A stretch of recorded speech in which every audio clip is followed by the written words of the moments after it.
TVF&R serves now 11 cities, and we're in 11 cities and 4 counties, serve a population of almost 500,000 people, over almost 400 square miles. So quite a bit of geography. We do that over 26 fire stations, and it is controlled through one dispatch center that works collaboratively with several other dispatch centers, but fire dispatch goes through Washington County Consolidated Communications. TVF&R and contracts and mergers and consolidation is nothing new. In fact, it's our entire history. So going back into the mid 1900s, we really fire districts and communities and fire departments would talked about doing something together that would be more effective, and that took shape over the years and has become the TVF&R that we're discussing today. So as you can see by the chart, it's just been ongoing, and just every few years another community has started talking, and Newberg and is along with Washington County Fire District 2 are the 2 communities that we're working with right now. If I may interrupt for a moment, Chief? Absolutely. Can you give us an update based on the election results for Fire District Number 2? Yeah, we did put the Board of Directors for Washington County Fire District 2 asked us to put on the November 8th ballot. The question to that community is, should they annex to dissolve as a fire district and annex the territory to Tualatin Valley Fire and Rescue, and that did pass their citizens to, the percentage was 62% said yes, which is actually quite high when it comes to that kind of a question.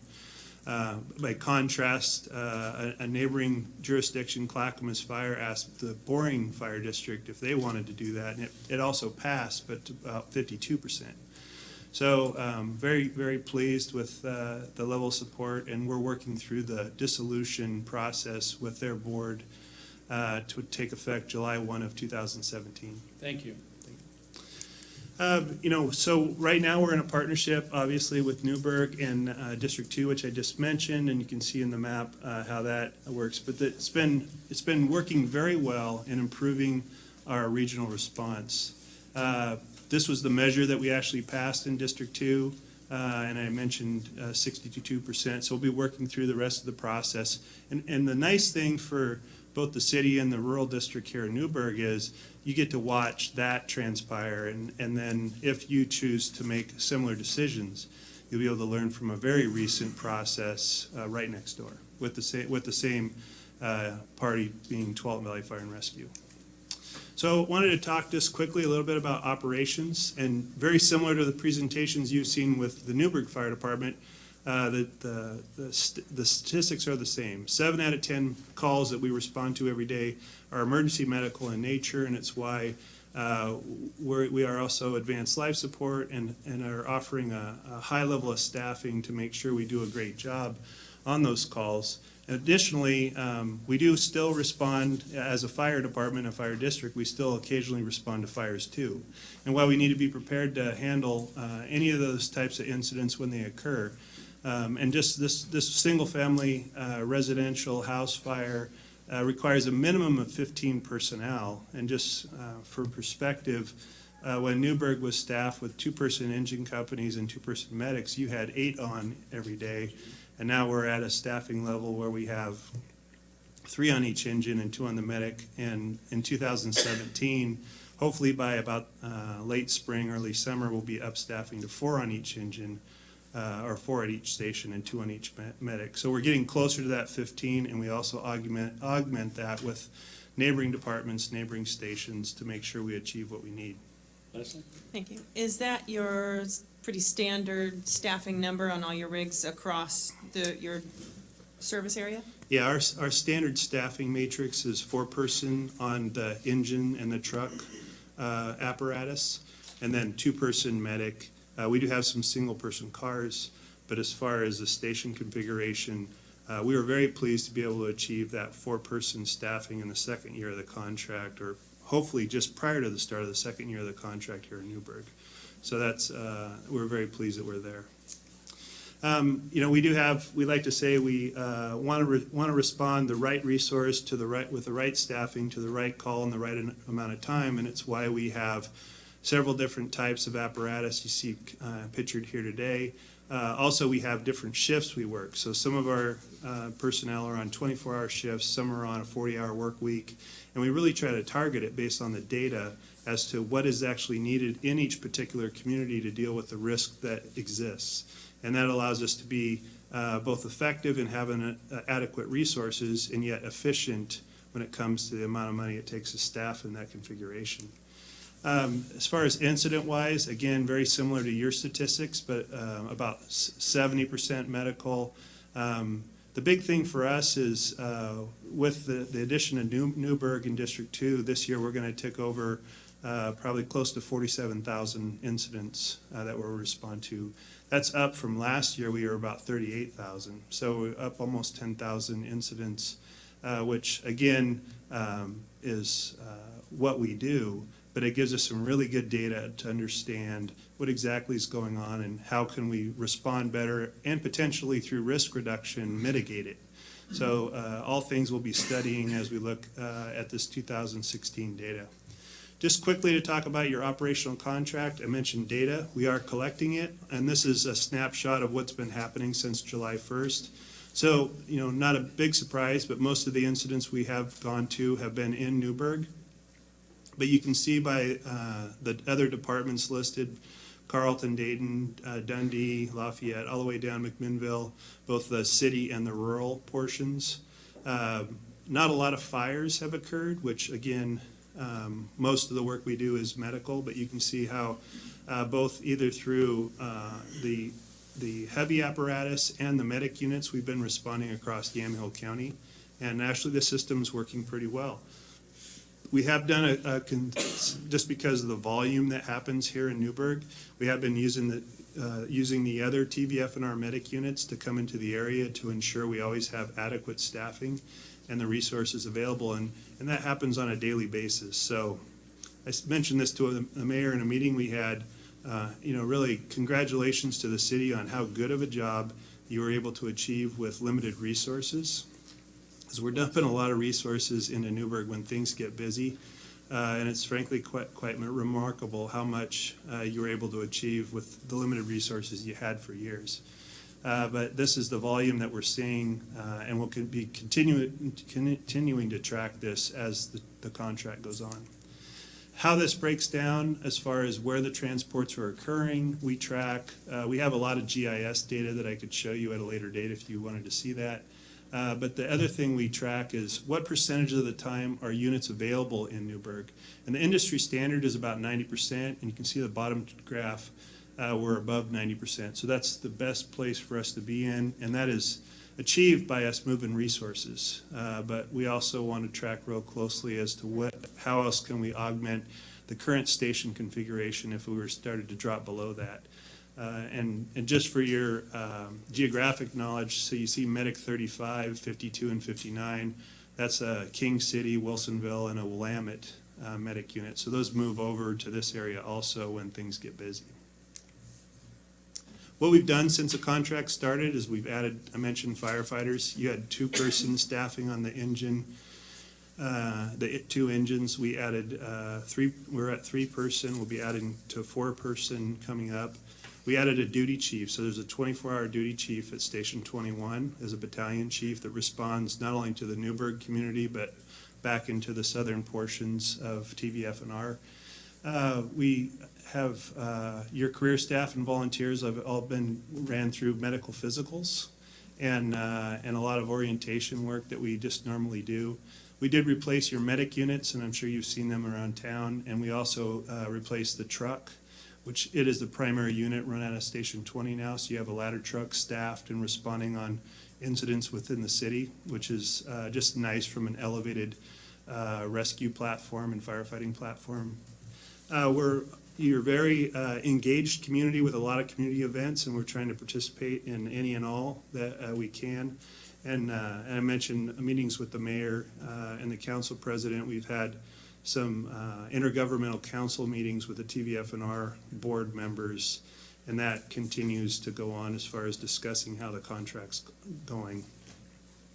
There's a footnote in this presentation's more. Chief Sherrard apologizes he couldn't be here. tonight. He's not feeling well, and I told him, please don't bring that to the meeting. So I'll be here for the rest of the evening to answer his questions.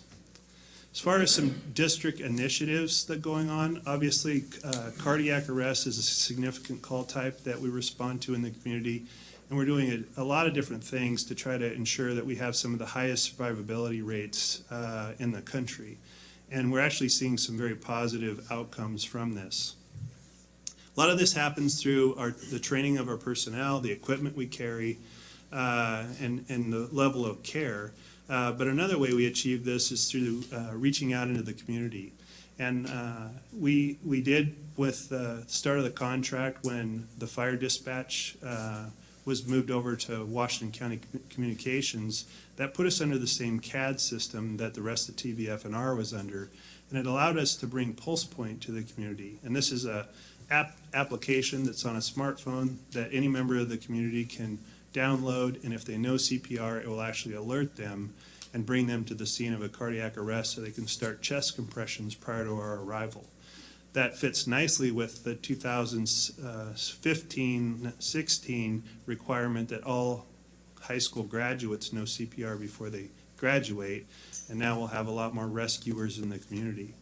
I'm very pleased that very soon we're going to take this another step and actually start to leverage off-duty emergency responders in your community to respond to even more calls through the same application. So we're in a space where living in this community will become safer and safer just through leveraging technology and those around us.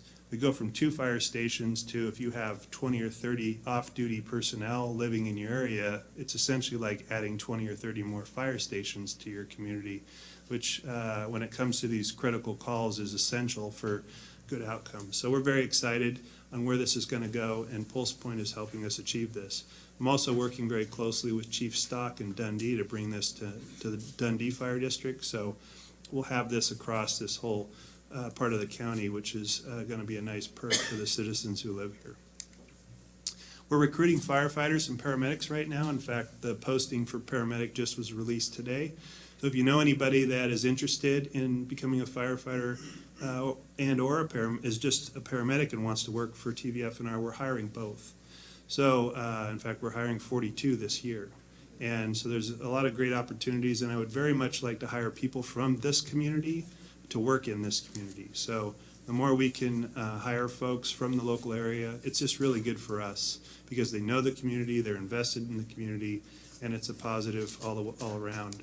If you don't want a career in the fire service, but you want to give back to the community, we're also asking for volunteers.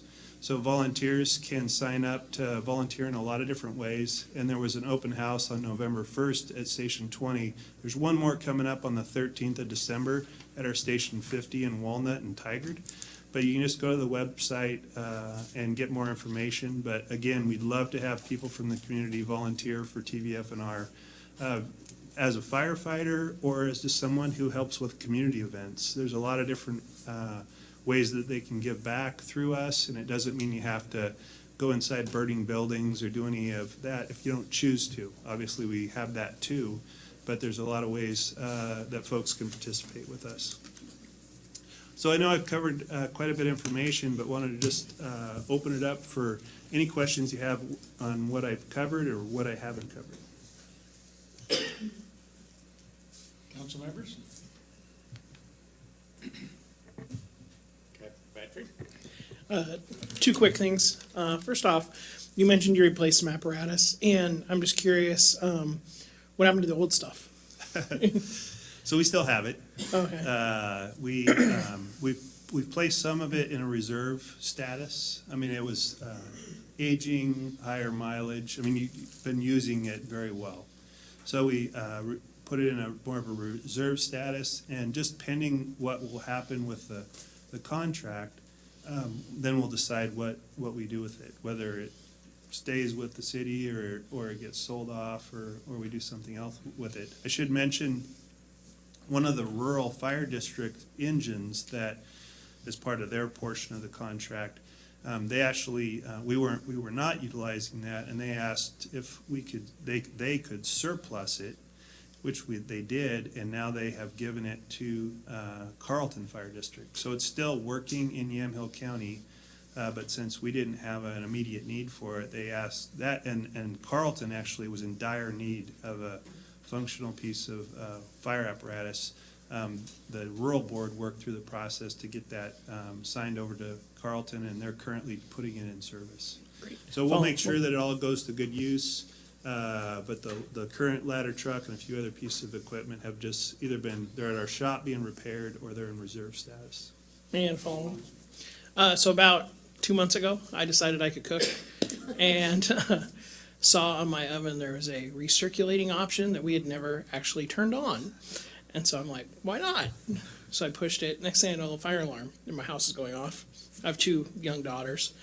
They're losing their minds. There's no smoke. It's just, carbon monoxide. Right. And so I didn't call 911. I just called the business line. I said, I can't turn this. I opened all the windows. I can't turn the alarm off. And you guys came out. And not only did you came out with an apparatus that was tall enough to get to my 3rd-story window, which I thought was kind of cool, that you just arrived and were ready to go. Imagine that. It's almost like you do that for a living, huh? And but what I wanted to tell you is that when this contract originally came on, and I kind of got appointed right in the middle of you guys in the negotiations, I was a little concerned.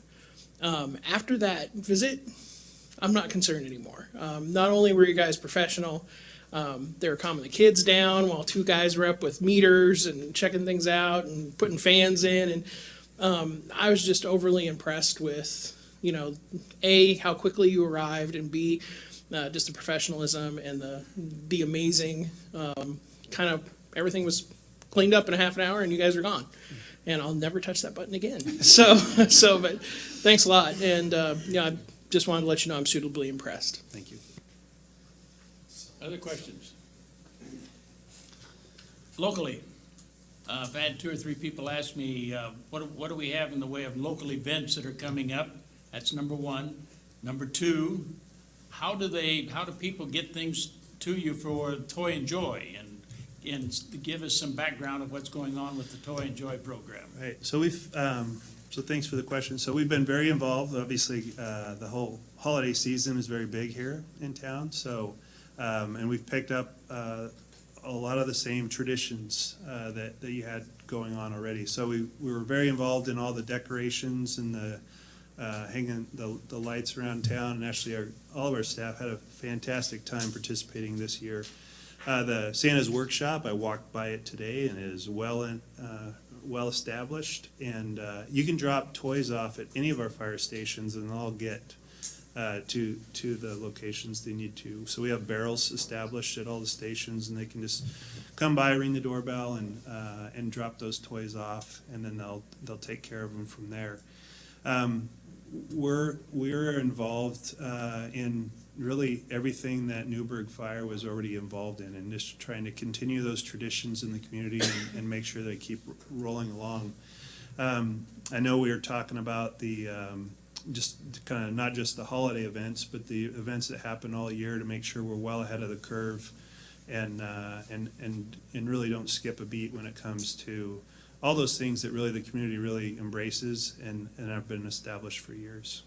So I want to mention one other thing that's somewhat related to events, but we were pleased to have some of the council and staff participate in our community academy, and that was it's a 1-day kind of inside TVF&R academy where counselors and key staff members or CEOs and influential people in the community come and spend a day and learn what TVF&R does and ride with us on calls. And I think it gives you a good idea of really not just me standing here doing a presentation, but for those that are making tough decisions for the community about, well, what is really going on here. And we have another one of these scheduled for March. So I just wanted to throw that out. I'll get the information through staff so you can send it out. But if anyone's available or interested in participating in the next one we have coming up, we'd love to have you. Councilor Bacon can probably attest that whether or not it's worth your time. But it's been a great program for us, not just to get a chance to show TVF and artists and other folks, but it gives us some great feedback on what we're doing well and where we can improve. So, Any others? Councilor Essen? I had occasion to need to figure out what to do with some biologic pins that my wife has to use. It's a single-use needle is what it is. And you can't just be thrown in the garbage. So I took it down to the fire station, and they were able to take care of it and direct me what to do with the rest of the stuff I needed to get rid of. And we did it before, and they're still doing it, and I think that's a nice service to be able to know that there's a place that takes care of this, and it's a nice service to have. I just wanted to thank you guys for that. Thank you. I want to canvass the council, if I may, for just a moment. How many of you have set up on your smartphones, I guess they're smart, the Pulse Point? I have Pulse Point, you have it? My husband does, I need to do it. So we might make arrangements to do some remedial for the rest, get Absolutely. them set up with their Pulse Point. It's a good way of keeping track of what's going around town, even if you're not prepared to do yeah, absolutely. You don't have to. Although it is designed for CPR and bystander CPR, you can also it'll alert you if there's a fire dispatched, significant calls if you choose to set the alerts, or you can just look at it occasionally if you hear sirens, and you can actually also turn on live dispatch radio. So earlier today there was it ended up not being, thankfully, but a house fire dispatched here just outside of Newberg, and it was all on Pulse Point, and you could listen to the radio and hear what the first in crew had for a size up. So it's just a good way to, if you hear something going on, to turn it on to see what's actually happening. You almost hijacked our Santa Claus on Friday, too. Almost. Oops. Any other questions or comments that you have right now? So what's Post Point do? What? What's it do again? Post Point? Pulse Point is designed, it was actually designed by a fire chief that was in a meeting in a restaurant, and he didn't know that someone was dying of cardiac arrest in the business next door. And he actually went back to his office, and they designed a program that would alert you if you were within a quarter mile of where a cardiac arrest patient was when on dispatch. That was what it was designed for, and that's what it does for us. What it also does, though, is it alerts you. You can just look and see what kinds of calls are going on within TVF&R and many other departments. If you work outside the community, there's a good chance you're also in a Pulse Point community, and you can see what's going on in those communities. When we turn on Dundee, you'll be able to look at Dundee's incident activity also. But it just shows you what the incident activity is, and there's a map that if you thought you heard something going on in your neighborhood, you can actually go back for 24 hours and look and see if there was a call down the street and the general vicinity of where it was. It won't violate HIPAA laws or anything as far as giving you too much information on medical calls, but it'll tell you where about the calls happened. And a map and Google Earth, both, right? It's a Google Earth, or that it uses Apple Maps, Apple Map, depending on the which Apple one. Map. So is it like a Councilor website? What? Is it like a website? It's an app for your phone. Oh, okay, thanks. I'll send the link through staff they can put out to the council. Good, thank you. Thank you. No further questions? Thanks for being here. We appreciate the update very much. And we appreciate that there's no sick people, just getting over something. Yeah, you kept them home. Yeah, thank you. I told them you'll miss them, but just that's it. This being a night of reports, we get some catch up from our department heads. And I think I'm gonna start with Leah tonight. Okay. Well, Leah Griffith, I'm the library director, and we've had a lot of things going on the last 6 months or so. Probably one of our biggest staff changes is our Latino Services librarian is now the city's community engagement person, and so we are hopefully interviewing for her replacement this week. So we've been a little bit shy on that area for a while. You know, it's been 6 months, so summer reading is still on my mind, and it was quite a success this year. We had over 2,000 participants, and we just learned that 2 of our participants won scholarships, college scholarships from the Oregon College Savings Plan that they partner with libraries around the state.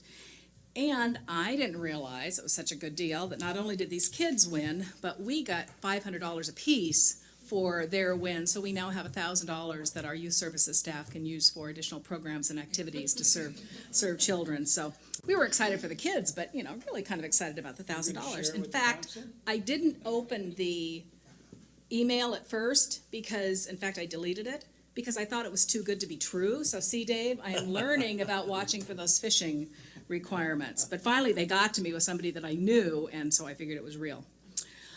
We are still working on our radio frequency ID project where we're tagging all of the materials in our collection. That'll speed up our processes for check-in and check-out. This is funded by our regional library system, and so we're on track for that. Related to that is we are going to be doing some remodeling in our circulation and workroom upstairs.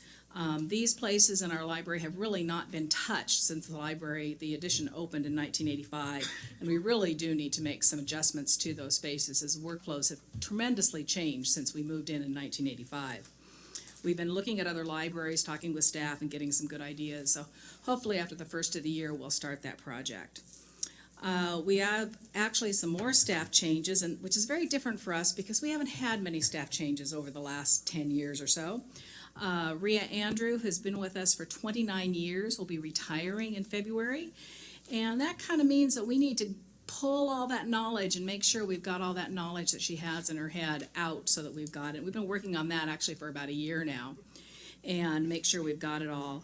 We will be hiring an administrative assistant to replace her probably in January. I'll be talking to Anna about that soon. Our library foundation is undergoing somewhat of a metamorphosis. It is a separate 501c3 organization with its own board, and it was formed in 1991 to support the library. And this fall, the Library Friends, which is more of an informal group of volunteers, and the foundation merged, basically for their financial affairs. The Library Friends weren't a 501c3, and so they really couldn't have a bank account or have any money, but they're selling a lot of books, and so the city had been maintaining their account, but it wouldn't work for online sales of books through Amazon and such. And so now we can do those things through the Library Foundation's account. And so it was a pretty easy transition for the two groups to merge. But in addition to that, we also were at the point with our foundation board where most of the members had been on forever and ever. And we actually had gotten down to just 5 members of that foundation board, most of whom had served from the early 1990s. And we had the opportunity with a number of people that were showing some new interest in the library and wanting to be part of the library's management. They were the 6 or 7 people we had who applied for library board positions earlier in the year. And so just last month, they approved all of those new members, and so they've gone from 5 members and worrying if they had enough to even operate to having 13 members. And so we are planning on having a retreat in January to kind of bring the two groups together because it's a big change for the foundation to all of a sudden be taken over by another group of people who weren't a group of people, they were just individuals. So that's going to be a good session to get moving along with that.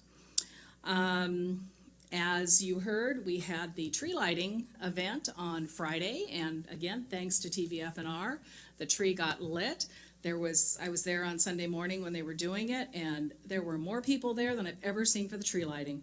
Usually it's been Alec up in the tree and maybe Frank, Douglas, and Chris Mayfield around. There must have been 15 or 20 guys there, and they were all having a great time, including Alex, who was climbing through the middle of the tree. I'm not sure if I should tell that. It probably isn't safe or something, but, he's climbing the tree. We had a really good turnout for the event. I don't know the exact numbers, but Noon Rotary was giving out little gift bags, and we gave out all 700 of those. So those kids didn't come by themselves. Those were all just for kids, so there were probably about 1,200, 1,300 people there all together. So it really was a good project.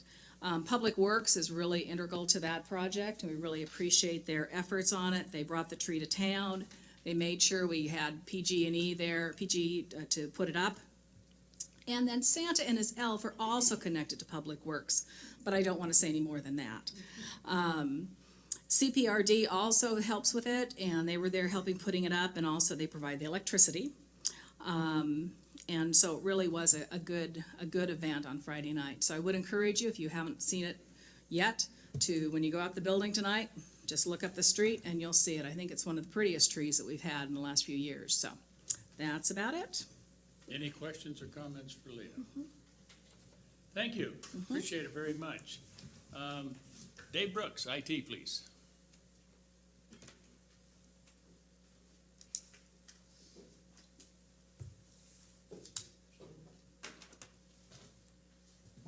Good evening, Dave Brooks from IT Department.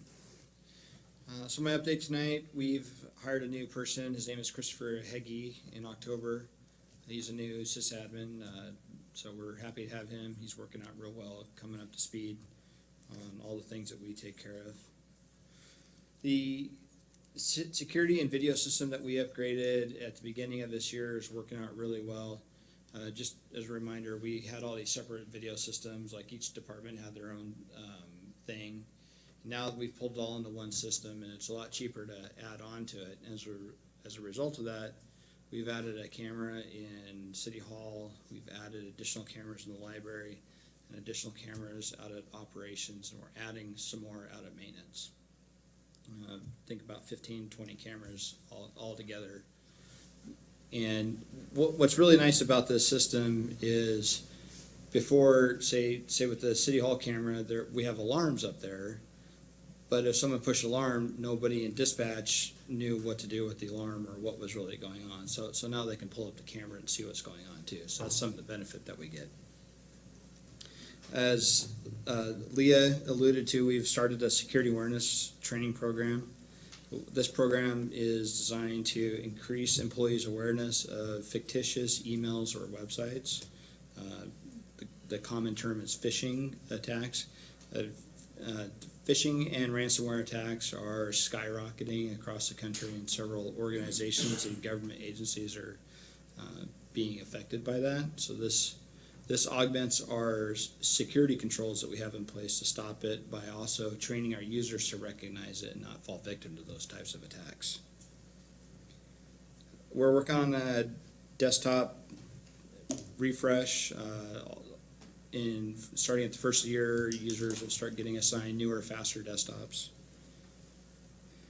We've begun the audio-video upgrade in this room. If you look up here, these are new projectors. These arrived today.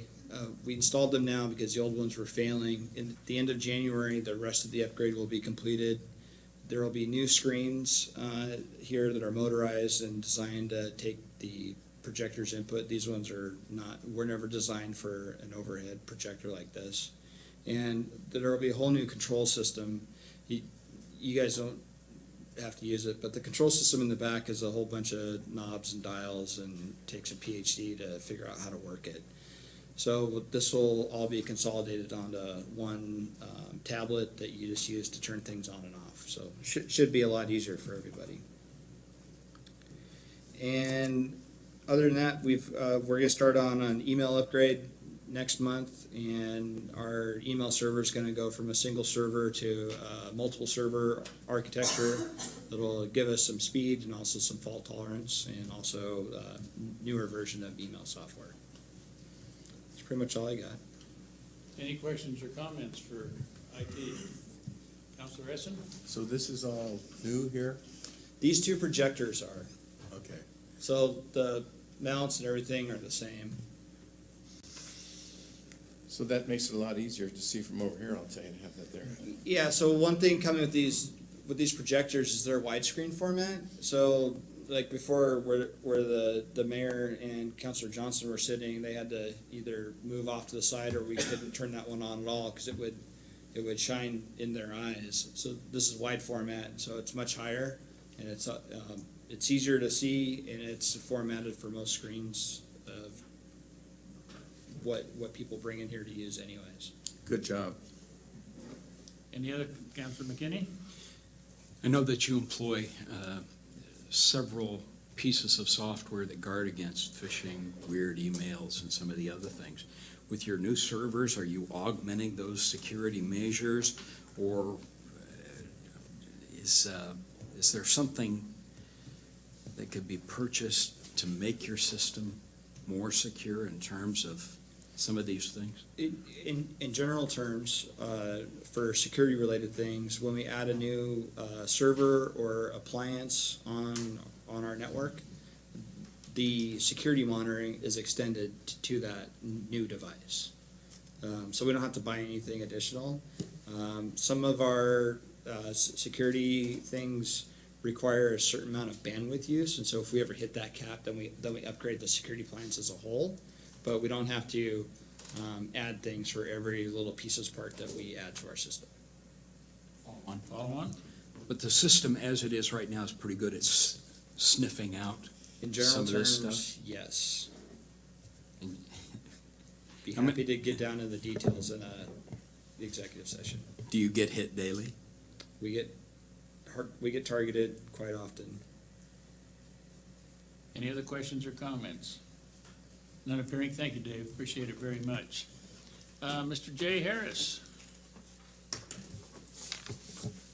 Hi, Mayor Andrews, Council, Jay Harris, your Public Works Director. I'm going to give you an update on the water system first. The Springs contract, we were wrapping that up this summer. The maintenance, billing, and operations of the spring system all was turned over to the Chehalem Springs Water Association last summer, and our people started pulling out. We trained the people on, because it's all over the hillside, so there's a lot of different places you had to visit and go up trails and do that sort of thing.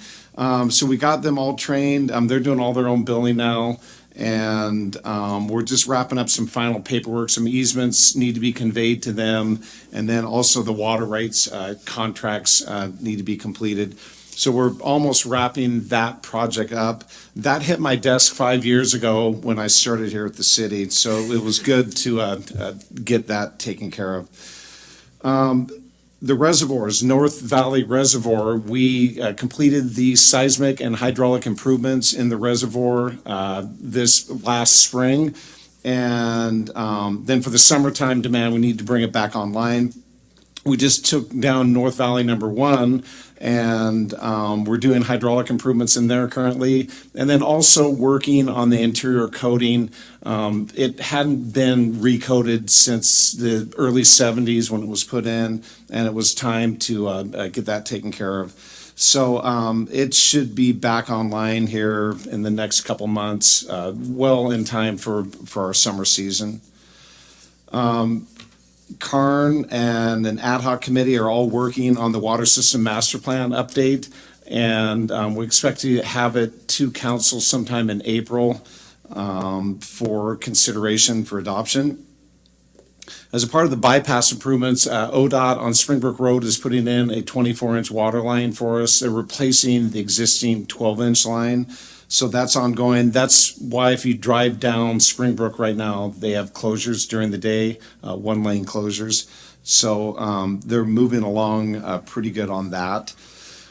Storm system, Villa Road, the culverts at Hess Creek have been completed. And on Thanksgiving Day, we had a large storm and the road did not top. There was water sitting, in the wetlands and such, but the road didn't flood.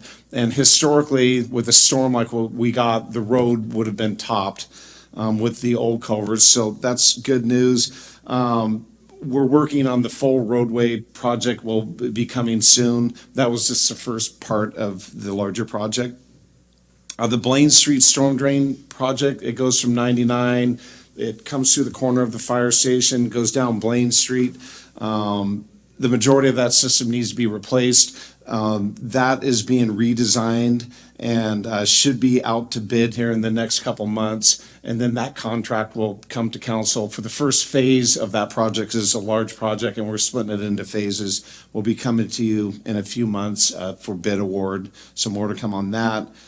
Last on the storm system, leaves. This is big leaf season, and the street sweeper's been out, trying to get as many of them as it can. But, the inlets get clogged up with these large rain events. So, if you and your neighbors can do their parts and just keep the leaves off the grates, the sweeper will come by eventually.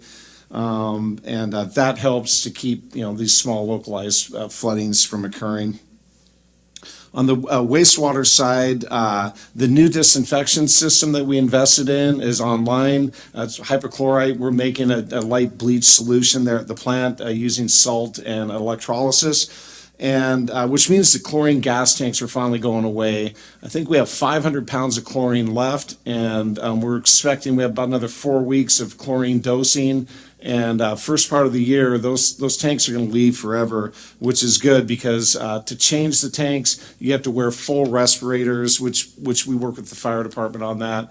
And getting rid of that hazardous gas is big for the community, big for us and our employees.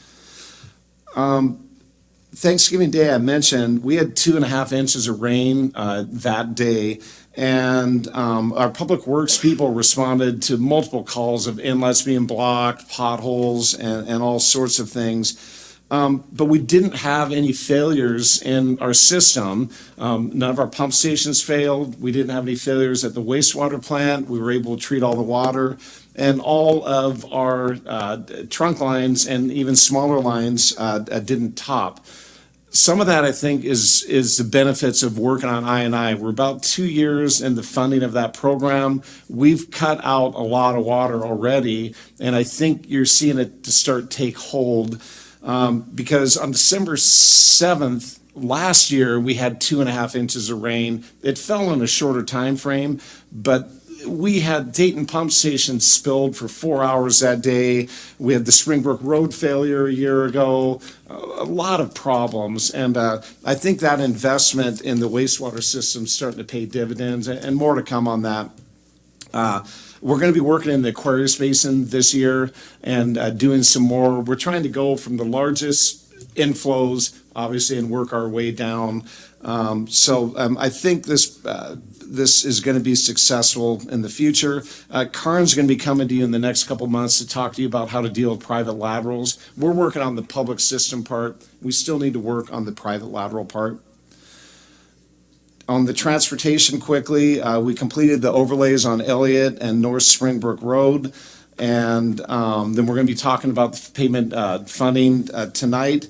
And then a follow-up discussion in January to other funding sources. I'm going to come to you the second meeting in January and talk a little bit more about the potential of a local gas tax or that sort of thing. Last thing is the admin building at the Public Works Yard. We're working to create another 6 or 7 offices there. It's well underway. They stripped the building down to the studs. And I walked through it, and I was really surprised. The bones of the building were really good structural members. Concrete was all good. They got the whole thing wired up. They're going to be drywalling in about a week, and we should be moving into that building in about a month. So it was a good expenditure. It's just an interim expenditure to really move our maintenance yard to where it needs to be in the future. Thank you. Any questions? Staff, any questions from the council? I have one. You mentioned private laterals. Have you identified a particular problem with private laterals? I haven't identified any specific problem per se by address, but the public system consists of the main lines, and it also consists of the service lateral to the right-of-way. That's what we maintain. Typically, there's a clean out right there at the right-of-way line. The private lateral would extend from the right-of-way line to the foundation of the house and under the house. Well, to be effective in our inflow and infiltration program, we need to work on the yard side of the lateral, the private homeowner side. And so those projects can get a little expensive when we go videotape or smoke test and notice that a person's front yard pipe is in poor condition, that it needs to be repaired at the same level that we're doing to the public system, to keep the total inflow into the system down. So we'll be looking at some different options, possibly financing packages and that sort of thing for the council to consider. Thank you. Councilor Essen? Speaking of the leaves in the gutters, I noticed that the street sweeper comes by on Thursday, and also, or at least this last Thursday, and I've noticed that in the past too, at the greens. And also, that's the same day we put our garbage cans out. So we have the people in the street, and then all the garbage cans, and your poor guy on the street sweeper can't get all the leaves up, and then that's what flows down the street into your storm drain. So maybe if we could schedule the street sweeper to come not on Thursdays, because that's the day with the Yeah, garbage. I'll check into that and get back to you. Thank you. Any others? Thank you, Jay. Appreciate it You're very welcome. much. Chief Casey?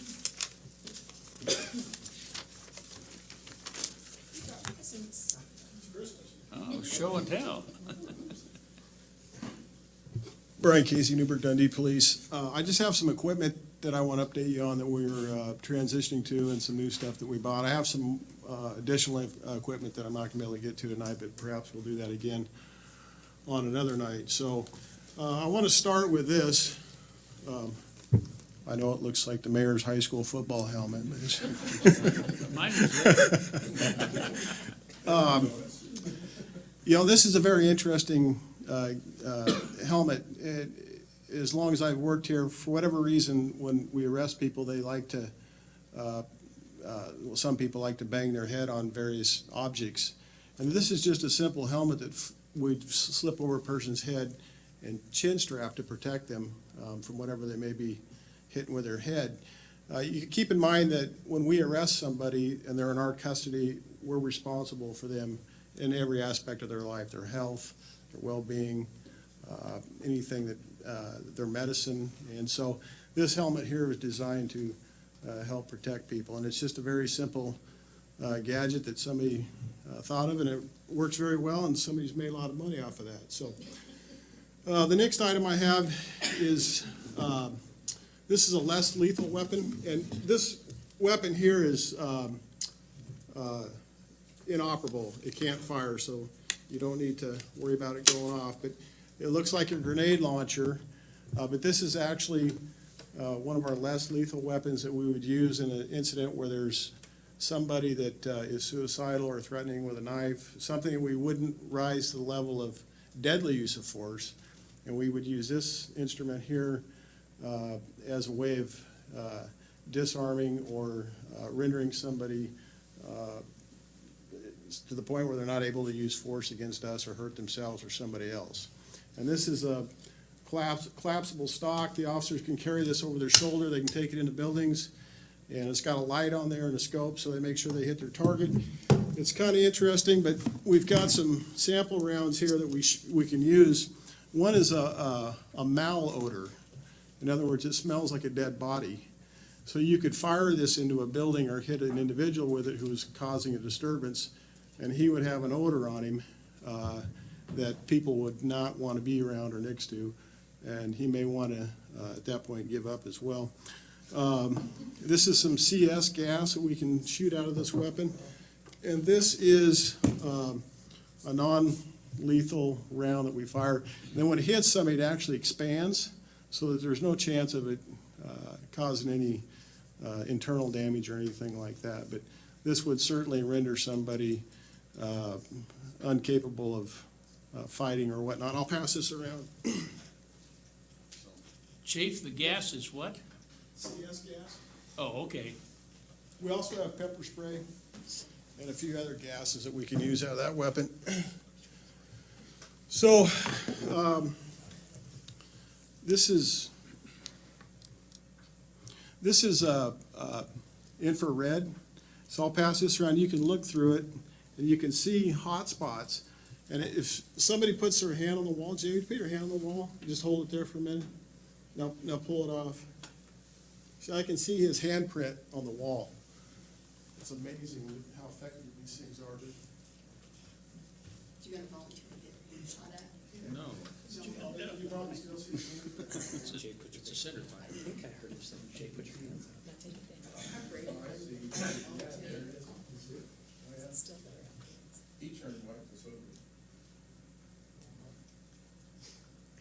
So I'll pass this around.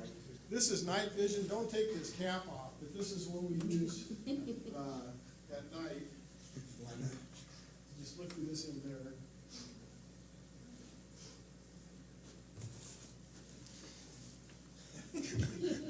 It's still there. Oh, it is? Yeah. So those tools have been really effective for us. When we've got a couple of those portable units, and the officers can take those out in cars with them at night. The other night, we were chasing a suspect, and he was hiding in a brush pile. And they got the FLIR out, and were able to find the heat coming out of the wood pile. So it glows? Yeah, you'll see what's white, yeah.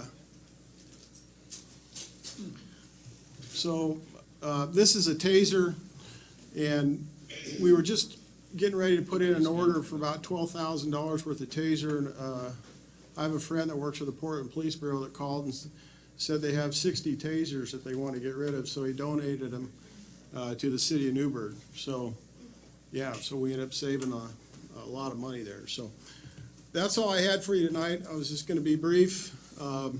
If you have any questions, I'll take those now. Otherwise, Questions or comments for the chief?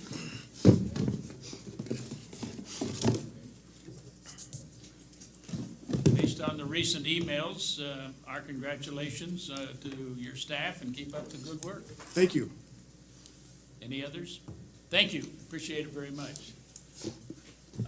Community development, please. Mr. Doug Rux. Doug Rux, Community Development Director. It's hard to follow the chief. I don't have show and tell, so all is good, thank you. We'll talk about A little that. more. In the building division, we're continuing our records Chief. cleanup activities. Inspections have increased. We, from July through November, we've done 526, 518, 570, 504, and then this month of November, we did 721. So we're doing about 35 to 40 inspections a day between Newberg and the 3 communities we provide services for. Single-family permits, we've got 36 submitted so far this fiscal year, so we're ahead of where we were at last year. Continuing on with our single-family permit reports on a weekly basis to make sure our simple single-family are getting processed in and out in about 10 days. We get our monthly overall building permit activity report, which is very helpful, and I share that with the city manager so he understands and sees what's going on in that division. And we're continuing to work with our 3 cities, Dundee, Lafayette, and Dayton, on collecting our fees for our building permit services. Historic Commission. Our reconnaissance level, intensive level survey work is done. Our app is up, and the web is up and works, and so that project, Steve wrapped it up. The council approved the commission's recommendation for the historic artifacts, kind of the hitching posts and the rings and so forth, so we'll be working on that. We've been talking with the Cameo Theater about a National Register nomination form. We're waiting to hear back from the owner. If so, then that would mean applying for a certified local government grant and then trying to move that project forward. And we've been talking with chapters about a state historic preservation office Diamonds in the Rough grant opportunity, and that would be pulling off the front facade of the building and trying to re-expose the brick. And so we'll continue those discussions. Affordable Housing Commission, the NOFA was out and closed as of Friday. We had no responses on the loan program. The admin policies and procedures, council approved that for the manufactured home repair program. So then the commission went back and created the guidelines. We shared those with you. Solicitation will be going out this week. I sent the email out on Friday. We got our community development block grant for $400,000 for manufactured home repair. So we'll be working to move that forward when the paperwork comes from the Infrastructure Finance Authority. And the city manager and I met with CASA and Habitat about farm worker housing the other day as well. So we're continuing that conversation. Economic development side, the Yamhill County Economic Development Board continues to meet, so we meet on a quarterly basis. The rural development initiatives held the Economic Vitality Summit on November 14th, so there were 93 participants there for that. There'll be follow-up. The next program will be on February 1st. Place to be determined and time to be determined, but we'll keep you informed. Met with the Strategic Economic Development Corporation about some activities they're doing for us regarding retention and recruitment. The Newberg Economic Development Strategy Group meets on a weekly basis. A monthly basis. It seems like we meet weekly. Just to continue to advance that forward. The Innovation Accelerator is moving forward. The Board of Directors met last week. We have 2 tenants in the facility. We're working with students at Newberg High School about some graphic art material to go in the facility as well. And the Tourism Strategy Work Group met, came back with a recommendation to you. You identified the ad hoc committee approach, and you have something on your calendar tonight to continue to advance that forward.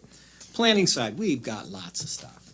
So the annexations for Columbia Estates, Gracie's Landing, and the Public Works Maintenance Yard. After your approval, we finished all the activities with the state and Department of Revenue. The Urban Growth Boundary Expansion, Newberg 2030 project, which is the pre-UGB work. So did the 10 weeks of questions. We've held 2 focus groups. There's a survey that went out. We got over 100 responses back on the survey. So the technical group and the citizens group will be meeting in December this month, going through all of that material. Our buildable lands inventory work is moving forward. The study area is moving forward. And so we'll have a lot of things kind of wrapped up towards the end of December, and then we'll move into some other activities. You finished the marijuana. We did the reconciliation on that. We've been working on land division regulations, rewriting a chapter in the development code per the direction of the Planning Commission. And we started doing the evaluation to deal with residential parking standards, which came up in front of the Planning Commission as well. Number of things on subdivisions. Columbia Estates going to the Planning Commission. They approved the Gracie's Landing. Shelley Park got its final subdivision plat. Nova Grace is moving forward with their subdivision. We've done a number of partitions. We finalized the subdivision for Highlands and Hess Creek 4 and 5. So this is all leading to that increased building activity, which is playing off into the building division. The Transportation System Plan went to the Planning Commissions, coming to you on December 19th for your review. Finished the street vacation at Friendsview, which is now under construction. So they're doing the podium portion of the building, and they'll be going vertical with framing. Design reviews, give you a few examples. We finished up the Old Mill Marketplace, and so there are tenants. You got Starbucks, AT&T, Growler House, and one that we're going to be having a pre-app meeting on for that particular complex. We did the one for Storage Place for a new mini storage on Elliott and Hancock Street. We've got a new cell tower application in. Burger King's got approved for an exterior remodel. Holiday Inn's been approved for an exterior and interior remodel. And then we did the accessory dwelling unit application as a conditional use. We've done a variety. We're still working with Graymore on their development. Coordinating with the Regional Solutions team on our Crestview grant. And so that partnership between Graymore, the city, Springbrook Properties, and Regional Solutions. Coordinating with a variety of public works activities between Water Master Plan, Wastewater Master Plan, Transportation System Development Charges. Also the street maintenance stuff, which you have on your agenda. Sportsman Air Park, some of you may wonder what happened with that. We've got revised comments back. City Attorney and I will be meeting and going through that, and we'll keep going through iterations before something comes back in front of you. The Riverfront Master Plan, we got that grant award for that, so we're working on the scope of work. Bike Newberg program finished up. City manager and I have been meeting with C.S. Lewis for their facility on Winooski about how that could be repurposed. The permit software from SunGuard is continuing on with implementation. Karen Hoffman is leading that. I get to be the liaison to department and council. So workbooks are due tomorrow, if I remember right. So we've got workflows and workbooks, and we'll kind of take a little bit of a hiatus, and the consultant will go do what they need to do, and then we'll gear back up again after the first of the year. And then we've been dealing with the aquatic center, the pool, and various issues that have been in front of you. Thank you. Any questions or comments for Mr. Rux? Councilor McKinney? That's a considerable increase in workload. Do you have staff to complete these projects? I forgot to mention the most important piece. Thanks to Truman Stone, we stole his employee. So we have a new assistant planner in Mr. Brad Allen. So Brad is jumping in chest first, and he's doing shadowing with Jessica and Steve. We've already assigned him projects that he's moving forward. So we do have a lot on our plate, but we're getting some big projects finished up with the downtown plan, the transportation system plan, and that's then backfilling with other projects that are just starting to ramp up. So it's kind of that ebb and flow on a monthly basis in community development. So is your answer it's manageable, or do you have a dream of another person or two? I always have a dream, counselor. Right now, no, I don't see that we need another person, and I will be coordinating with Matt through the 5-year plan. We'll be looking about if these trends continue forward and we continue to see the increased activity in residential development. We're not seeing a lot on the commercial industrial side because of a land supply issue. We'll watch that very closely because it also plays into the building division. Do we need another building inspector, and when might we need one over the next 5-year horizon? Any other questions or comments? Thank you very much, Doug. Appreciate the update. Finance, Mr. Matt Ruck. Who's up? Good evening, Mayor and Council. Matt Zucker, Finance Director. Real quick, we're in audit season, the latter half of the year. You can take the year and divide it into 2, budget and audit. And we're in audit season, and I wanted to tell you that you've heard from a couple other departments that they've had some new hires. And we last came to you in July, and we did not have our senior accountant at that time. We did a recruitment a year ago for a half-time position and got 2 applications. We did a recruitment for the full-time senior accountant and got a couple good, solid candidates and got a winner in Dan Coiler, who has just knocked the socks off with the audit. 3 years ago, the city produced a full comprehensive annual financial report. The last 2 years, due to the staff transition and all the things that have been going on in finance, we have produced the basic financial statements. And this year, we're pleased to be able to come back and produce a full report.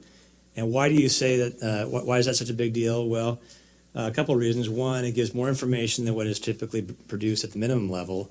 But second, when we decide to go out and compete for other money, new debt or new grants, et cetera, folks are looking at the financial statements and they're going, okay, this is a strong city with positions, a good financial position, and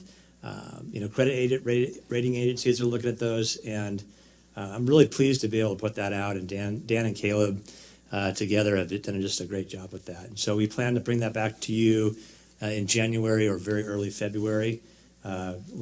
We're on pace to have that done by the end of the month here. So excited about that.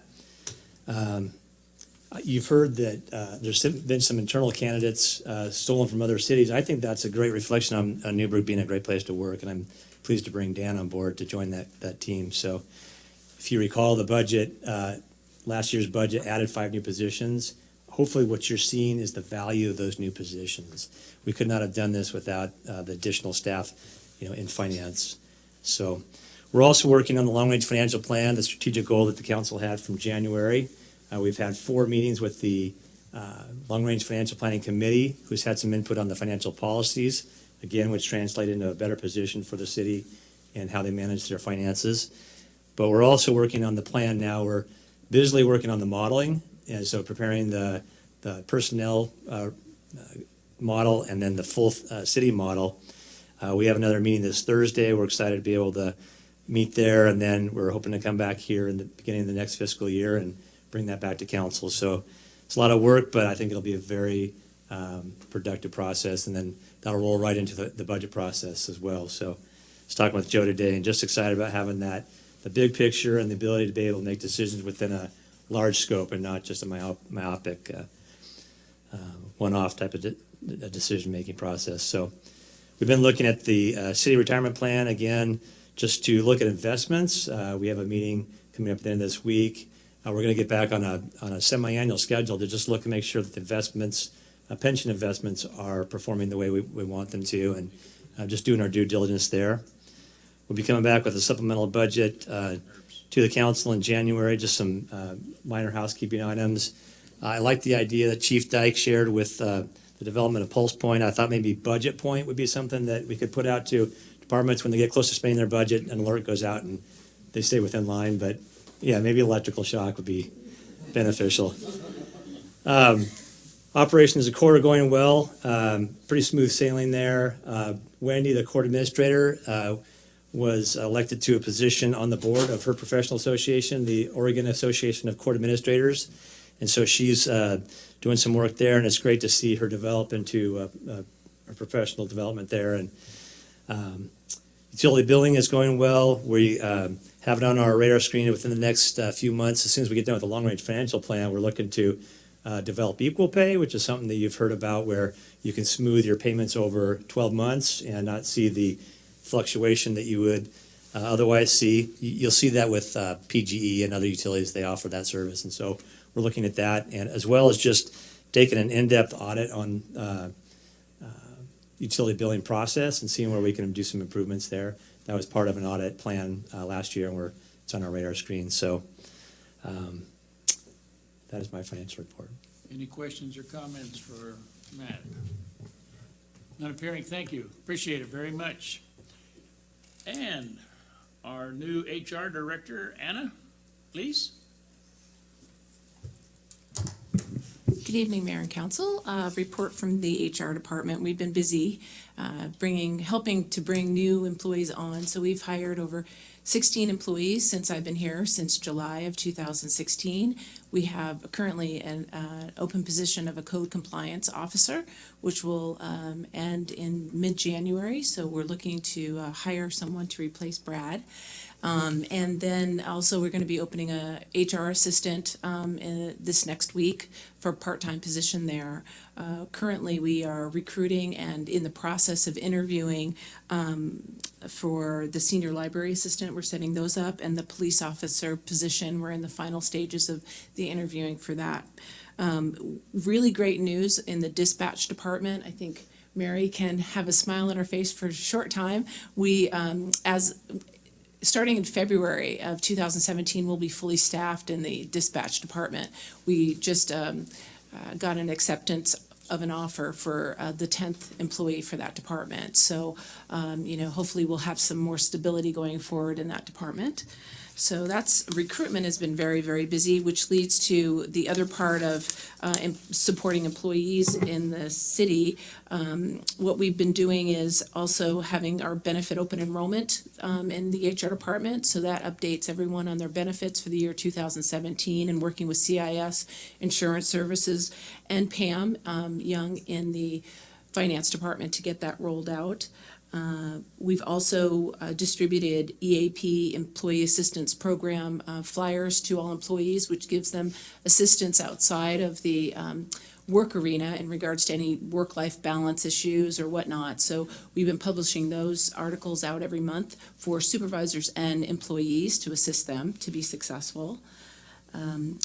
What Matt had said about meeting with our retirement plans, Mary from HeStand came on December 1st and had one-on-one meetings with any employee that needed just a review of their benefit plan and their retirement plan. So we're getting information out to employees and hope to do that every 6 months, so that employees that are curious about how their plan works and what their plan looks like in regards to upcoming retirements and whatnot, they can have a one-on-one meeting with the plan advisor. We are continuing our quarterly all-staff meetings and training. We had one in September, and that was evolving in the environment of change. We're going to have another one on December 15th here at this location, as far as communication and how to say it at work. And everyone's invited, all council members are invited to that. We have 2 sessions, one in the morning and one in the afternoon on December 15th.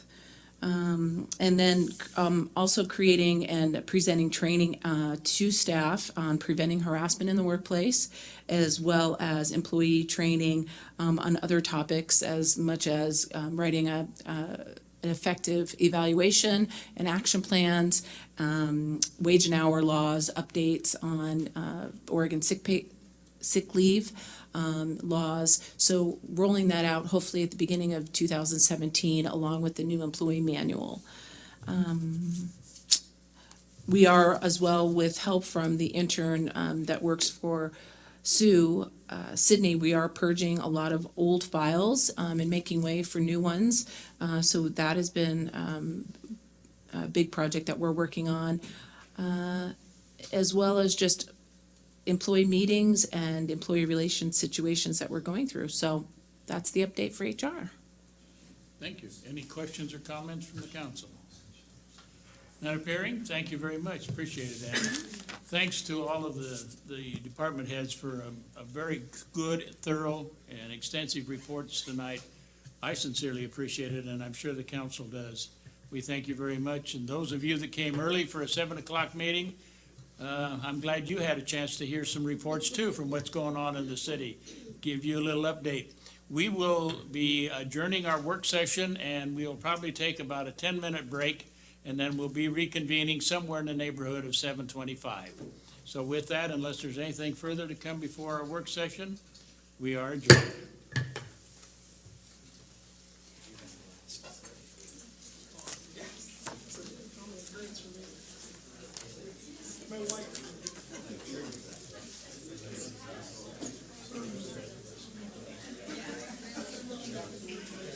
I was gonna make a crack about cleaning the helmet sitting next to you. I thought better of it. Be fine. I would have enjoyed. Did you bring the pen down? The pen, No, the pen. oh, okay, I have it in my car, because you had said to wait and do that on the 15th, but I have it with me. I'll go get it. It's the honorary citizen. Right, and then the pen. I wasn't sure which one you wanted to do, but I have it ready. Which do you think it was? Let's do the honorary citizen. Okay, but the other, I have that, it's over there, and I have the other one with me just in case, but. That's fine. Let me Okay, have that. okay.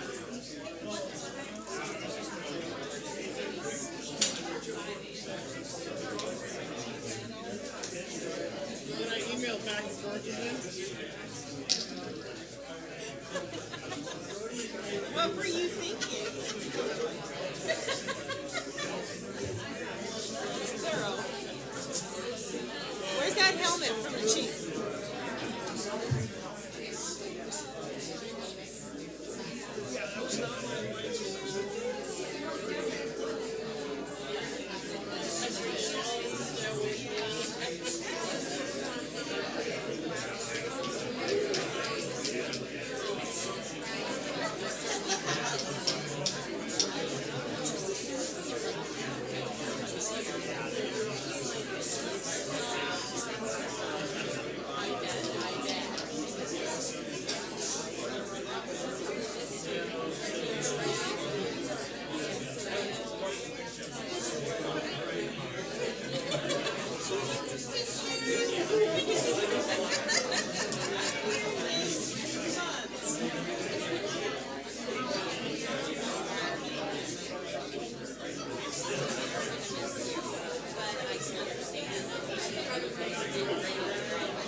I'm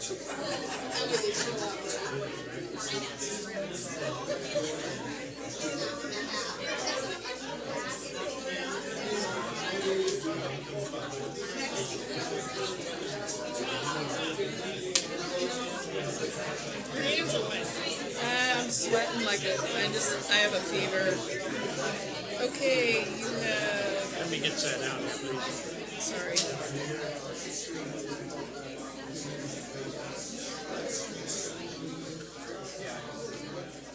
You have a public comment?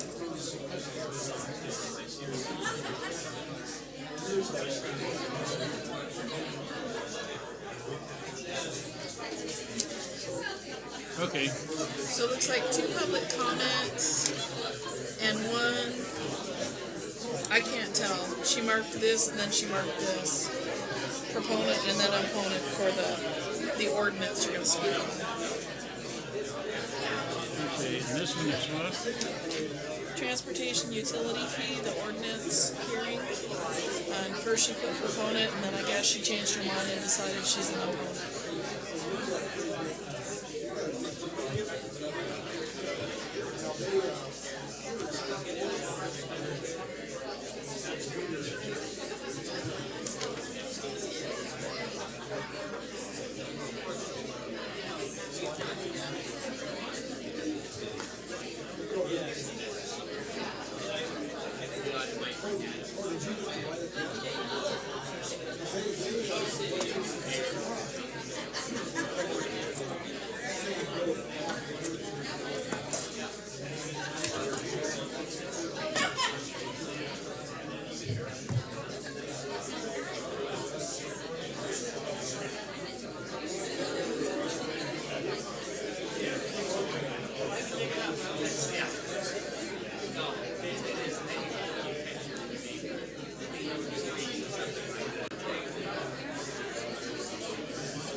Good evening, how be you?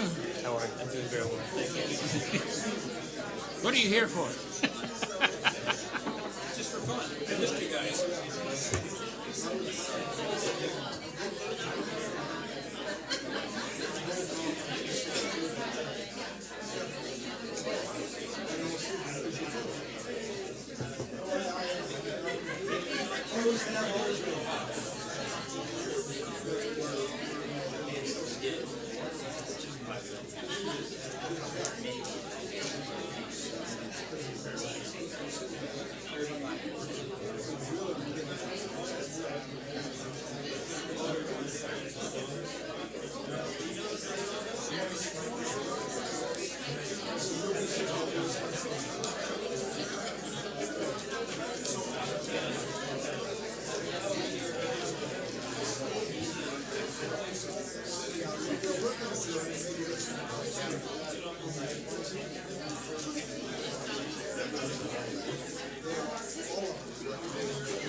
No, I don't think the chair is going to be acknowledging any motion to waive the second reading tonight on the transportation utility. What? You wanna have a second? I do want to have a second reading, which will be at some future time. Sure. That's if it passes. If it passes.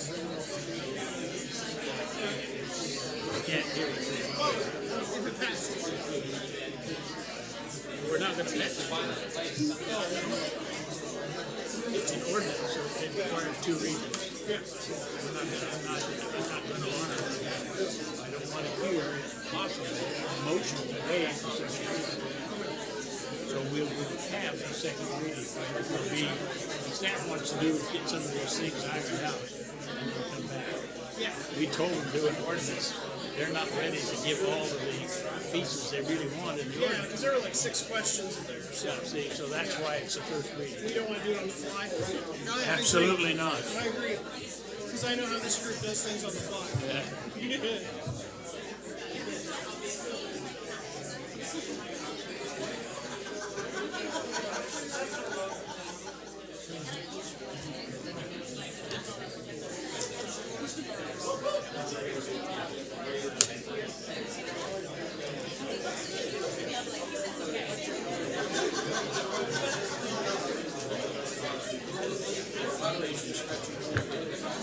The counselors would take their seats, please.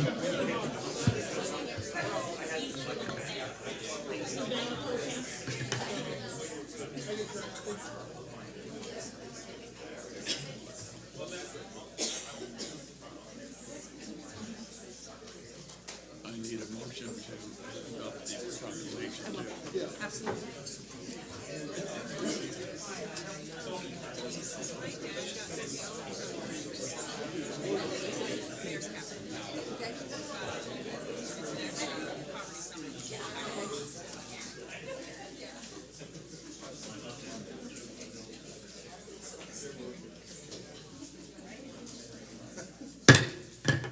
Good evening, ladies and gentlemen. Welcome to the Newberg City Council Business Session for December 5, 2015.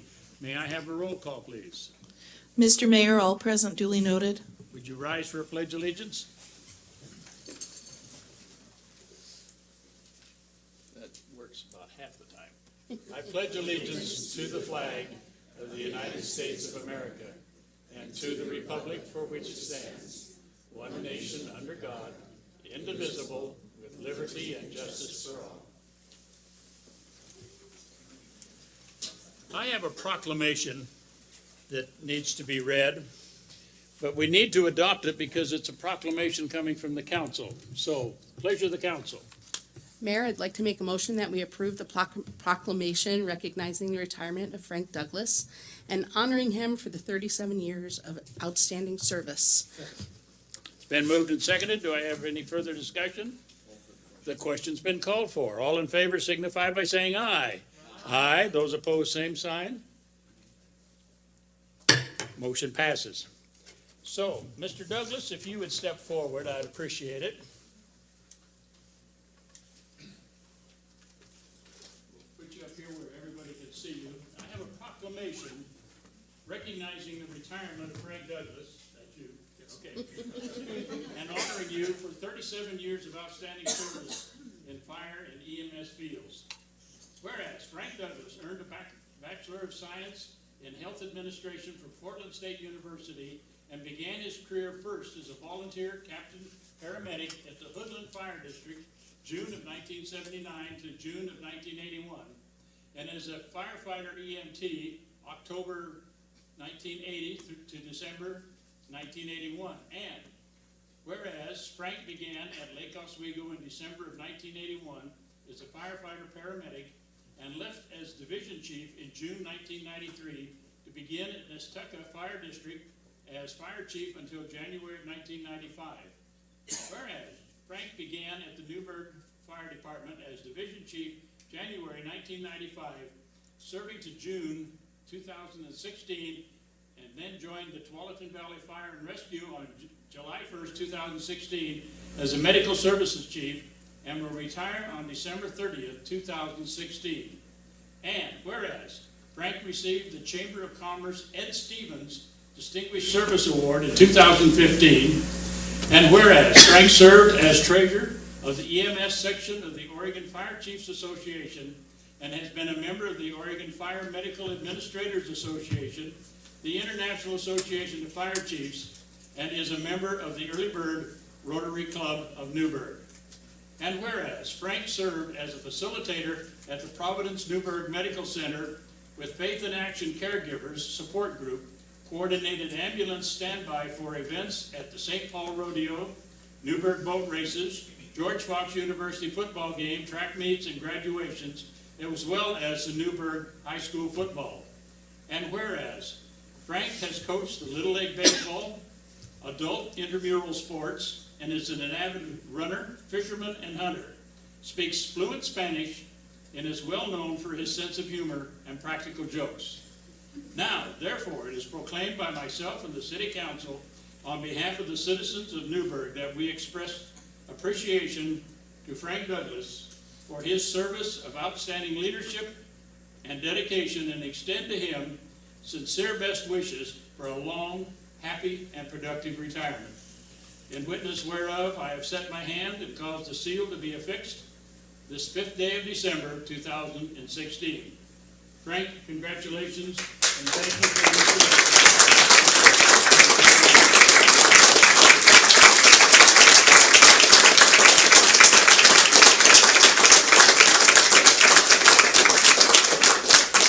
We're going to miss Frank, we think. But I have one chore that the mayor gets to do every now and then. This is one of the things I like. We get to have a special honorary citizen title that the mayor can put and give to an individual. And Frank, I'd like to have you as one of our honorary citizens. So, my medallion, and thank you so much for your service.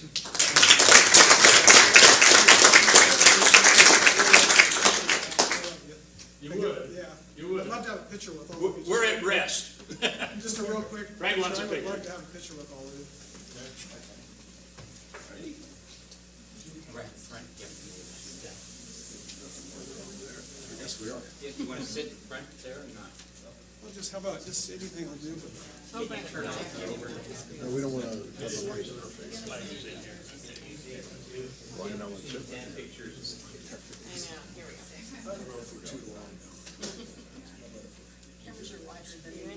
Yeah, they are. You're supposed to smile while all this is going on. They said he's a practical joker, but I haven't seen anything. George, your cracker smile. Here you go. Thank you. Awesome. Thank you. Thank you, Frank. It's a big honor. And here's the box.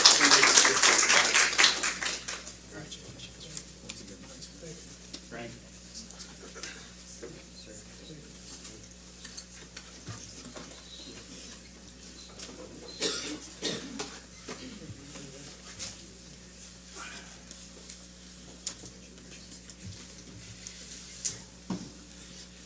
May I have the city manager's report, please? Oops. Mayor and Council, Joe Hannon, City Manager. Last couple weeks since the last council meeting, we're kind of short with the Thanksgiving holidays, so this covers some of the highlights. We met with CPRD staff to work out an agreement about deferring the SDCs and building fee payments, and so that will come to you shortly. But it did allow them to be able to start the process, and you've actually seen it out of the pool with grading plans, and we can do those. It didn't require the agreement yet. We also, you heard Doug mention that we met with C.S. Lewis Academy, and that's to explore options. We found out actually through greeters that they're looking to sell their property, and we just look at it as just a wonderful opportunity to reuse or kind of reinvent that site from all different things it's been. So we're excited about the possibilities, and we know that there are several groups that are looking at maybe housing, just a lot of different opportunities there, and we'll come back soon. We also met with, this is really running in the shadow of Doug about economic development, but there is a working group that takes our economic development plan, and it's got actual steps and tangible things that move us towards implementing the plan. So that this last week we met with them, went over about an hour and a half, and you'll see that coming back to you shortly. And that's really with the Chamber of Commerce and the Downtown Coalition. Also met with, this is kind of a fun one, met with representatives, some of the international students at George Fox. So Shelley and I were hosts to 3 Chinese students on Thanksgiving, and celebrated that together. And then the next day we took 3 different students, and they were all MBA students, and took them on Black Friday. So they got to see American capitalism at its best.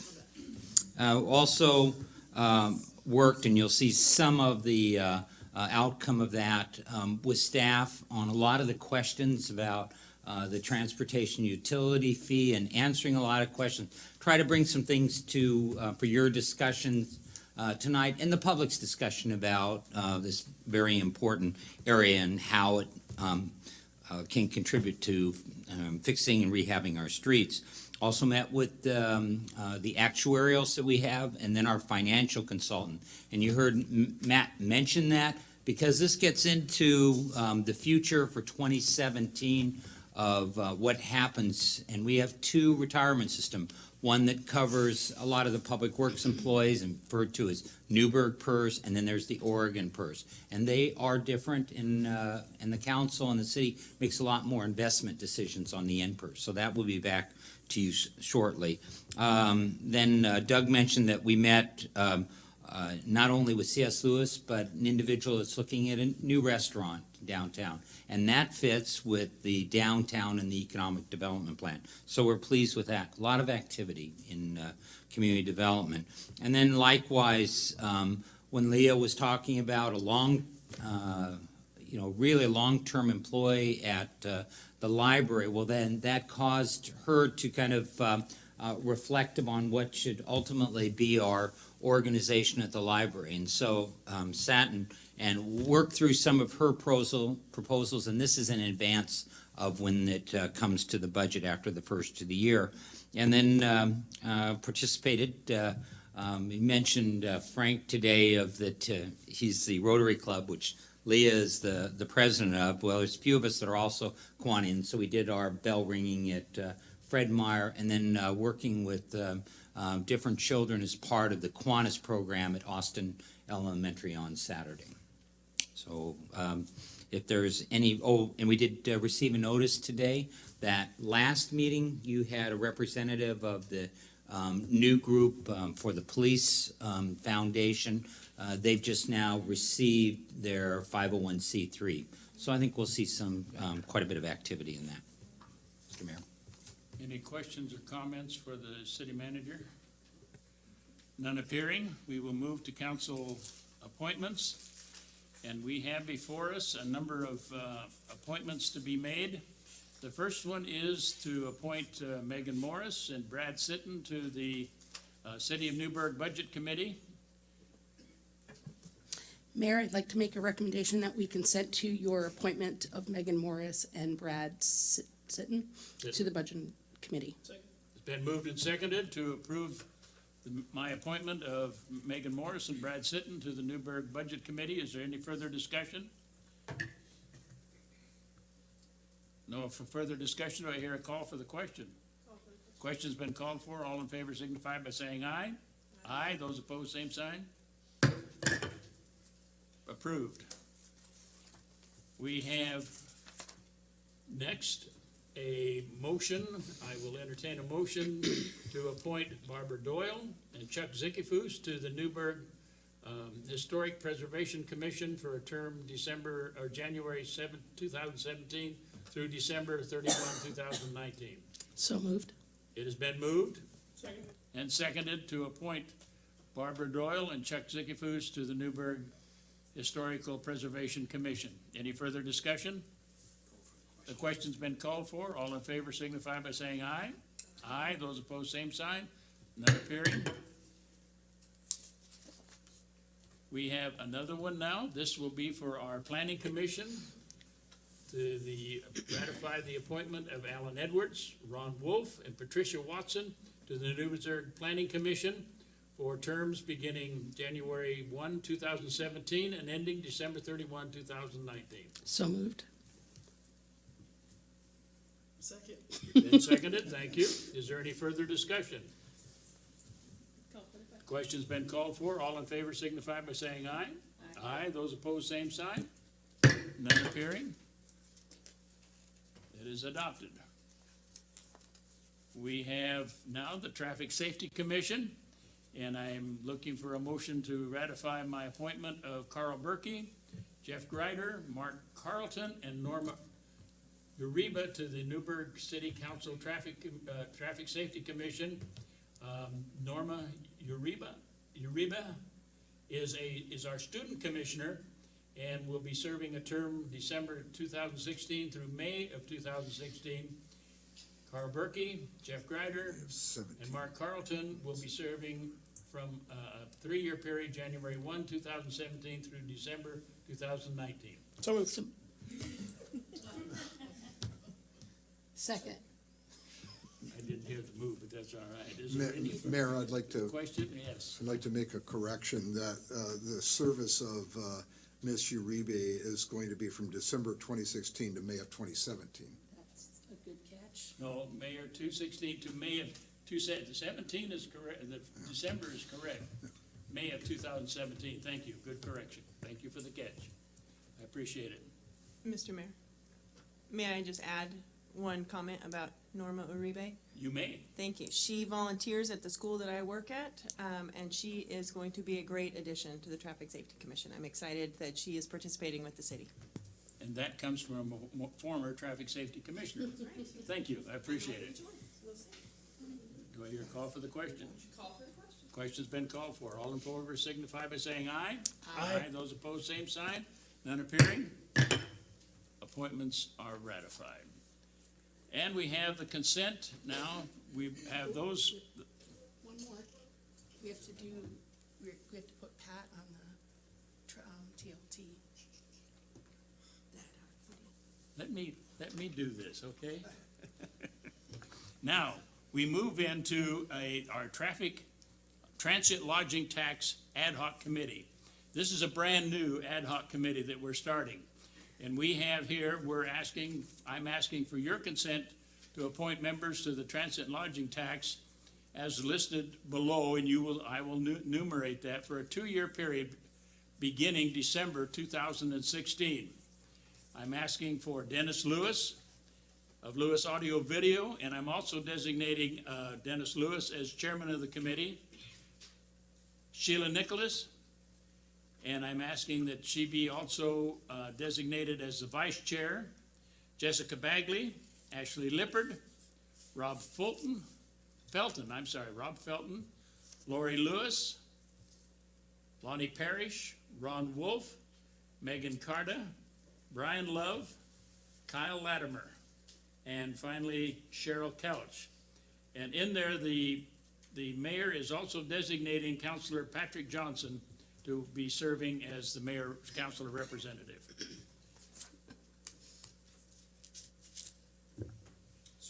So moved, thank you. It's been moved and seconded. Any further discussion?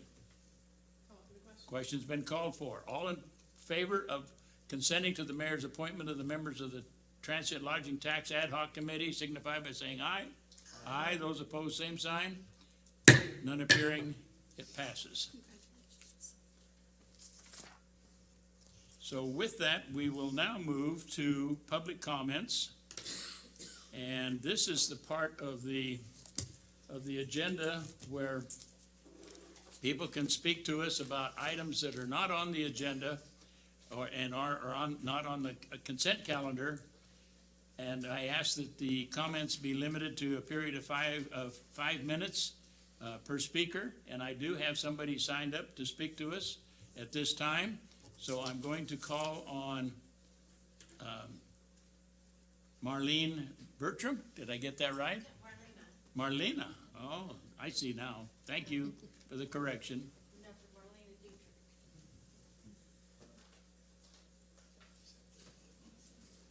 The silver button on the right. Identify yourself and you may begin. I'm Marlena Bertram, your Community Mediators of Yamhill County Executive Director. Do you want me to give my address? It's listed. Okay, great. Well, this time of year, we are going through Thanksgiving and times of appreciation and going towards the holidays where we celebrate the year in past and in review, and I wanted to come as I do this time of year and recognize the partnership, the very valuable partnership that your Community Mediators has with the city of Newberg, and the appreciation that we have for that partnership in providing conflict resolution services to the citizens of Yamhill County, and in this case particularly with the citizens of Newberg. We couldn't do the work that we do without your support, and not only the financial support, but the moral and emotional support, I guess. You believe in conflict resolution and mediation, and our cadre of 30-plus volunteer mediators provide the service. I'm the only staff person, and I coordinate their services and their volunteer efforts, and we provide the services at no cost or very low cost in some situations to citizens 24/7 throughout the year. So I just passed around a letter that kind of just itemizes some things, that this is a good meeting for me to come to. It's your department updates, and I just wanted to update you a little bit on our conflict resolution mediation program. On the back of that letter shows a statistical summary of the types of cases and the numbers of cases that we've been doing the last fiscal year. Most of the cases are small claims. The school mediation, truancy mediations are a high number, but I'll let you just glance through it at your leisure. We did 56 cases for 173 local residents. Out of that, there were 44 actual mediations, and there were 163 volunteer hours. The types of cases, the number of cases that we did represent 49% of YCM's caseload that served Newberg residents. So that's nearly half of our resources went for Newberg folks. I also listed the case referral sources, small claims court. A lot of them were former clients, word of mouth and internet. We'd like to see the former clients' word of mouth, because that shows that people really believe in our services and use us again and again. 4 of the referrals were from law enforcement, 3 from government agencies. So you can see that the total case service value during the last fiscal year was just nearly $45,000. Just once again, we really appreciate your support over time, over the last years and decades. And with that, I'll just, again, say thank you. Any questions or comments for Marlena at this time? None appearing. Thank you very much. Thank you for the report and the update. I appreciate it very much. Okay, great. Right, thank you. With that, we move to the consent calendar. Pleasure of the council.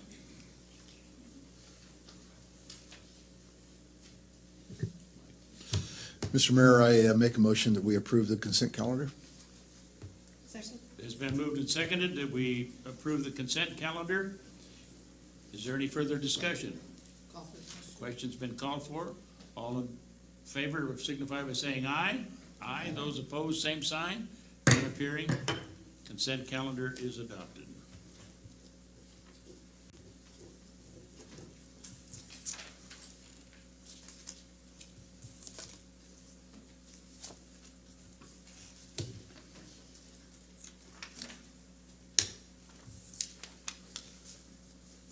And with that, we're going to move into a public hearing. This is an administrative hearing to consider adopting a resolution approving the sale of city-owned property located at 305 West Illinois Street in the amount of $265,000, approving the dedication of vehicular ingress-egress easement, and authorizing the city manager to prepare, modify, and execute all necessary documents to complete the sale and dedication of the easement of the easement on the property. Jay? Mayor Andrews, council. I just wanted to make sure you're carrying it, right? Yes, sir. Okay. I need to know, are there any abstentions or conflicts of interest by any members of the council? None appearing. Staff report, please. Mayor Andrews, City Council, Jay Harris, your Public Works Director. In 2009, we purchased almost a half-acre property for the construction of a wastewater lift station. It was part of a master plan that we did, and it was to reduce the flows at our Dayton pump station. The construction was completed by Mortensen in 2010, and the site was subsequently partitioned in 2012, separating the house from the pumps lift station site. So this summer, the city listed the house for sale, and we received an all-cash offer for the property for $265,000. With council approval of the proposed sale, and there's an easement dedication that we need to do also, the closing of the sale for the house is projected to be on or before December 14th. The revenue from this, Clarification, if I may. Yes. Did you say 255 or 265? 265,000. 65? Yes, Thank you. 265. Thank you. The revenue from the sale will go back to the wastewater fund. The property was originally bought with wastewater funding. And then in the future, we'll use the dollars to complete additional capital improvement projects. That's the end of the staff report. Thank you very much. Any questions from staff? Councilor Woodruff? Thank you. Just a couple of questions. I was just wondering why it said we're selling it as is, and I was just wondering what condition is the house in, and why are we doing less than the asking price? A couple things. There was some repairs that needed to be made to the house, so we did some price reductions for that. Our previous tenant, manager Hannon, no, I'm just kidding you. There was some problems with the house here and there, and the city manager did rent the house for a few months while he was looking for a permanent place. But, so the price was reduced for some improvements that needed to happen. And then also, we don't have any financing contingencies, so cash offers are a little stronger, and typically you would reduce the price a little bit more for all cash offers. City manager? Mayor Count, so I could defend myself. It's not because I was staying there. The house has the arborvitae in the front. They didn't, we put them in and they died from a mite that came in there. So there was that. And the other one is that we've done some repairs on the roof, but it's not brand new.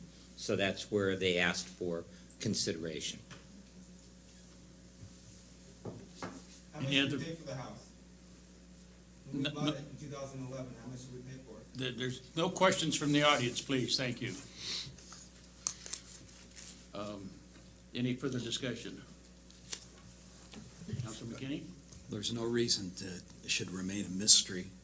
The offer is $17,000 less than what we paid for it. But remember, we sold off a parcel of property that was along with it. So it's a pretty fair value. We really didn't lose anything. Mr. Mayor? Councilor Corey? And that was going to be pretty much my comment on that too, was that we had two parcels, we are keeping one parcel.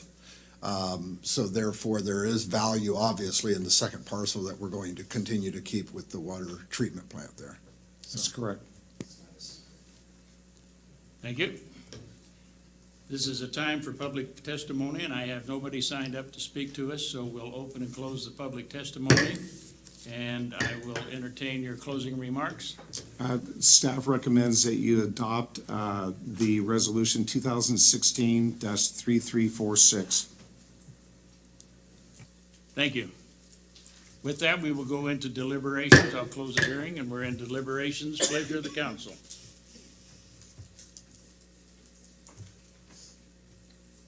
Councilor Corey?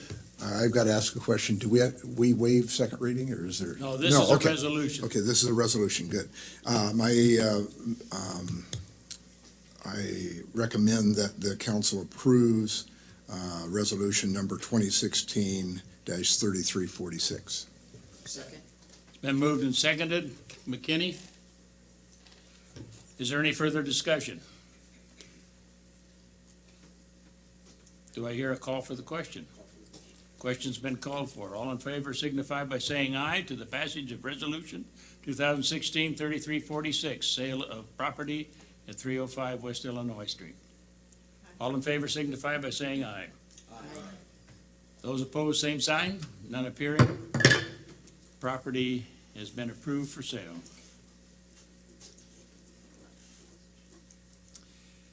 We now move to, again, a public hearing, and this time we're dealing with the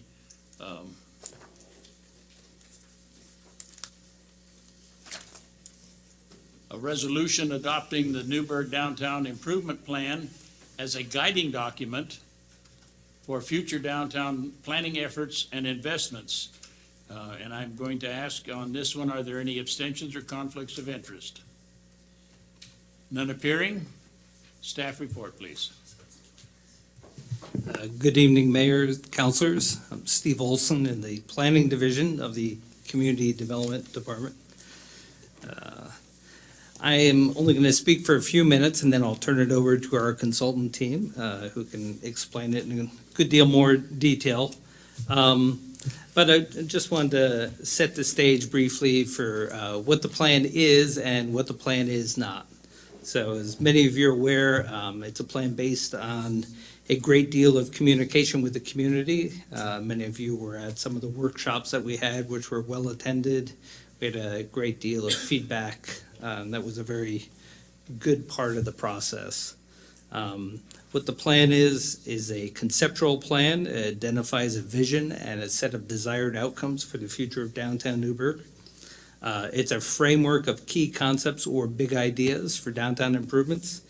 And these elements you actually saw at a workshop that we jointly had with the Planning Commission. So there shouldn't be anything really new in that section of it. What's new since then, though, is that we've fleshed out an implementation plan or action plan. So it's a strategy for working on these many different follow-up projects over time. It also discusses some funding options. And then the plan is also a set of appendices that often appendices are just dry documents that are there for reference and you don't really use. In this case, though, there's some very valuable analysis of market conditions. There's a parking inventory, which we never really had a good parking inventory downtown before. Also utilization studies, so we're aware of how well it was being used or how frequently it's being used. There's also a set of parking management strategies. So as we hopefully have the good problem of having more and more development downtown, it's how do we better use the existing parking? There's feasibility studies for redevelopment in some downtown areas. We have cost estimates, ballpark cost estimates, but nonetheless, we have some estimates on the streetscape improvements, urban design strategies, and we have some recommendations for development code and comprehensive plan changes. So some things the plan is not. It's not a development code or comprehensive plan change. We have some good suggestions, recommendations from the consultant. Those are things that would be explored in the future. Ideas for the West End, for example. We'd want to meet with all the property owners and business owners and have a good discussion before we take any substantive steps on that. But that's the kind of thing that's laid out in the action plan. It describes, obviously we've probably got about 20 follow-up ideas. There will be many sequels to the downtown plan, smaller ones that staff will be working on, but this gives staff direction, and it also breaks it out into a timeline. We're also not trying to do them all at once. We're going to focus on a few and sort of move through the system. So there are suggestions for funding options. This does not approve a funding plan. That's going to be a significant future effort, as some of the things in the plan are not that expensive. And some things like making large street improvements would be very expensive. So there's a range of funding needs. And some of those things will be discussed at future council sessions coming up. The action plan that's in here starts on page 52 of 424. And it's approximately 15 pages. And it's just an example of how it tries to break down the topics, assign some responsibilities, project leads, the agencies that need coordination.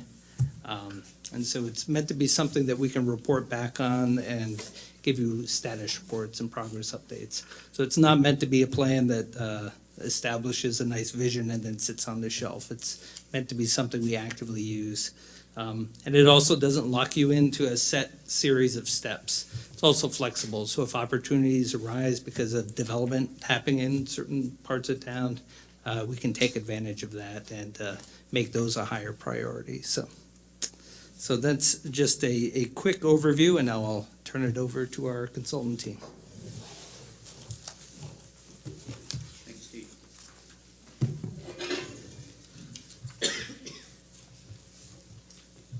Do we have the screen up here working as well, or I was not able to get it to work. kind of, sort of? Make sure this is. Thank you. Okay, there we go. Perfect. Thank you, Steve. Good evening, Mayor. Good evening, Council, senior staff. I'm Dave Siegel with Leland Consulting Group, and it's good to see you again. I'm the project manager for the consultant team that's worked with you for over a year now on your downtown improvement plan.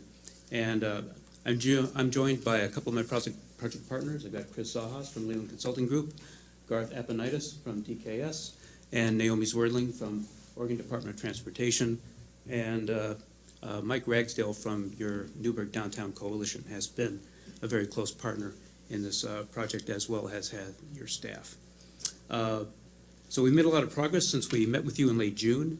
When we met, you'll recall that we reviewed the purpose of the downtown improvement plan, the opportunities it presented, the vision and set of desired outcomes we developed with our advisory committee and the public, and we reviewed a set of big ideas for carrying out the vision and achieving those outcomes over time.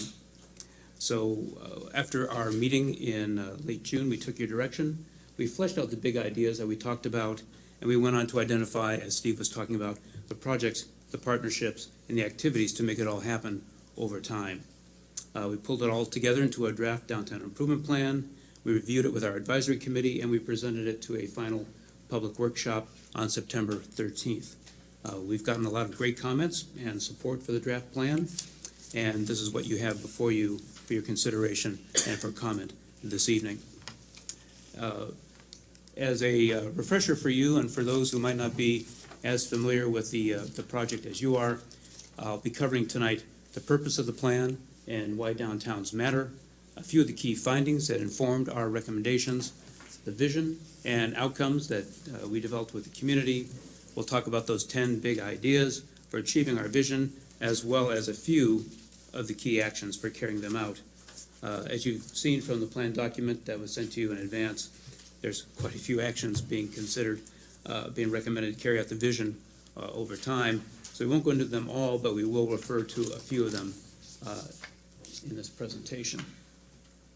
So by way of the purpose of the project, in the future, as the Newberg-Dundee bypass is completed in phases, the amount of car and truck traffic downtown is expected to be greatly reduced, providing an opportunity to reimagine how downtown can be more successful, more attractive, easier and safer to get around, and better for business.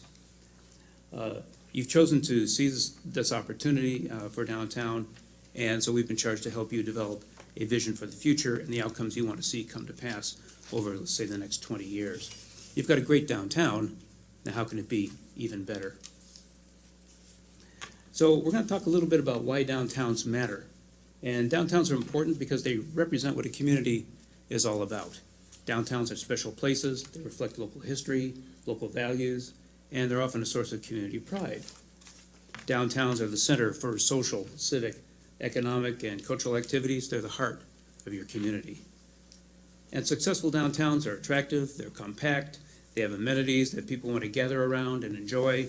So whether it's a public plaza with a fountain, or an art installation, or a wide and walkable sidewalk with cafe tables and places to sit and talk, that's what it's all about as far as a place for action and interaction.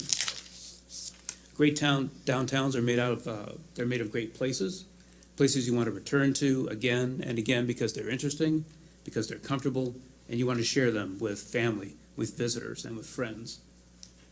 And a great downtown is the economic and business hub of the community, where local businesses work hand in hand to establish and maintain a positive image, high retail sales, profitable rents.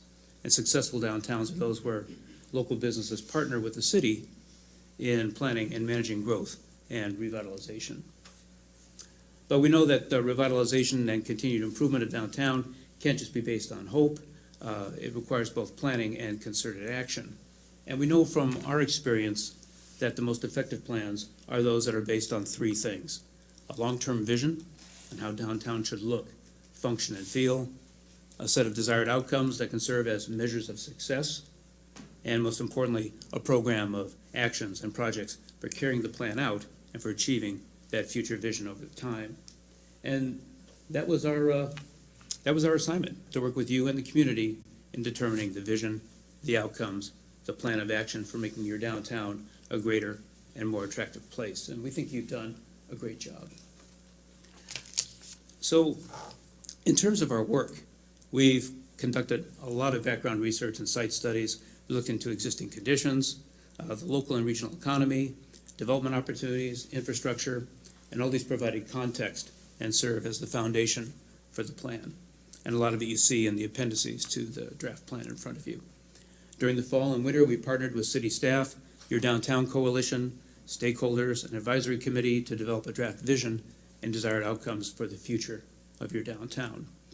We held a public workshop before Christmas, it's been a year already, to test these outcomes and ask the community for ideas on what they saw as their downtown of the future. We took what we heard, we developed a set of concepts or big ideas for focusing the plan and the actions for carrying them out. We tested them at the second public workshop in May. We also held a meeting with several developers to run our concepts by them to make sure that we did indeed have a vision and not just a hallucination. And finally, we developed an action plan comprised of those steps needed to carry out those big ideas and the vision for downtown, the things that needed to be done in each of the first 3 years, and those things that might take a little bit longer to accomplish. And some will take a little bit more coordination, some design, some engineering. But we also recommended a strategy for making sure, as Steve said, that the plan doesn't just sit on the shelf. We want to make sure that interest and momentum are maintained and that progress is being made and reported to you and adjusted over time. So let me give you a couple of key takeaways just from our initial research, and then I'll touch base on the vision, the outcomes, and those big ideas that form the core of your draft downtown plan. So by way of some real quick background, your economy is healthy, it's on the upswing, you've got a significant concentration of jobs and housing within easy access of downtown, and whether you consider a low, high, or medium estimate of future population, we see a real healthy projected growth over both the short and long term. And what this means for Newberg is that you've got a healthy demand for housing in the future. You can anticipate a gradual expansion of jobs within the community, and downtown has the ability to absorb a good portion of this growth. And we've taken these findings into account as we worked with the community on the vision and the big ideas for downtown. In talking about the vision, the community told us that they see their downtown of the future as being an active and attractive destination at the gateway to Oregon's wine country, and not just a place to pass through, with a real successful mix of uses, including retail, employment, civic and cultural places, and homes with easy access to downtown and what downtown has to offer. Their downtown of the future would be people-oriented, easy to get around, with interesting sidewalk spaces, public art, a unique place in which to live, work, shop, and play. And we then developed with the public a set of 10 desired outcomes, basically the characteristics that they would want to see in their future downtown. And people said they'd like to see their downtown as being safe, comfortable, fun, easy to find your way around, and the center of public life with an interesting mix of businesses and places to live. Parking would be easy to find. New development and redevelopment would complement the older and historic buildings. Public art would complement the broader sidewalks and streetscape amenities, and infrastructure would be sufficient to support growth downtown. So we use these desired outcomes as criteria for guiding the development of a framework of concepts for downtown. So let's move on to that framework. So in thinking about a plan for carrying out the vision, we developed 10 big ideas with the community. Concepts would serve as a focal point for actions, projects, and change. And I'll go through each of these real briefly and provide additional information during your question and answer period. But we'll start with our first big idea, gateways. So gateways, they're features that help define neighborhoods and districts with landscaping, monuments, signs, or archways to symbolize and designate an entrance, designate a sense of arrival to a special place or a special area. And there's 4 primary gateways, as you can see with those circles on this diagram, 4 primary gateways to downtown that can inform the greatest number of visitors from the east, west, and north. So on the west, where Highway 99 comes into downtown around First and Harrison. On the northwest, where Sherman and Main Streets, which is also Highway 240, meet.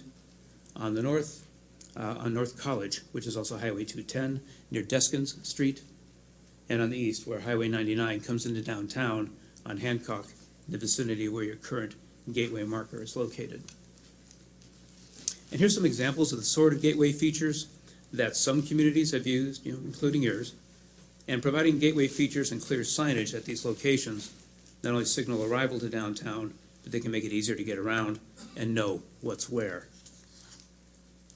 Our second big idea has to do with First Street improvements. And First Street is downtown Newberg's main street, if you will. It's the principal business street with the concentration of shops, restaurants, and services within that walkable environment. It's the social center of your community. We anticipate new development and major redevelopment to be more vertical in nature, with opportunities for new businesses and residents.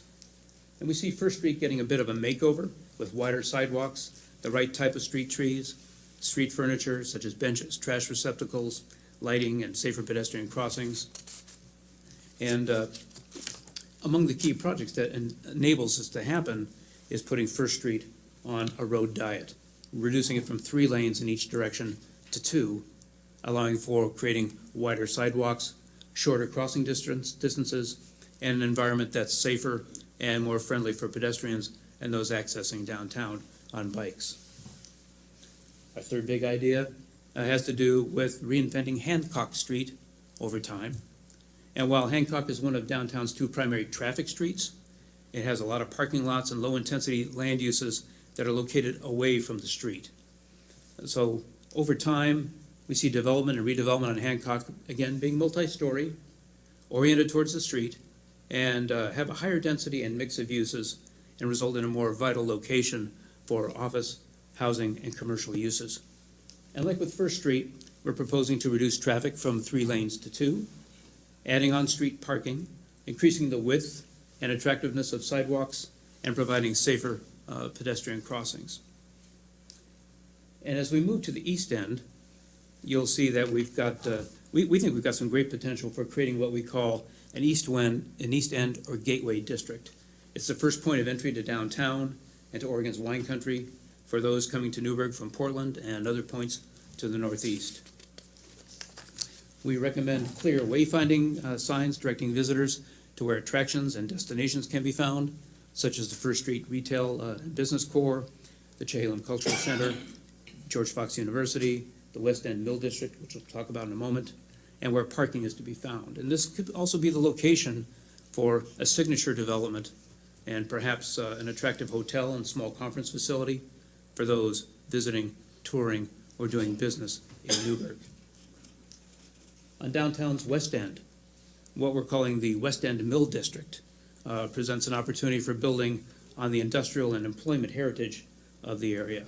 Redevelopment in this district would keep some of the areas kind of a gritty feel, if you will, which is a key part of its appeal in our opinion. In addition to employment, we see the old mill in particular can serve as a destination for what we call craft industrial uses. So places where goods can be made, sampled, touched, bought, and being close to downtown, this jobs and goods-focused concept would also have some additional tourism value, building on the appeal of goods and materials that are locally sourced or within the region. And this would be somewhat similar to what you see in McMinnville in their granary district in the northeast gateway area, for example. Our sixth big idea has to do with a Second Street mixed-use district. And housing is a key component of successful downtowns.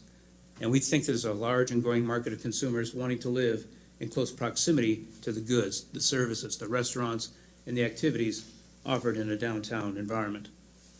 These downtown residents, they also provide additional buying power to support local merchants, and they help increase the local tax base.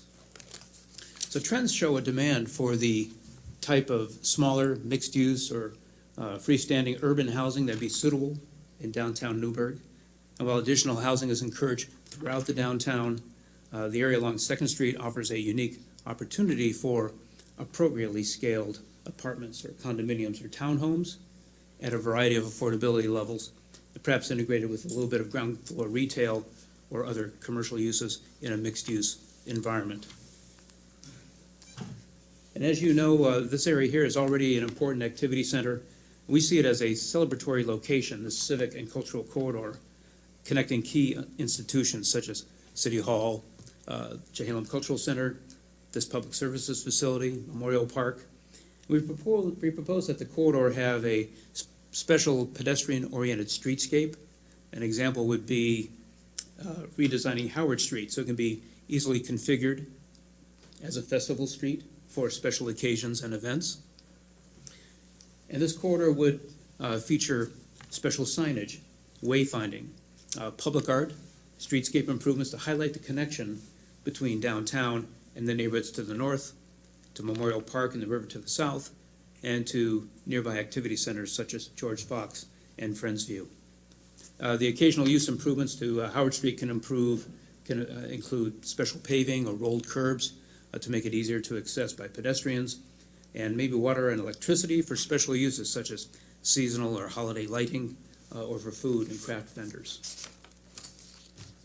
Our 8th key concept is for a catalyst development in the core of downtown. And when I say catalyst development, we refer to those that are a particularly good opportunity for stimulating private investment and for changing the development environment downtown. The city owns a property known as the Butler site in the heart of the First Street Retail District and along the civic and cultural corridor across from City Hall. The property lends itself, in our opinion, to a unique signature development. We see it as a key opportunity for what we call a public-private partnership to develop this site in a manner that's consistent with the vision for downtown and demonstrate real change. You know, we were also asked to study the feasibility of 3 different types of development on the site. You know, we looked at a hotel, we looked at 2 different types of mixed-use development, and although the location is great, it's a pretty small piece of property. It's only about 10,000 square feet. We can go into more detail after the presentation, but our key finding is that these particular uses that we looked at, the hotel and a couple types of mixed-use development, aren't presently feasible in today's economy, given the rents, given the property values that are downtown at this time, perhaps in the future, but not right at this time. However, we found, and we are recommending, 2 potential types of development that are feasible in today's market. One of them could be a 1 or 2 story building with a good-sized public plaza on the corner. And this could feature micro restaurants or small retail, you know, the type of the garage doors that open up in good weather, perhaps with offices or other uses above. And the plaza would allow continued use as a farmer's market or other special events. And it could also be combined with an occasional use of Howard Street as a festival street within the cultural corridor, helping to allow for some larger events. And we're also recommending investigating student housing in a partnership with George Fox University. They've got a growing student body. The university has a need for additional student housing. You know, and there's an example of student housing on a piece of property exactly this size in Northeast Portland near Concordia University. It's a good example of what can be done and bears looking into further. So regardless of whether the potential use is student housing or perhaps a creative business space with a plaza, these concepts demonstrate that there is a key opportunity for the city to partner with the private sector to develop this site in a manner consistent with the vision for downtown, and who knows, maybe it can even be linked with a future reuse of your historic post office. Our 9th key concept has to do with improving the connections from the north to the south. Now, key local north-south streets, you know, within and accessing downtown, like Main, Blaine, College, Meridian, and River Streets, they should be enhanced to emphasize and improve connections to the neighborhoods and uses close to downtown, such as Friendsview and George Fox University. It should be easy to understand how to get downtown and safe and easy to access it, whether you're on car or on bike or on foot. And perhaps there's even a future trolley using the tracks within Blaine Street to connect area attractions like the Allison Inn, the Jalem Cultural Center, Memorial Park, the Willamette River. These improved connections, effective signage, and distinct and attractive streetscape will make the connections to downtown much more clear, much more safe, pleasant, and attractive. Our 10th big idea has to do with celebrating art. And public art reflects the character and identity of a community, and it's an important part of this plan.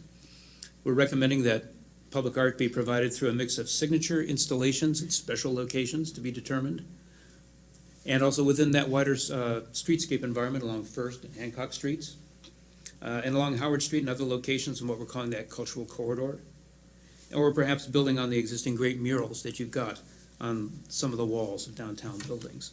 So whether the installment is permanent, temporary, or revolving, public art can educate, it can create jobs, it can create increase retail value, it can build community pride, it can increase tourism, and according to the Urban Land Institute, good art is good business. So taken all together, these 10 big ideas provide that overall framework for the downtown improvement plan. So at our last meeting with you, we identified some actions, some projects, funding sources, and partnerships for carrying out the vision. And in the last pages, I think, 15 pages, Steve, of the draft plan, there's charts that look like this one that kind of spell out the things that need to be done in each of the first 3 years, and those things that might take a little bit longer to accomplish. And some will take coordination, more design, some will take engineering, but I'll mention just a few of these recommended actions. Beginning the process of working with ODOT on the road diet concept for First and Hancock, to basically to reduce those travel lanes from 3 lanes to 2 while still accommodating traffic and local freight. And some of these discussions have already informally begun. Considering an urban renewal district for downtown to help generate funds for transportation, streetscape, and other major improvements. Developing a specific streetscape and gateway plan to identify the types of signs, types of street furniture, and street trees to provide clear guidance to where things are and to make downtown even more attractive, and doing that with a lot of communication and conversation with local property owners and businesses. As Steve was saying, managing your existing parking more efficiently and encouraging development, as I was talking about, of more housing downtown. There's redeveloping that West End Mill District into a hub of craft industrial activity, and we're encouraging a signature development at your East End Gateway. So again, whether it's a hotel here or on the West End, and also making the most of the city-owned Butler property.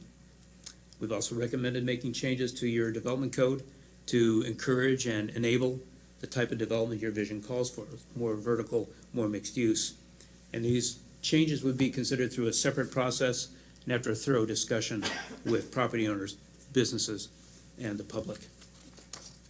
So in terms of getting things done, we're also recommending a strategy for making sure that the plan doesn't just sit there. It's a strategy geared towards monitoring, updating, and reporting on the status of these projects and actions. We're proposing that you, as city leaders, be provided with a regularly scheduled status report, and the plan be updated regularly to take advantage of changing opportunities, changing funding sources, and et cetera.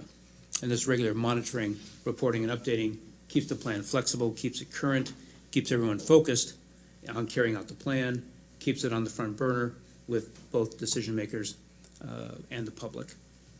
So, and you heard me also mention in our workshop in late June, this is the sort of implementation strategy that we worked with the city of Tigard to put in place for their downtown plan, and they're now in the 9th year, I believe it is, of carrying out the downtown plan, having made streetscape improvements, a Fano Creek Park permanent home for their farmers market, and now moving into mixed-use, multi-story development in downtown after having approved an urban renewal district as well.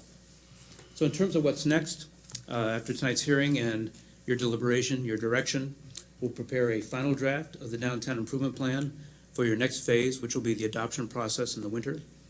And we anticipate that the work to carry out the plan would begin at the first part of the new year, and the implementing strategy for monitoring, reporting, and updating will be basically become the norm for making sure that things happen where they really count on the ground.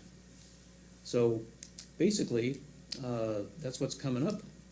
And I'd like to congratulate you again for, again, seizing this opportunity and for having the community weigh in on what they see as the desired future for their downtown. So I'll be glad to answer any questions you might have. I've got members of the project team that can also help, as well as your city staff. Thank you very much. We are in a public hearing, and we will direct some questions to you and/or staff. Councilor Essen. Are there other cities that have already gone through this process that you could point us to that we could go look at, how it worked out? Yes, Counselor. I would refer to a couple of them, and Chris, you can probably give me a couple more. But I think a good short list as far as accessible ones, you can make it to Tigard pretty easily and take a look at their downtown plan. Take a look at what's going on downtown. There's quite a few new things. You can see the Fountain Creek Park, as I was indicating. You can look at the Burnham Street streetscape improvements that have been made. All these were early on wins that were identified in the downtown plan that we worked on with the city. So was Job One, which was establishing an urban renewal district to help fund those improvements. And then also in downtown Bend, where we worked with them on their downtown plan. And again, a similar type of incremental implementation strategy, which is a whole lot of syllables for action plan, and getting things done. But what was key, though, was that there was that kind of regular monitoring and reporting to the decision makers on the progress that was made, and being able to adjust the plan to take advantage of funding opportunities, or sometimes politics change and make some things easier to happen, and allowing for change. Follow on? Follow on? Is Lake Oswego modeled after this in some similar way? Chris, you've worked in Lake Oswego. Do you want to? This is Chris Zajas from Leland Consulting Group. Hi, good evening. Please identify yourself. Yeah, I'm Chris Zajas, president of Leland Consulting Thank Group, you. part of the consulting team. Yeah, Lake Oswego's downtown. They have urban renewal. They have implemented a number of projects, not necessarily under our planning process, but We worked with them. But we've worked with them on components of implementation on several fronts, including some public-private partnerships that were related, similar to the Butler block, of a disposition of a publicly owned property at their 100% corner intersection that's led to the Lakeview Village project that a lot of you may be familiar with. And I would also add, if I might, if you walk around the streets of downtown Lake Oswego, you'll see quite a bit of public art. You'll see some just phenomenal statues and other pieces that are they're beautiful. They're a bit of a tourist attraction. There's a downtown art walk. It's pretty amazing. Any other questions for? Yes, Councilor Woodruff. Thank you. I was thinking back to the road diet a long time ago in the presentation. Does the road diet add parking? It adds parking along Hancock Street. It retains parking along First Street. And I can't tell you exactly how many spaces because it hasn't been designed, but it does retain parking along First Street, and it adds parking along Hancock Street. Councilor Johnson. Good evening. I have a couple, if that's all right, Mr. Go Mayor. ahead. First off, I'd like to say I really am impressed with the overall plan. There's pieces of it, as I've gotten more and more educated about it, that I do have some concerns about, and maybe you can assuage some of those. I've met with Mike Ragsdale regarding the road diet concept, just because transportation is kind of my thing, and I understand that when you take lanes away from ODOT, trying to get them back might be a little tougher. I don't know. Not a slam against ODOT at all, just knowing that sometimes processes with the state can be a little tricky.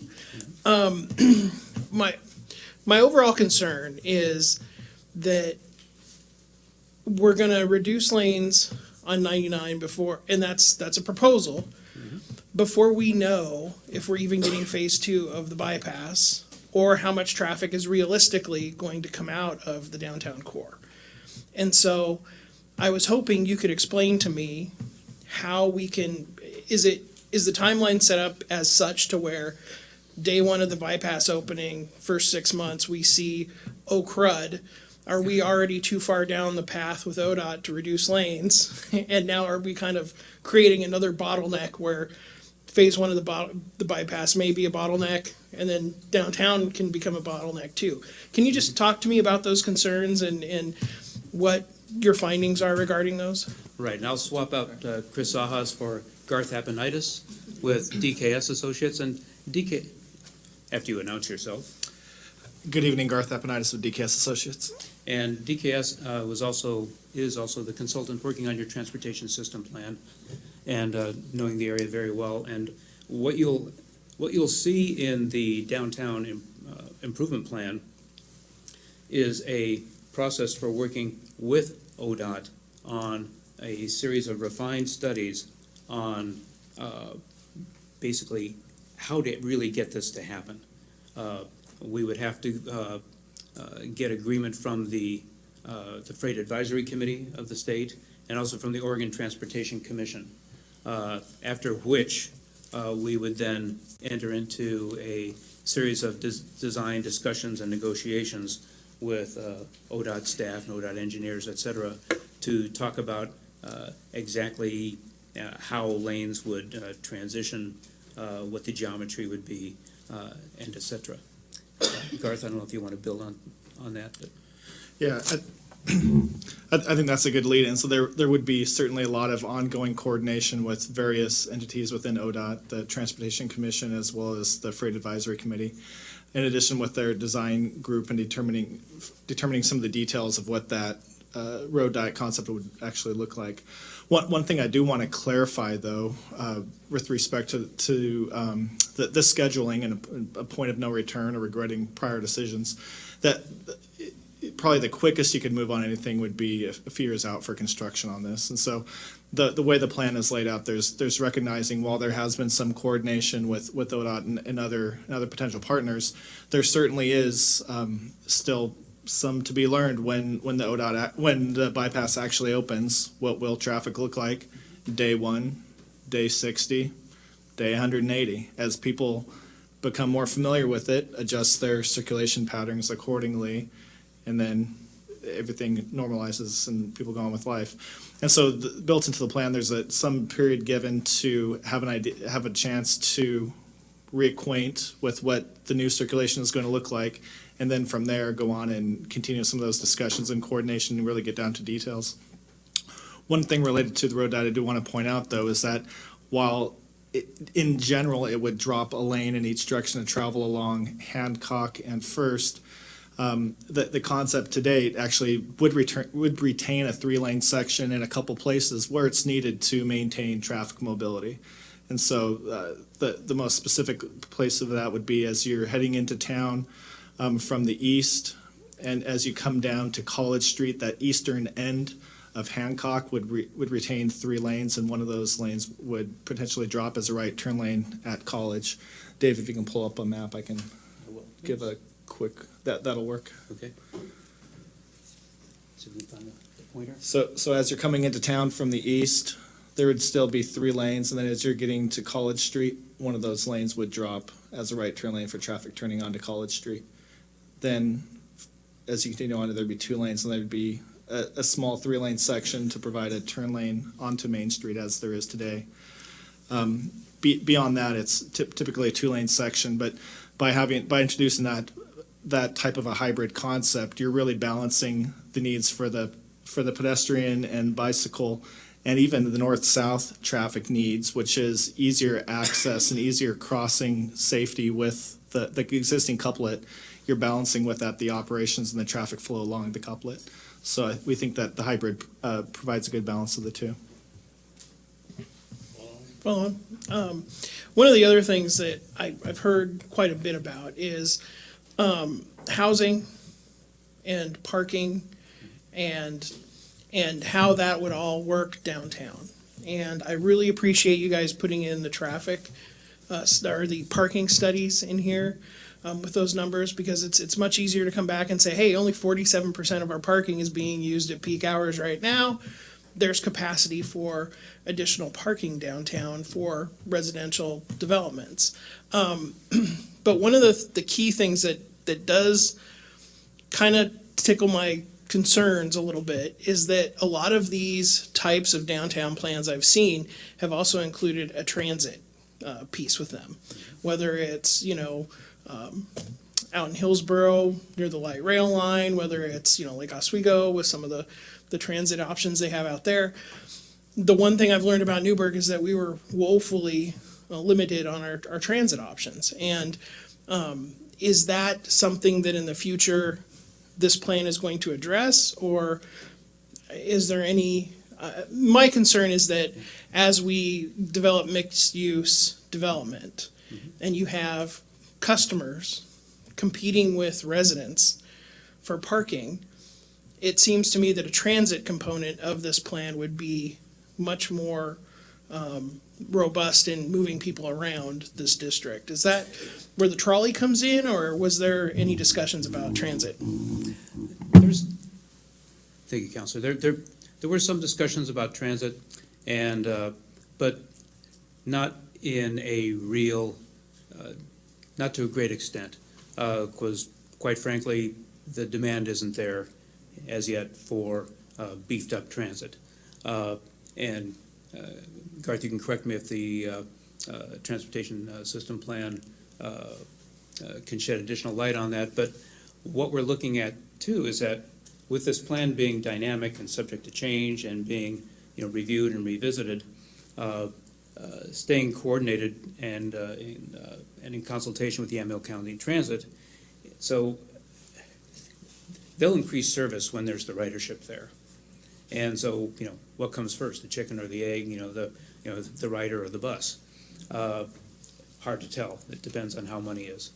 But with the plan being, again, dynamic and continually monitored and reported on and coordinated with the host of project partners, transit would certainly be something that should be kept in mind. And we, in developing the plan, we wanted to make sure that we didn't preclude the opportunity for increased transit service to downtown.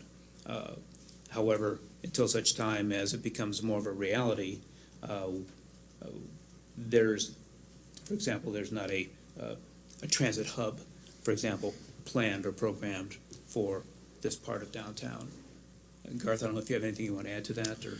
Yeah, I'd say as long as you're not the transit service provider that's actually making the decisions regarding service and the details of route specifics, that probably the best that we can do with this plan, as Dave mentioned, besides precluding that, is by providing the types of amenities and connections that would support and be beneficial to future transit ridership. So that would be amenities, street furniture, space for pedestrians, bicycles, easily getting to and crossing those streets, so that in the future, if transit service were provided and stops actually went in, people could get to and maneuver around those types of areas.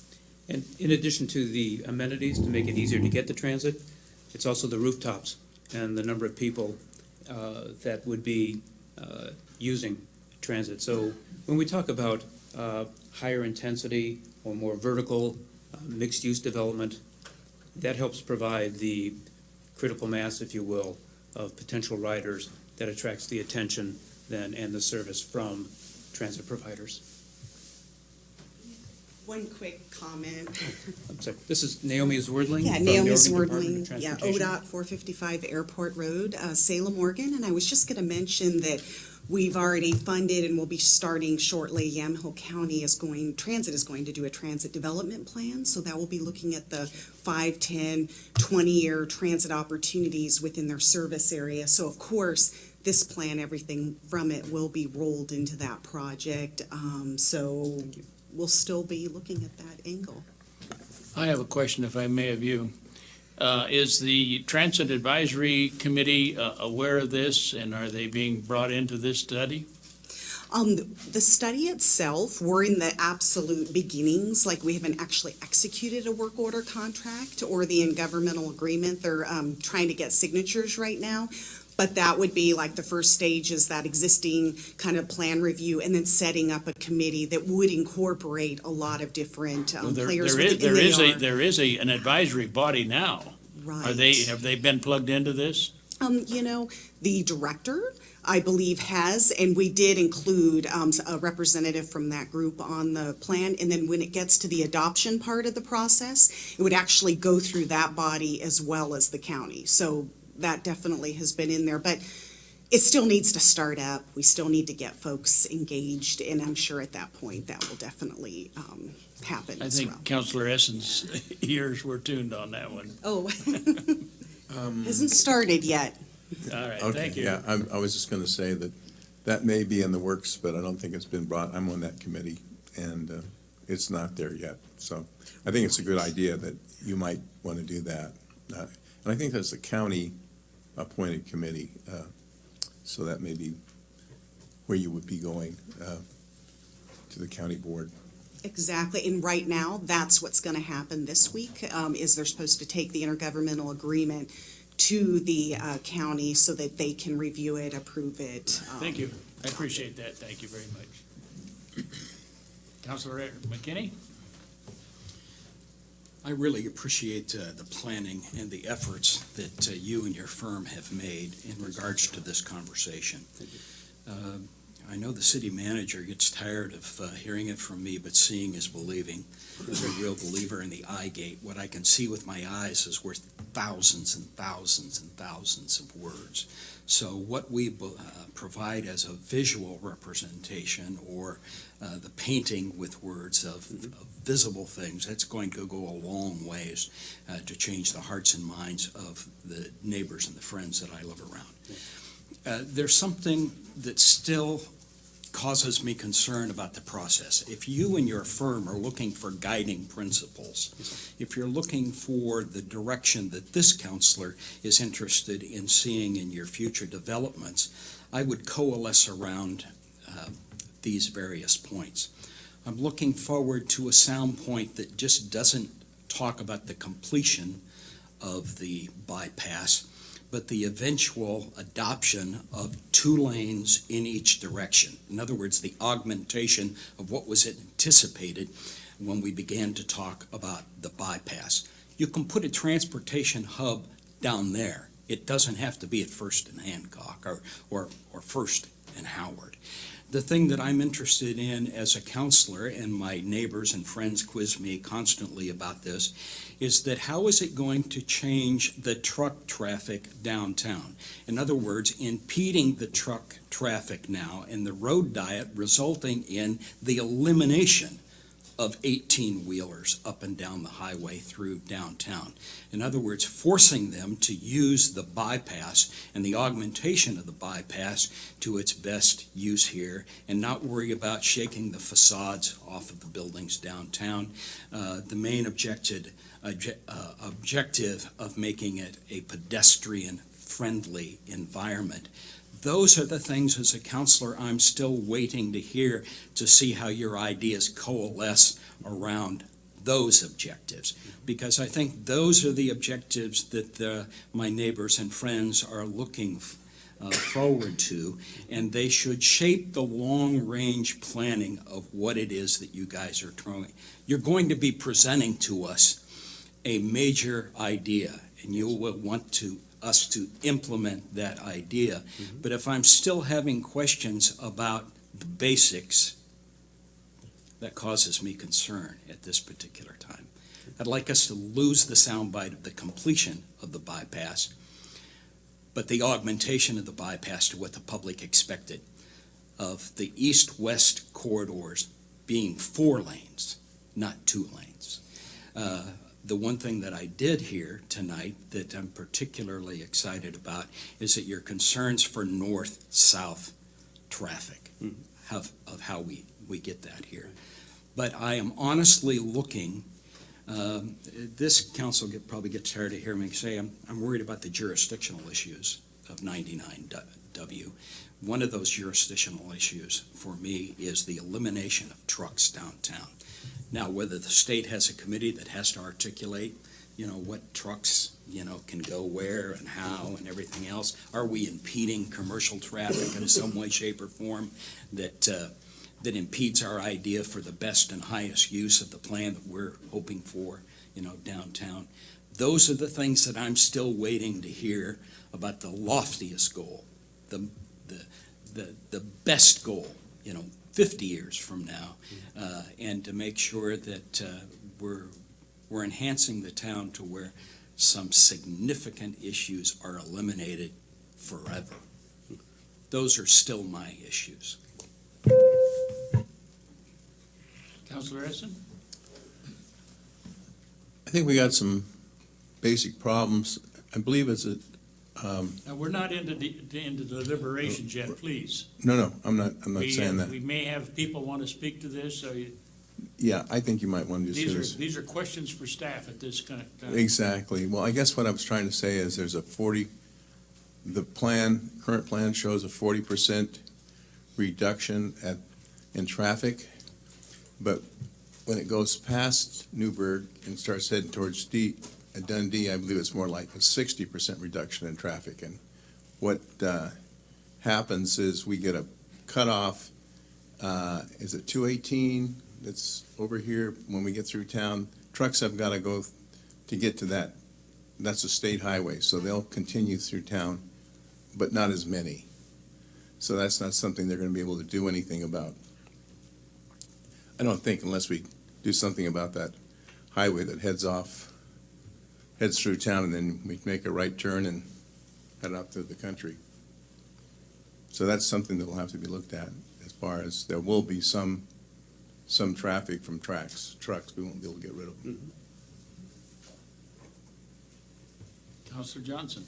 And I had one last question, kind of an inside baseball thing. You said you only had 2. I said a couple. A couple can be 3. Go on. Yeah.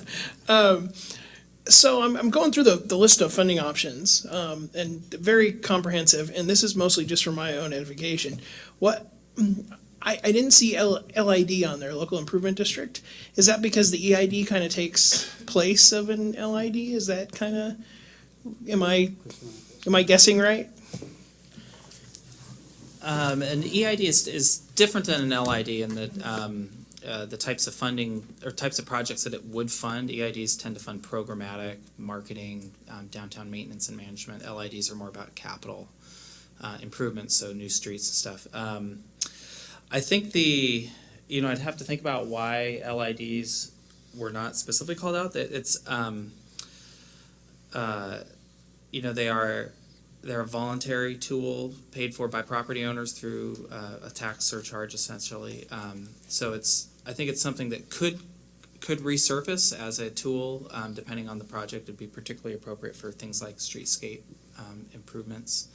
And I think to augment Chris's response is that with some of the recommendations in here, for example, improving north-south connections, that's going to take a little bit more examination in terms of exactly what then is needed, and at what cost, and with which funding source, or what goes into the funding gumbo as far as different funding sources, of which an LID might be an important piece. Okay. We don't know as yet. We've identified a host of funding sources, of which LIDs were one of them. Okay, follow on. Was it something that was rejected by business owners and the community at whole at these meetings, or was it just kind of glossed over? Yeah, it was more, I wouldn't say it's eliminated, as Dave suggested. It was just not highlighted as the most likely. In our experience, it's, we didn't want to provide you with kind of a a completely unfiltered laundry list that doesn't Okay. provide you any direction. In our experience in looking at a lot of the communities that we've worked in, LIDs come up a lot as an idea, but they're relatively rarely implemented in a downtown context, and so we didn't want to just throw it out there for the sake of throwing it out there if we didn't think it would necessarily get used. Other questions at this time? None appearing. We have an opportunity for there to be public testimony. I did not receive anything for this particular discussion and this particular hearing of anybody wanting to provide any public testimony, so I'm going to open and close the public testimony, and I will look to staff for closing remarks. Yes, There was written testimony emailed earlier today from Mr. Sope. but no oral testimony. No oral testimony, correct?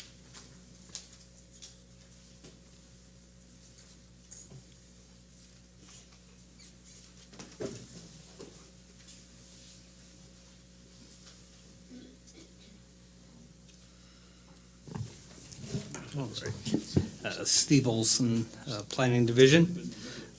So the final recommendation from staff would be that council adopt the Newberg Downtown Improvement Plan as a guiding document for future downtown planning efforts and investments. That would be through adopting Resolution 2016-3345. Doug, did you have any additional comments?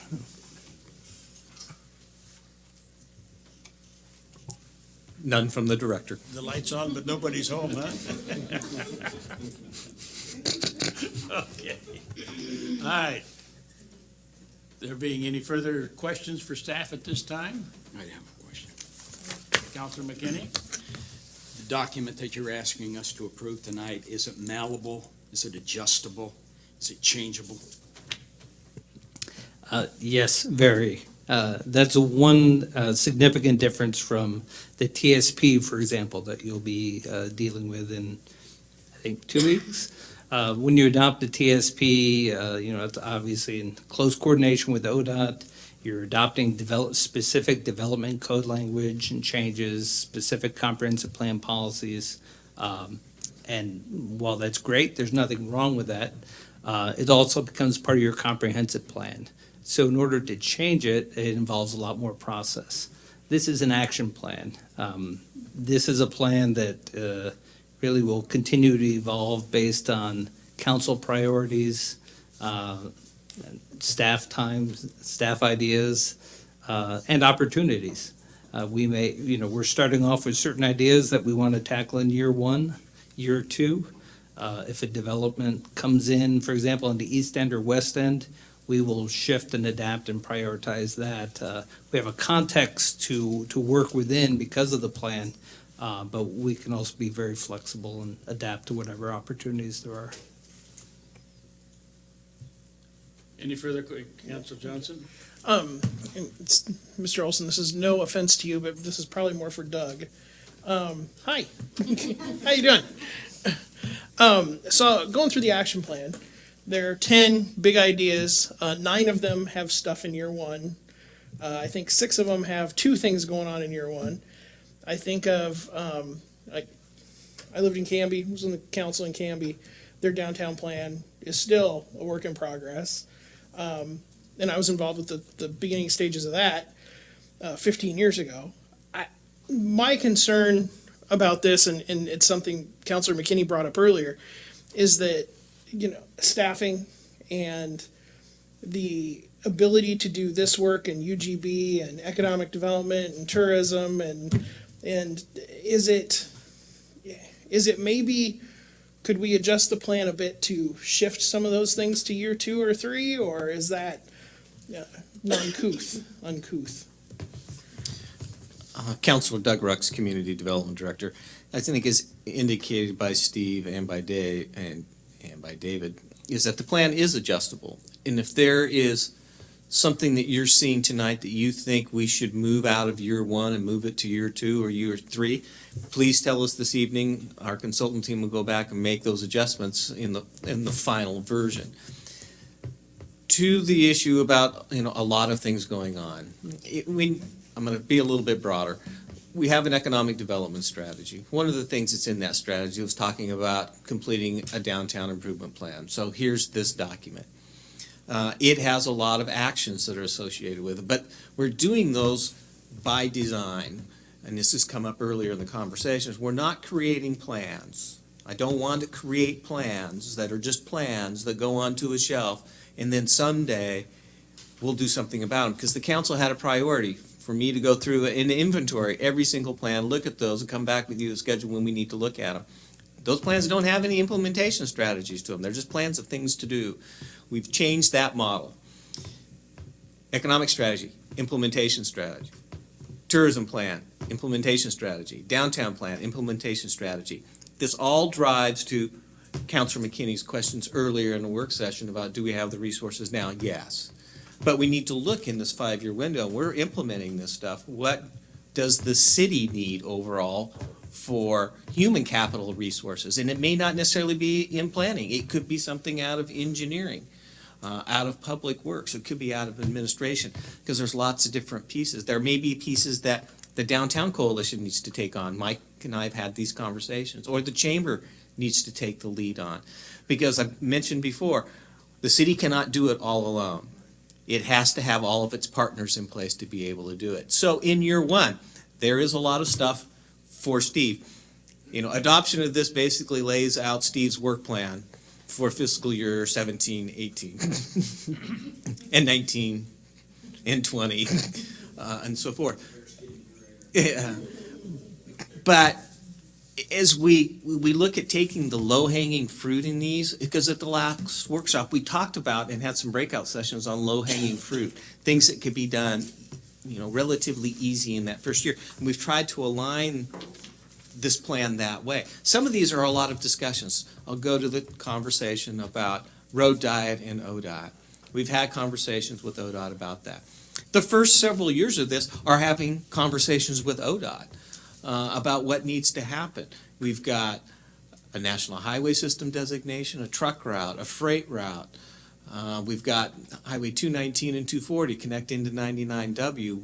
We've talked about special transportation area. So the first year of discussion alone is trying to figure out the steps and the sequence and the strategies we need to go through the ODOT system to have a more robust conversation eventually, and hopefully leading to the Oregon Transportation Commission having a decision, making some direction about, yes, we can do this road diet process in the downtown.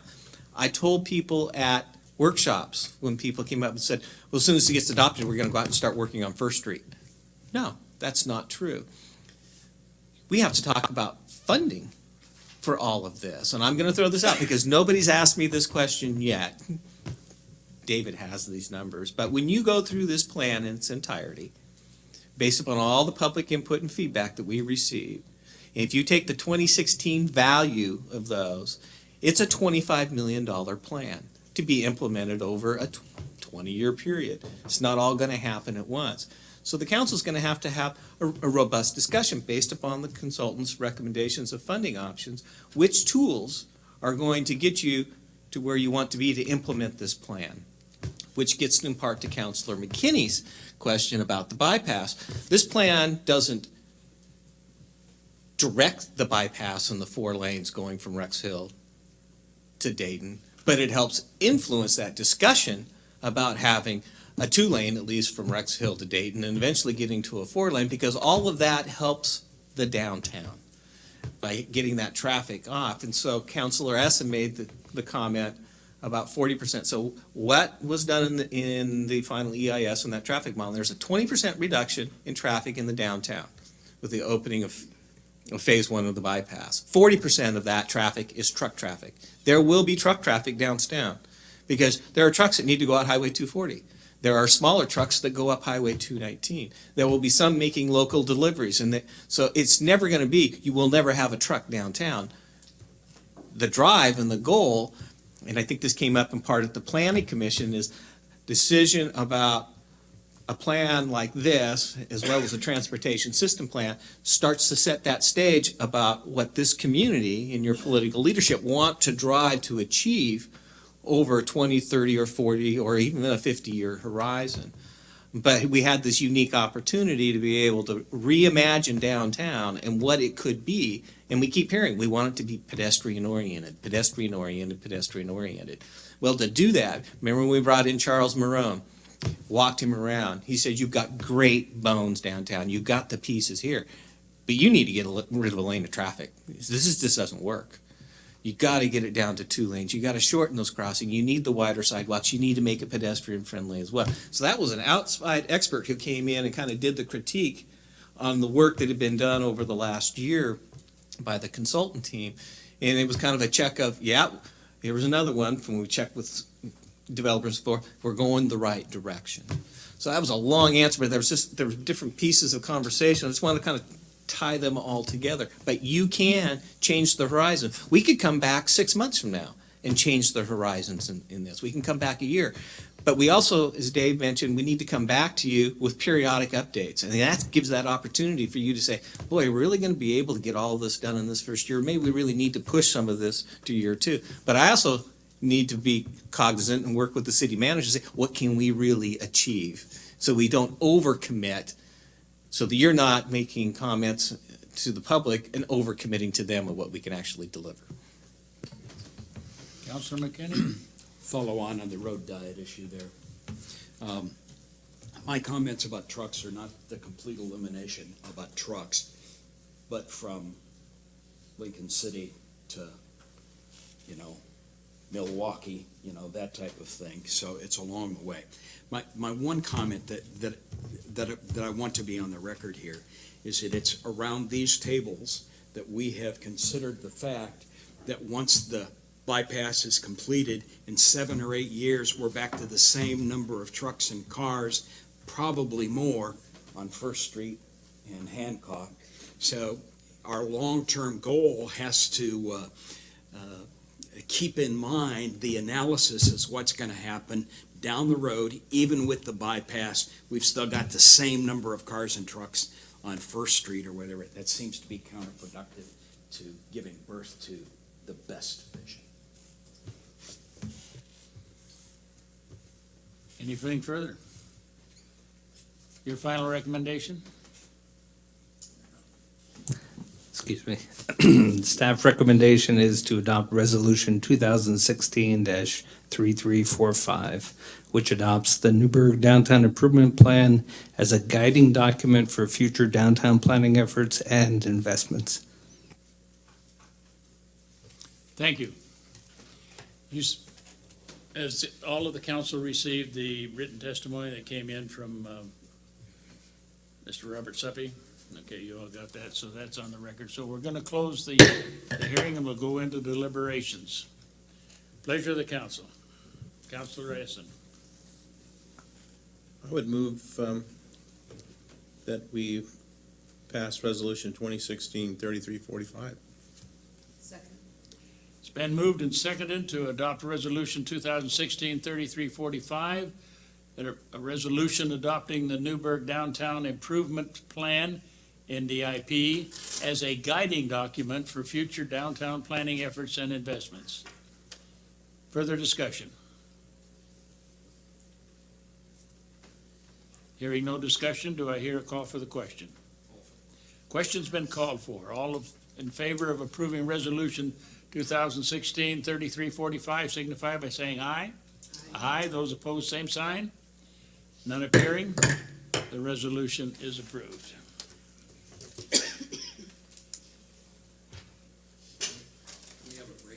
We will be at recess for no more than 10 minutes. We will reconvene at 9:10. Let's see. Undecided he wants to talk about. What? He wants, What's his last name? He didn't put it. He doesn't want his information released in a public records request.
Your problem.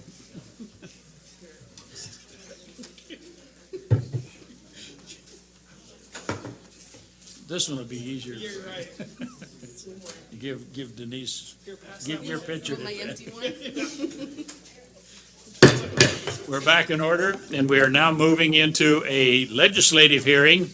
And this legislative hearing will be an ordinance amending the Newberg Municipal Code, Title III, to add a new chapter adopting a transportation utility fee.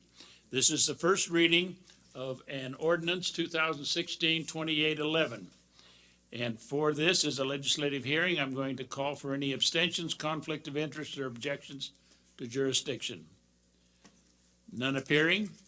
Staff report, and I do have people that have signed up and would like to provide some oral testimony, and we have had some written testimony on this. So you're carrying this one?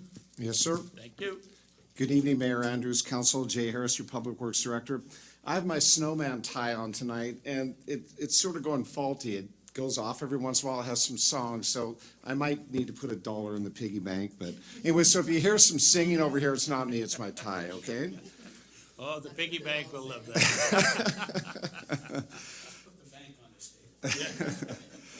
I'll keep track here. Good evening, Council. Jay Harris, your Public Works Director. I'm here to talk about a transportation utility fee this evening, could be morning. I also have Karen Hoffman, our city engineer, and Tony Roos from Kittleson Associates on the sides there, waiting for any questions that I can't field, which might be a few.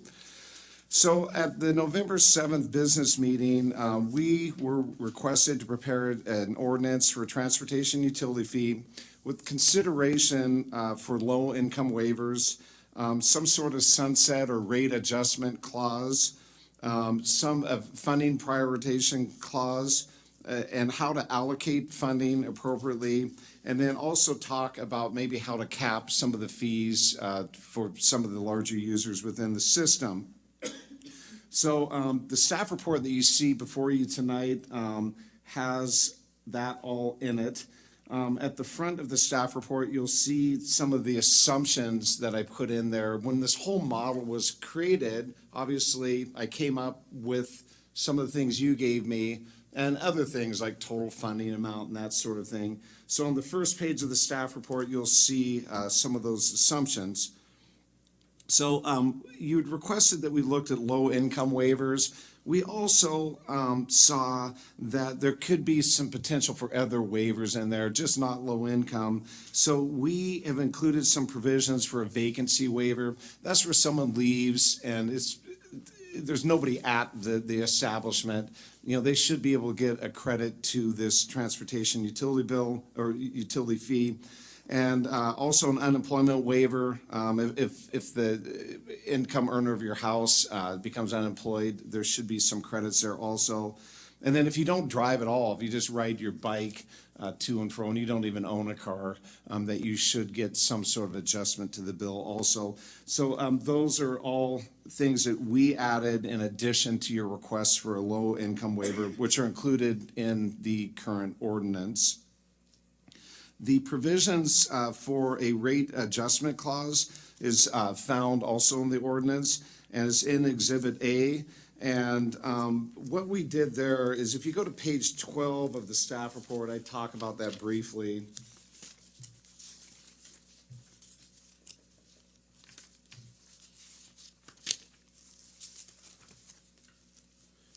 And Page 12? yeah, of the actual staff report, if you go in the ordinance, it's probably a better spot to go. That in 3.50.130 talks about the. What page are you? Which page 12 are you on? I'm on page 12 of the staff report. And page 12 of the staff report is dealing with waivers of fees, revenue adjustments? Correct. And in the revenue adjustments and terminations, there's a whole section in the ordinance that speaks to that. And pretty much what it does is it wraps the rate review committee into the process. to look at any potential increase of fees. They would also look at any reduction of fees if potentially the state adopts a larger gas tax and we get some more revenue, that the rate review committee with the provisions in the ordinance would look at that and possibly adjust the fee downwards in that instance. Clarification, since I. Yes. need to- Where in the proposed ordinance does it refer to the Citizens Rate Review Committee? Mayor Andrews, what you want to do is go into 3.50.080. 080? Yes, and you want to be in Exhibit A.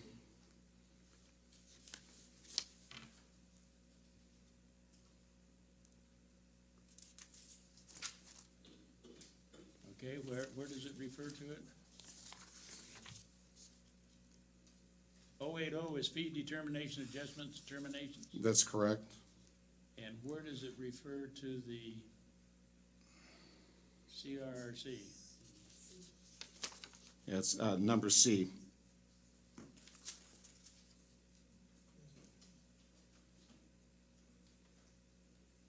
Tough program? Transportation utility fee is the acronym. Oh, it wasn't capitalized. All right, thank you. I find it. Okay.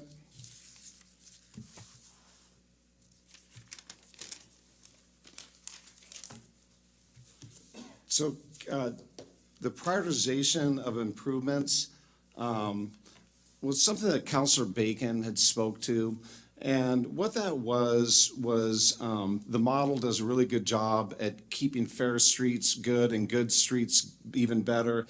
But the fair or the poor streets and the very poor streets tended in the model not to get as much money attributed to those. So in the ordinance Exhibit A, Section 3.50.060, set that a maximum of 70% would go to the maintenance of fair to good streets and 30% would restore the poorer roads, or a minimum of 30%.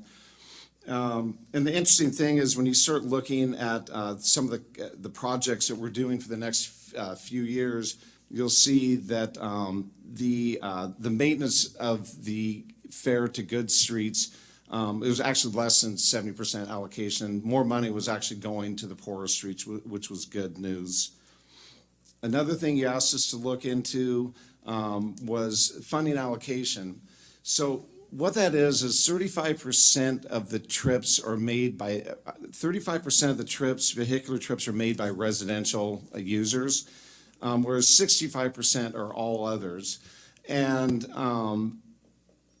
the issue is, though, is 60% of the roadways are local roadways that have residents on them.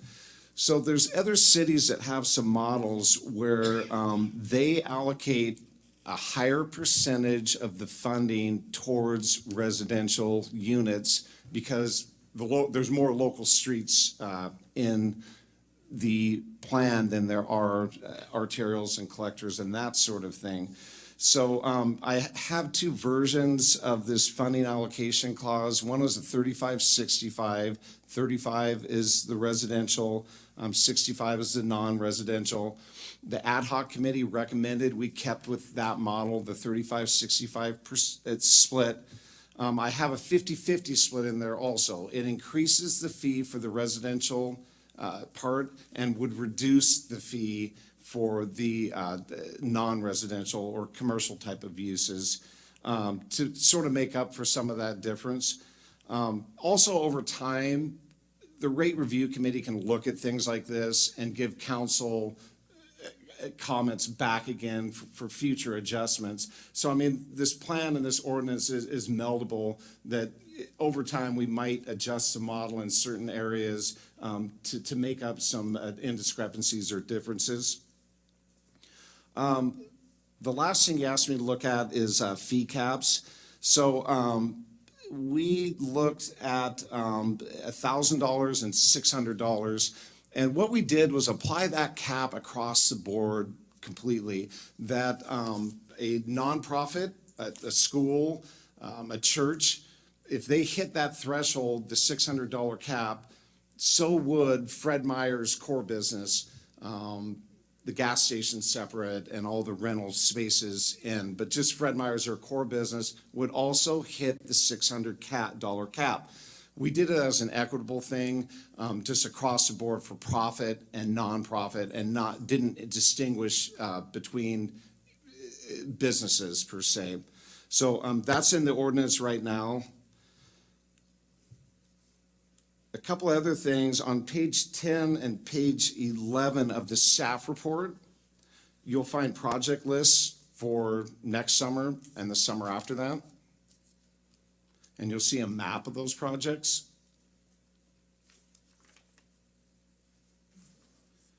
So you had asked for those previously, that you wanted to see what we were doing with the money each year.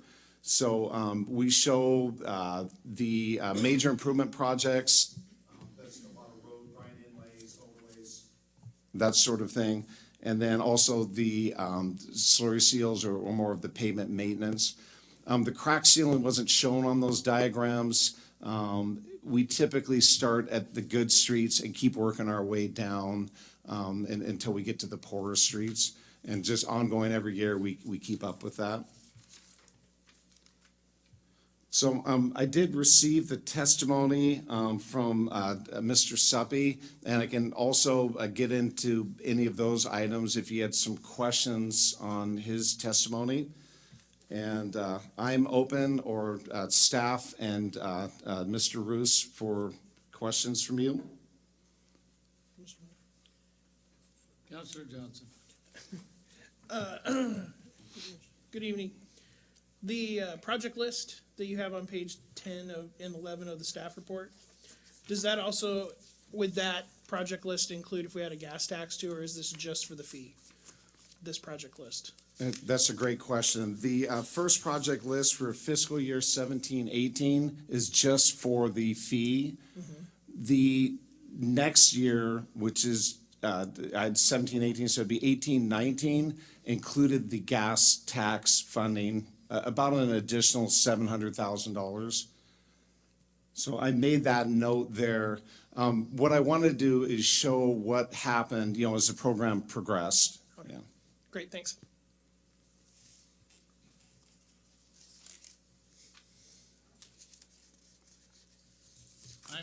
If I may, Jay, I'm still Yes. struggling with, I'm looking at, in your ordinance, under 080, the cap D, the established service fees, and then trying to relate that to the caps that you have. Can you talk to me more about that? You have single family, multiple family, or residential, and you have non-residential.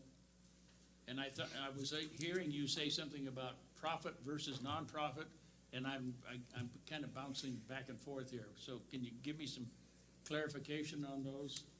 Yeah, that's correct. So for any property in this ordinance, that the maximum fee would be currently at $600 is what I have in the ordinance, that cap would apply across the board to any type of user. ADEC, let's say, Fred Meyer's, I think Bimart hit the cap, a few others. Anyways, and then also so did schools, cultural center, those sorts of things. So it was a mix of profit and nonprofits. So staff did not separate out traffic generation by profit or nonprofit. If you're a generator, a large generator, you are all capped equally. My mic keeps turning off. Is the way the current ordinance is written. There's no distinction between profit and nonprofits. There is not. And is there any distinction between profit, nonprofit, and governmental property? There is not. Thank you. I think there should be, but you're answering my question. Thank you. And then where you have mixed use, you have your Fred Meyer property. So that physical structure that we call Fred Meyer, has other tenants in that building. That's correct. So how are they being assessed? They would be assessed as a separate tenant and a separate property, like the hair salon and some of the other uses that are leaseholder type of uses would be separated from Fred Meyer's. Fred Meyer's and its core grocery store, retail and all that is one rate. The traffic model, knows what that generation is. But separate uses as they come and go would be considered as a mixed use and be built separately for that. The filling station would be separate? The filling station is separate. Okay. Continue. Or are you waiting for questions? Yeah, I'm just waiting for questions. Councilor Essen? I'm looking at Mr. Soapy's letter, and he asks, Soapy? why should residential properties subsidize non-residential properties? Is that something that's happening? Currently, there's 2 Exhibit Bs in here, one at a 35% cost allocation. That is what the residential properties actually generate in traffic. That wouldn't subsidize the non-residential. The problem is a preponderance of the road, 60% of the roadways are local streets. And so the issue was there's some agencies that adjust the residential portion share upwards to pay more of their part for this, to make up that difference. And that's why you see that 50-50 option in there also. That the ad hoc committee did recommend staying with the 35% option of what the trips they actually generate though, irregardless of the length of roadway that are local. Councilor Essen? Well, I'm still not really clear. It sounds like that there's just an adjustment in here to include road that's not residential. I'm not really quite sure why this is a problem, I guess. But I'm just asking Mr. Soapy's question here, so maybe he knows something I don't. I don't see where it's a problem, but. From what I understand from reading his comments, that he felt like the ad hoc committee did, that you pay for your generation and you shouldn't be subsidized. I mean, it's a pretty common theme through his whole testimony, the caps and the waivers and all that. As far as he's concerned, is that you would pay the fee, whatever it was, with no cap on it. And people shouldn't be subsidizing other people's use of the system, was sort of where his letter was at.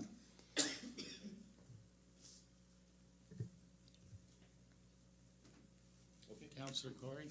Yeah, on the discussion initially, I was not a proponent of the fee cap. Where did the committee stand on the fee cap? First, that's my first one, and then. From my recollection, we didn't talk, Karen, did we talk to them about the fee cap? Karen Hoffman, city engineer. We did not talk with the ad hoc committee about the fee cap. The fee cap came up at the council meeting on November 7th as a possibility for some of the, in particular, I think it came up with the school district and the amount that the school district may be paying through this model. Follow on. Follow on? What is the ultimate purpose for a fee cap? Why would we need to have that, or why, is it just because it's a school, so we're trying to help them, or what is the purpose? That's correct. We got, the opinion of people out there was that, my goodness, I'm going to be paying $40,000 a year in this transportation utility fee. That's a half a teacher, or, that's some sort of lunch program. And so those comments, got the idea going for the fee cap. Mr. Mayor, follow on. Follow on? I would swear that at the last ad hoc meeting, it came up. Because I distinctly remember talking to the lady from Chapters, and her concerns over trip generation and the amount per month that she would have to pay to pay the fee. And that's where I recollect the cap being talked at the ad hoc committee. I don't think there was an official recommendation, but it was discussed, and I'd say my recollection is that a lot of people were kind of shaking their heads at, nodding their heads at, this is something that should be considered, but there was no formal recommendation about a cap. And then again, at the council meeting, we talked about it. So that's just my recollection. I'd have to go back to minutes to find out, but if I'd swear that it came up there. So anyway. Mr. Mayor. Any other, Councilor McKinney, I'm sorry. Page 29 of 29, when you're talking about your 50% model here, and our discussion is about caps. It raises $1,199,963, or the figure there. If you cap things, how much of that $1.1 million do you sacrifice?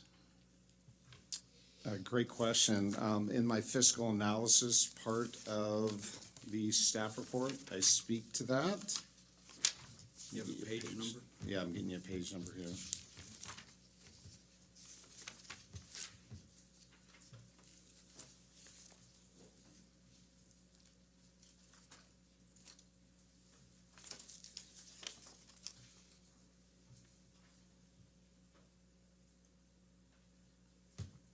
So it's on page 13 and 14. And with the two caps in place, it changed, let's see here. Under fiscal impact? Yeah, it's under fiscal impact. So the bottom line is it goes down about 100, with all of the caps in place, that the model changes to a reduced fee of about 1.1 million. So it's a total of about $100,000 is what happens.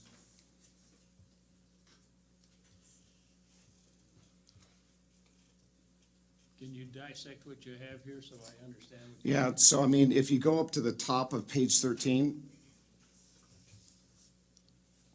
and look at fee maximum. So I talk a little bit in there about what happens when, with the two different models. And what happens if you raise the cap, that obviously less people drop off, right? You don't have as many people that are capped anymore because the cap went up. Only 11 properties would be under the cap of $600? That's correct. 11 properties? That's correct. And the same for the 50-50. And the same for the 50-50 split.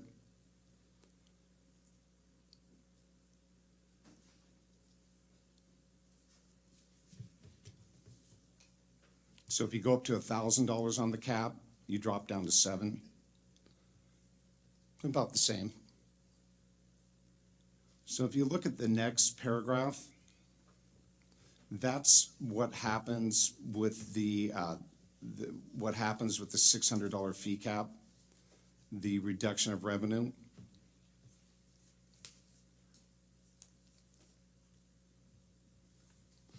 So I'm going, what I'm struggling with is I'm on your Exhibit B. And you have senior adult housing attached. And you show an annual revenue of $3,988. What page? I'm on, I don't know what page it is. It's not, see, it's the very end. And that's where you said 5 and 10 or 6 or whatever it was. I see all of these figures as annual revenue. And so the senior housing, is this with the $600 cap. I'm looking at under the 50/50, Class 6 others, ITE 251, senior adult housing attached. There's 900 and, there's trips, it's, your units, I don't know, DU is what kind of units? Dwelling units. Dwelling units? Yeah. There's May- 248 of them, is that what you have? Mayor Andrews, our financial experts over there have an answer to your question. Mayor, it's Karn Hoffman, city engineer. You're Not the sure- financial expert? I'm not sure about the financial expert part. No wonder Matt was pointing.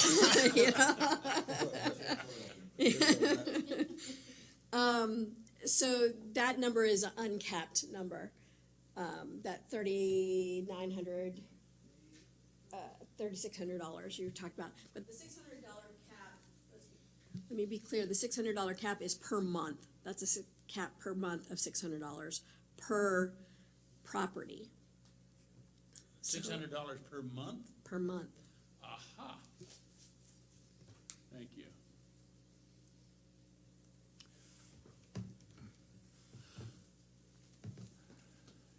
That's what I don't think I understood, that it was a monthly, not an annual. Thank you. Follow Councilor on for- McKinney? In your original proposal, Councilor Corey and then Councilor Essen, go ahead. in the original proposal, you had 3 charts, correct? That for individual households or residential land use, you had one that, started at this $4.99, then you had one that was $7, and you had one that was $10. Was that correct? Wasn't there 3 tables? In some of our very preliminary funding discussions, we did that to show you sort of the range of revenue Yeah. that we could generate. Yeah. So you're just down to 2. You've dropped the most costly of the examples?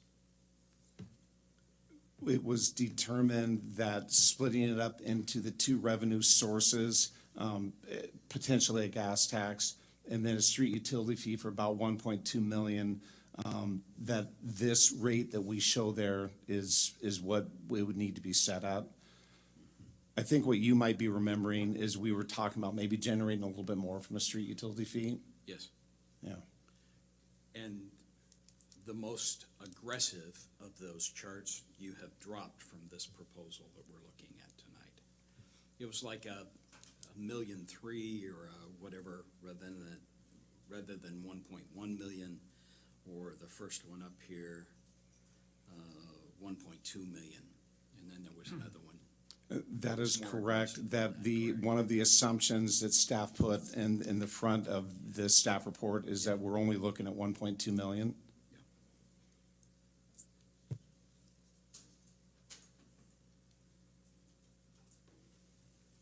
Councilor Corey, Councilor Essen. Yes, of course, our goal for this is how to repair the roads and improve the roads. One of the problems I have, we have the waivers, and I don't see a problem with the waivers. Initially, we started with the low income, and then the others were added, so I think that's a good idea. The fee cap, though, our goal is to get enough funds to repair the roads. So if we're putting a fee cap there and the waivers, we're cutting out some of the funds that could go toward roads again. So I find that to be a dichotomy in a way. So I would rather, and I guess it's not a question, I guess I'm deliberating more than a question. So the split, the 35-65, the waiver's okay, but the fee cap, I'm still, at this point, I don't see the reason for the fee cap. We are not deliberating, you're Yes. correct. Councilor Essen. Well, I guess my problem with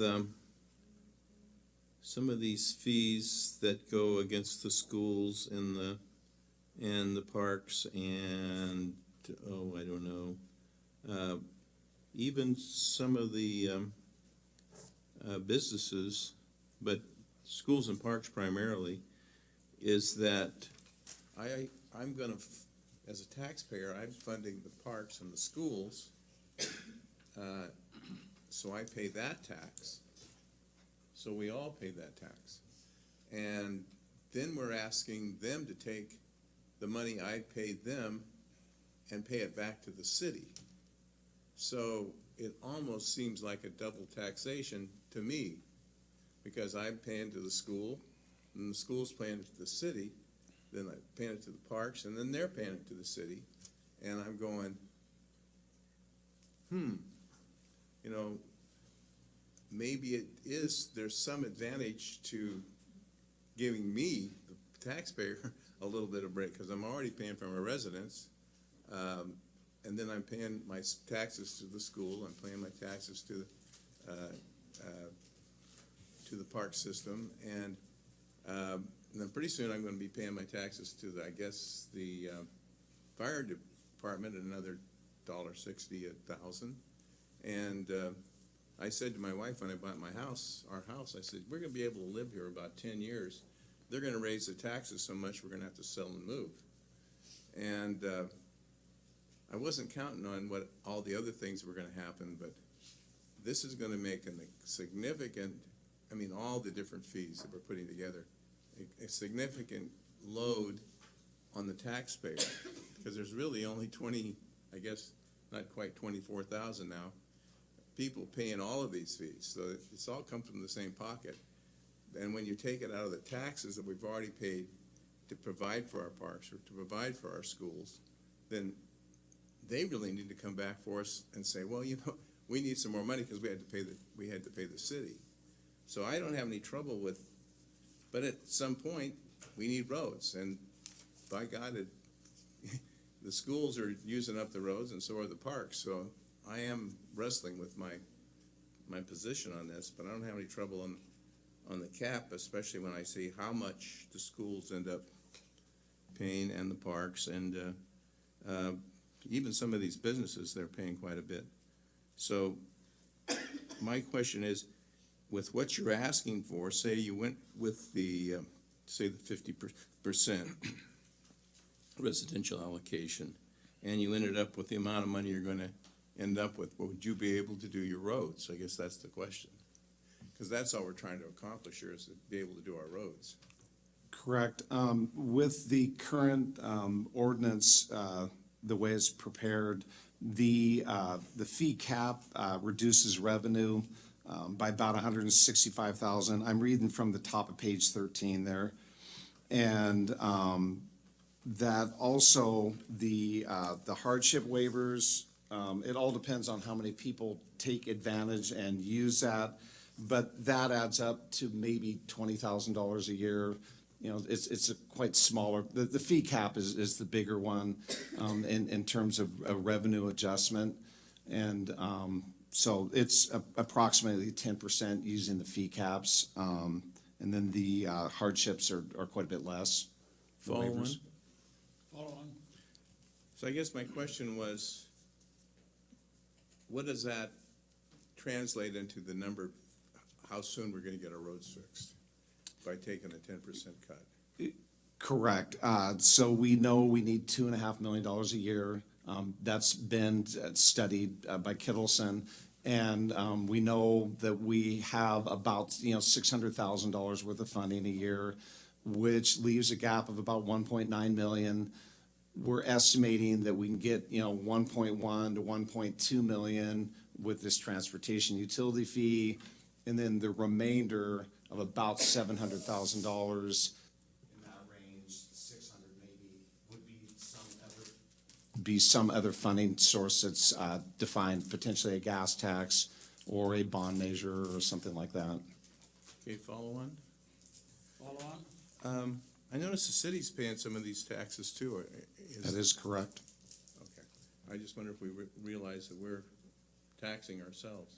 Where are the city? The city's right here. I had to do that. I'm sorry. We're here. Yeah, if you go to page 13 on the bottom, you see City Hall on there. It's $280. I was looking at your charts, your revenue schedules in B, in Exhibit B. So you want me to go to where? I'd show on the bottom of page 13 how much City Hall would pay.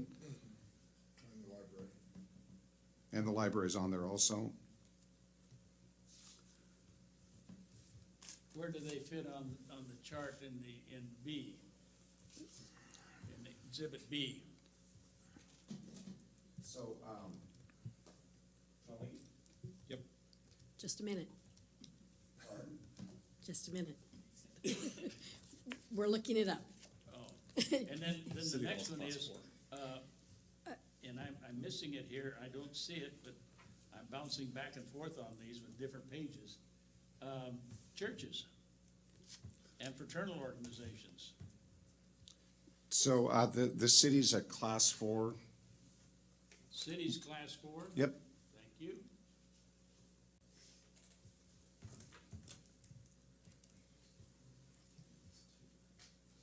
Churches and fraternal organizations? Churches are class 2.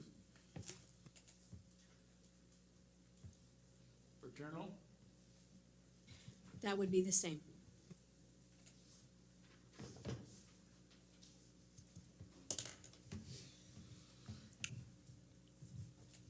Thank you. Councilor McKinney? Trying to make all this congruent in my mind. So the questions I'm going to ask you are, we need $2.5 million a year. We can't get it all on this taxing or this fee instrument. We can only achieve maybe $1.1 million or maybe $1.2 million. Every time we forgive something or we put a cap on it or whatever, we're receiving fewer dollars that we need to expend every year to maintain roads. The thing I've heard tonight that we need to challenge our thinking, this isn't going to fix our roads. This is just one element that will help contribute to the maintenance of the road. The likelihood of getting a gasoline tax, there wasn't one that passed on November 8th. Maybe 2 years from now, it might do. I don't know of any bond that necessarily passed in this particular case, but this is something that we can do to create some funds that will help contribute to the maintenance of the road. But if we lose sight of the fact that we need to be dealing with programs that are eventually going to generate $2.5 million a year just to keep up, it seems like we're willing to shoot ourselves in the foot over waivers and caps. You mentioned caps before. I still don't know if the mayor's questions about profit and nonprofit are legitimately answered in the proposal here. Does that contribute to further decay of the necessary funds that we need by including nonprofits and profit-making entities here? The nature of my question is, we need to create the funds. We're not talking about a gas tax. We're not talking about a bond, but we are talking about a significant number of dollars to help deal with some of the maintenance issues here. Where are we shooting ourselves in the foot by not utilizing the vehicle that we're going to vote on tonight in relationship to the overall $2.5 million? Is there a question in all that? I'm sorry. Do we shoot ourselves in the foot over caps and waivers? That's a decision you need to grapple with. In staff's opinion, to keep community partners on board, that some sort of capping system is probably needed on the really higher traffic generators. That having that cap, yes, it does affect revenue, but at the end of the day, the adjustments, $165,000 downwards, and it makes sense and applied evenly across the board tended to make a little bit of sense. That way you're not discriminating. It's just the larger users won't have to pay as much. I need a couple of more. State property owned by the state of Oregon, where does that fit in? That would be class 4.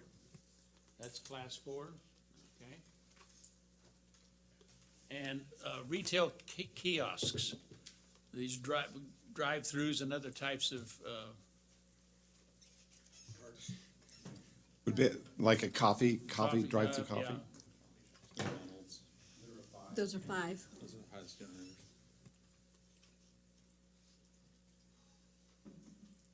What's class 1?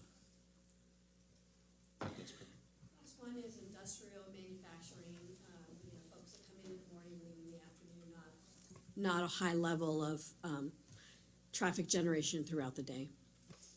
You have light industrial, but you don't have heavy industrial, huh? That would be heavy industrial in class 1? Yes. And class 3 is what?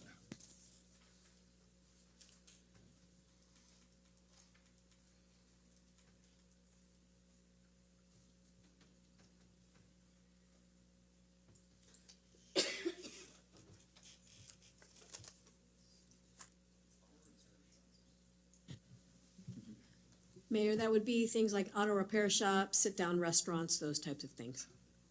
It would be class 3.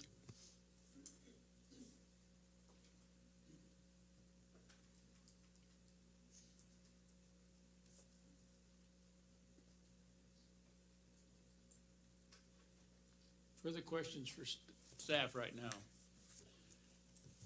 None appearing, would you set aside so we can have some public testimony here, because I do have some people signed up for public testimony. We're asking those, when your name is called, to come forward and give your name. We don't need address or anything else. We do need to know who you are. And we ask that you keep your remarks to a period of 5 minutes. And I think that is pretty well covers what we're doing.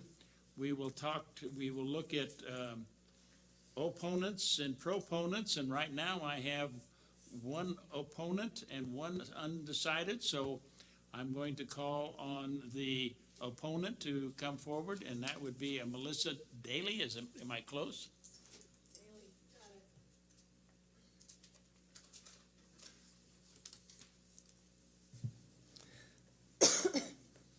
So yes, you got it right. My name is Melissa Daly, and I'm going to say I live on the corner of 8th and Columbia because it's relevant to where we're looking at our roads here.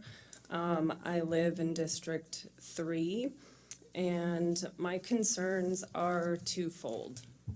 One is the effect of these fees on the low-income residents where I live. In the 2014 Census Tract 302.02 had over 2,000 households, with 25% of those households earning less than $25,000. Poverty level for a family of 4 in Oregon is $24,300. So 25% of the residents where I live make less than $25,000. That is, if you have one person in your household, that's very little. If you have 4, I don't even know how they do it. The transportation utility fee as presented will be an increase of $5 to $7 per month per household, or $60 to $85 per year. Any increase for a household earning that little money will be significant. I commend you for considering a low-income waiver, but consider that many, if not most, of the low-income residents will be renters, and they will see fee increases in their rents. It will be a hidden increase. And the businesses who see increases in their utility fees, they will increase their prices and pass that cost on, such as the grocery stores we were talking about. So then, I've heard some of these comments already. I'm glad that I've heard them. We'll look at other entities that provide services to our community. The schools, CPRD, nonprofits. I think we're confusing terms here too. We're using the word equitable. We're not talking equity here. We're talking equal. everybody's wanting to charge everyone equally. Equal and equitable are not the same thing. The schools are not fee for service. Any increase they see will be balanced by decreasing their budget somewhere else. A reading assistant, books in the libraries, I mean, we could go on about that. And CPRD, they offer services to the public for less than cost. We'll see fee increases in the cost of the after-school care, youth sports, eventually, as you mentioned, an increase in property taxes. I mean, I don't know if I'd call it double or triple taxation, but it's like a cake of taxes that are all gonna come back on the residents. And the hardest hit will be our low-income residents. My second concern is we don't get much in return for the economic burden placed on our citizens. If I'm reading the packet correctly, the streets where I live, with the exception of River, Winooski, maybe Fourth, and in front of Edwards, all deteriorate from red, which is a poor or very poor condition right now, to gray, which has failed in the year 2026, if you look at page 5 of the packet. I mean, come on, that is, like, you're asking everybody to pay this fee, and then we will have, I mean, does anybody go there? Like, the roads are pitted and horrible. So some of the recitals that when I read this ordinance, regular maintenance of streets is cost-effective for the city and for citizens because deteriorated streets are increasingly expensive to repair and maintain, cause increased wear on vehicles, and pose increased safety hazards to the public. It's the responsibility of the city of Newberg to ensure safe passage for its citizens. A well-maintained street network enhances the livability, property values, and economic vitality of the community. It is the intent of the city council to provide resources necessary to carry out the objectives of the street maintenance program, which is equitable for all citizens and businesses in the community. And all citizens will be served by the program. And when I read through these recitals, I do not see how my neighborhood fits into this plan.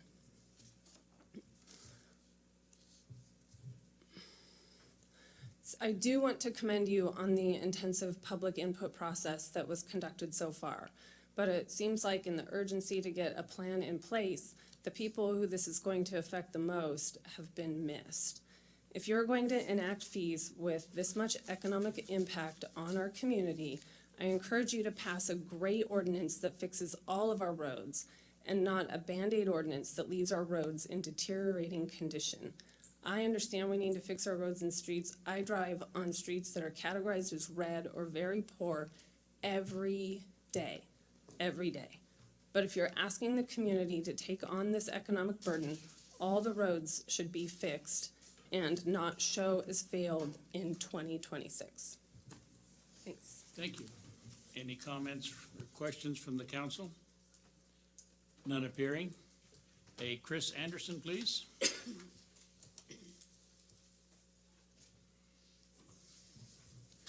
So I'm Chris Anderson. I've been here in Newberg for 30 years, with the exception of the 4 years I was in the service. I agree with a lot of the comments that she made. First off, Mr. Mayor, I apologize for the etiquette issue I had when I came in. It's my first city council meeting, so I won't let that happen again. Mr. Harris, you provided a good overview. I tried to read the document as thoroughly as possible. I understand the need. There's many different projects and that has to be taken care of at one time here in the city. But the lack of local government reactive measures to fix the roads 10 years ago is really my biggest concern. I grew up here in Newberg and went to high school here. I started on 7th Street is where I lived first. And since I was in high school in 96, those roads have not been fixed. Winooski has been damaged since 1996. I live on the north side now. I bought a house here 2 years ago. And first thing I noticed is that we had an increase in taxes for the new park and rec pool. Now the voters approved that, so there's not much else that I can say about that. But then I noticed there's some utility fees that got thrown onto the water bill that are coming up for the fire department. And then now I've been alerted to this issue with our roads that we haven't been planning for or budgeting for 20 years. I have a question about the $1.5 million that we get each year, and we're spending $1 million of it on sidewalks and streetlights, and only $500,000 on roads. So I'm a little curious about that. It's possible I just don't understand how that's budgeted and how that money works. As I mentioned, the south side of Newberg has been crumbling for 20 years, and nobody's doing anything about it. But if you go over by ADEC and you go over by the Allison, we have brand new roads, brand new roundabouts. So I'm a little confused as to where that money came from, but we haven't fixed the south side yet. The transportation utility fee should be brought to the voters if it's something that we can do. I don't know if that's possible, since you're trying to put it onto the water bill. If it's unavoidable, I agree with the letter that was submitted by Mr. Sopi, that the residential homeowners, property owners, should not pay more than the road they use, which is the 35%. I also agree with Mr. Corey over there that there shouldn't be any caps on the large businesses and large road use enterprises in town. For example, we've got 3,000 students at George Fox University. If even 1,000 of them drive a car, just imagine the impact that has on the roads. But we're only going to have them pay $600 a month. Why can't they charge each student $1 a month and then pay us $1,000 a month? That doesn't include all the sporting events. They just got a new football field over there. Have you guys been over there when there's a football game going on? Good luck driving around there. Public schools shouldn't be paying for any of this. I shouldn't be paying taxes for public schools to have them have to pay a tax or utility fee for the roads. I think that maybe we could possibly look at changing some of the budgeting, if possible, for the lighting and the sidewalks to allocate a bit more to the roads. Mr. McKinney brought up a good point. Even if you get rid of the cap and get rid of the waivers, you're only going to have $1.2 million per year extra, and you're going to be short $700,000. So in 7 years, you're going to be $7 million in the hole. You're kind of back where you are now, maybe only 35% of the way there. I also have concerns about placing more burden on the lower income residents in the town. If we want to increase diversity, we can't constantly be charging extra fees and on lower income families that are trying to make it and trying to have a better life. I looked through the document. There was a lot of discussion about low income waivers, but that only seems to be for unemployed or hardship, not necessarily low income, right? I didn't find anything, but maybe because I just overlooked it. I mentioned spending all this money on Park and Rec. We've just cut down a bunch of trees that I grew up with at the Shea Hill Park and Rec. Now, I understand some of them were diseased, but we're spending all this money on the Park and Rec, but we can't fix our roads. And cost of living increases is just, as Mr. McKinney pointed out, and others have said, that in 5 years, we're going to be short still, and there's going to be an increase to this fee or some other fee that's going to cause a problem. And we're just kind of back where we are. And I also agree with the previous commenter that we need to fix the broken roads first. Continue to seal and fill the roads that are in good condition. But let's fix the broken ones first, and then go from there. And that's all the comments I have. Any questions or comments from the council? Thank you, Chris. Appreciate it very much. I have closes our public comment, and you have received 2 items. One from Mr. Suppy. So all council received that? Okay. And the other one, I think I'm going to address to our city attorney. You had a couple of concerns, or a concern about a definition and maybe the application of how that definition should work. Would you like to speak to that? Thank you, Mr. Mayor, members of the council. Truman Stone, City Attorney. You know, I'll say this has been a large task to try to craft the code language to address all the possibilities, address issues that came up. I think we've gone through, we're probably on draft 7 or 8 at this point. And just as you were asking questions and I read through, I saw some other typos that somehow slipped, at least 7 or 8 of us reviewing these. So, you know, my understanding is this is presented to you tonight as a proposal with some policy issues for you to choose. I think there really is some additional work that needs to be done before this is ready for adoption. So one of the issues that came up today to address the mayor's question was an email that city manager sent from the school district asking about what the effect of the summertime would be on the schools and whether they would be eligible for a vacancy waiver for that time the school's out. Vacancy is a defined term. I sent you an email with some language about that. I don't believe they would, a school would qualify as vacant under that definition. But then our code had, as proposed, has some language that talked about vacant, totally unoccupied or unused. And admittedly, I'm not clear what unused means in that context and whether that would be enough for the school district to get some sort of waiver.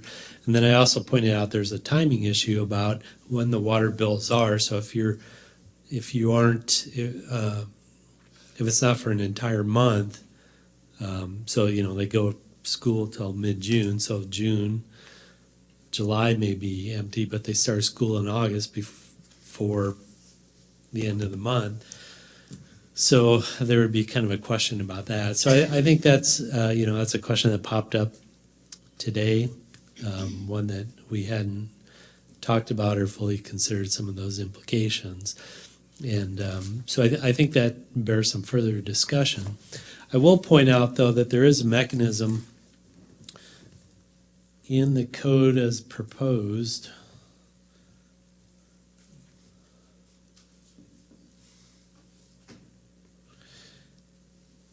And I might not be able to find it quickly, but there's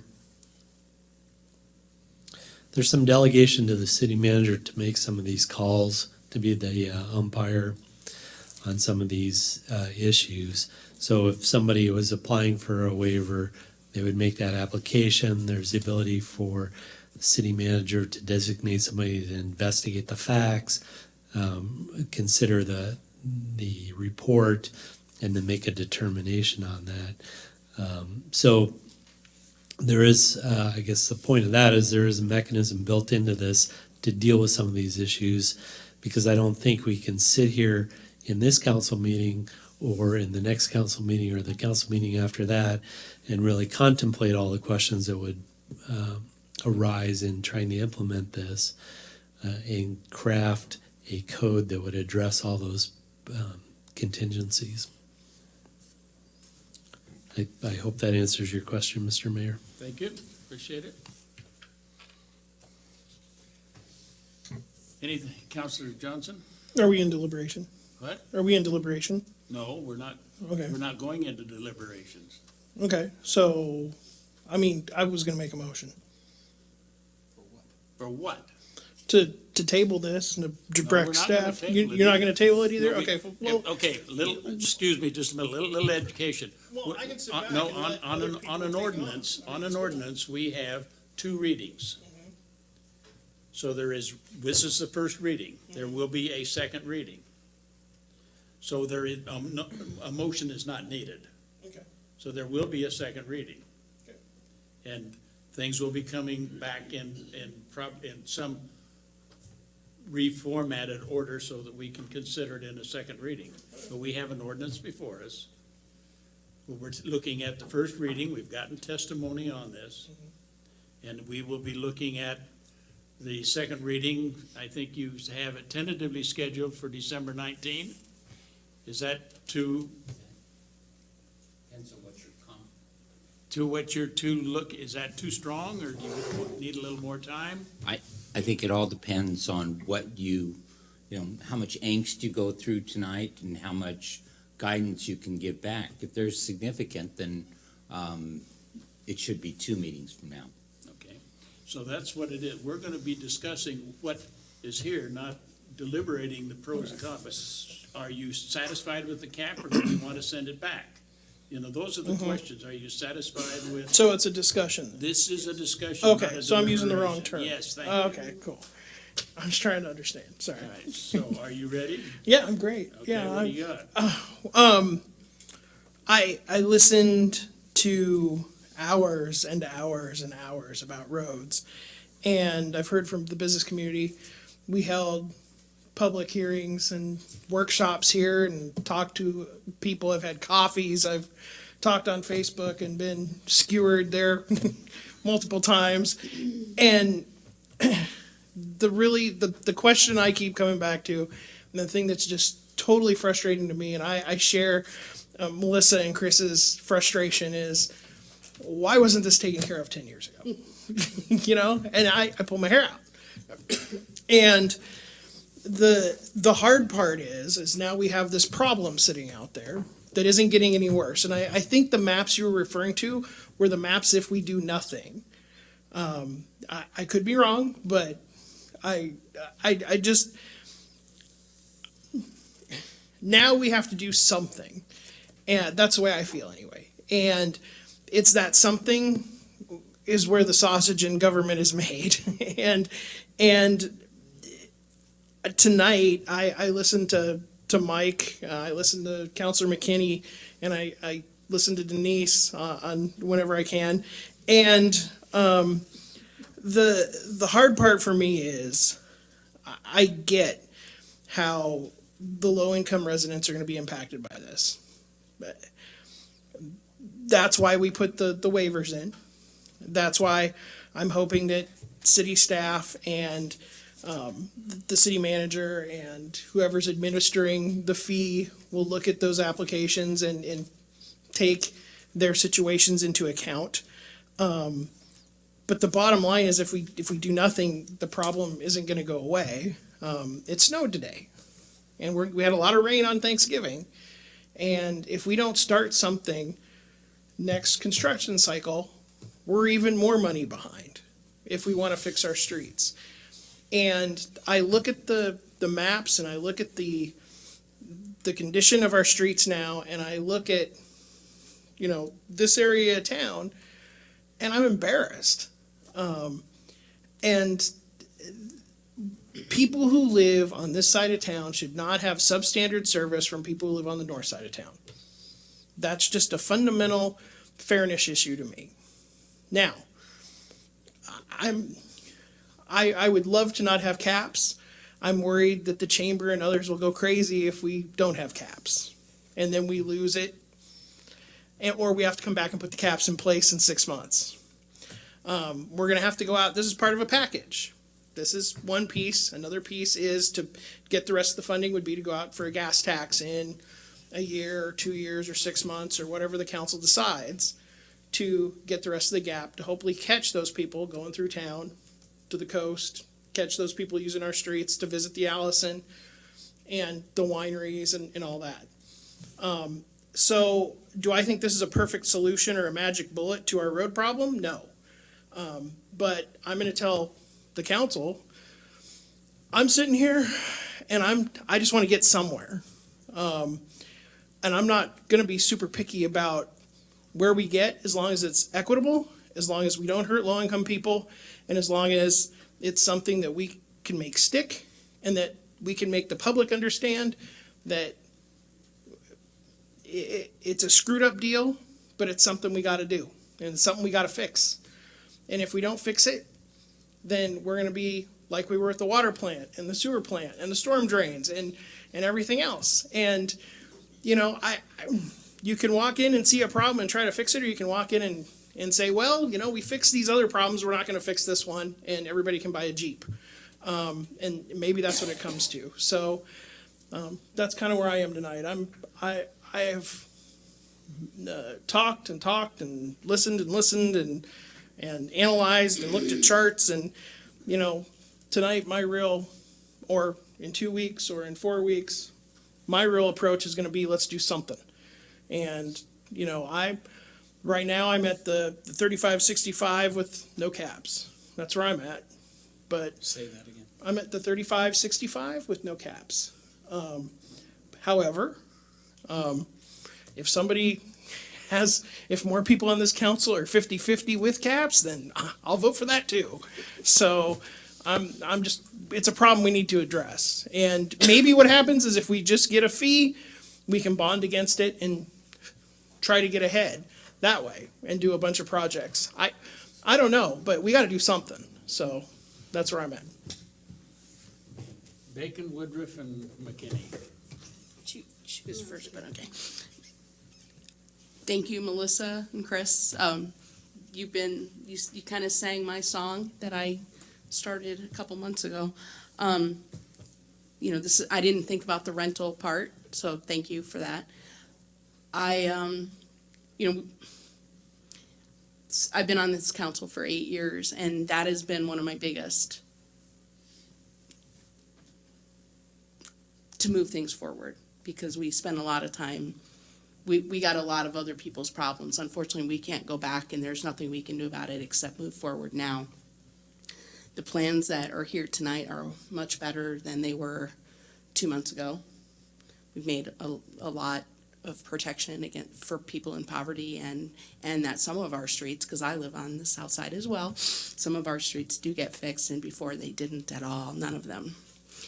So it's kind of a compromise on my part, that I can't ever get everything I want ever, and I don't even try anymore. But I like the 35, and I like the caps. I'm uncomfortable with charging the school. They can't afford to lose any more teachers or program directors or the counselors. We have humongous problems over there that they have to deal with, books, things like that. So I'm uncomfortable with that. I'm less uncomfortable with Park and Rec, but I see what good they do in the community, so I could give them that too. But yeah, without the protection of people in poverty and without streets in the south side getting fixed, and I believe in the cap as well. Some of those were outrageous. If there was a way to break out between the nonprofits and the businesses, but even then, some of our small businesses are not going to be able to pay what was on that form. So I'm for the caps, just for the sake of sanity, and I don't want to stress business out either. I think I covered everything, right? 35% protection, 30% getting spent on bad streets, and I also don't want the schools and parks. That sounded like a liberation. I guess just to, thank you, to echo Denise, and I think maybe I missed something that you read.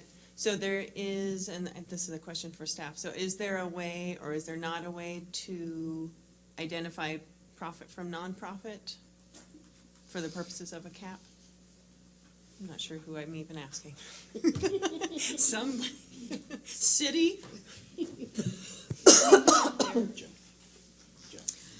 Karen Hoffman, city engineer. Certainly there is a way to do that if the council so chooses. Again, the proposal did not separate out those two. But if the council wanted us to go back and look at that difference in the cap, it's certainly something that we could look at. The one thing I would caveat on that is just when you think about things like the university, is that a profit or nonprofit? I'm not sure technically what they're, are they a nonprofit? So they would fall if we split it up, they would fall into that category. Councilor McKinney, Councilor Essen. I was nominated to council, 2008? You and I began serving in 2009. This is probably the most substantive conversation we've had about the repair of roads in all of the time that Denise and I have shared this diet with the mayor.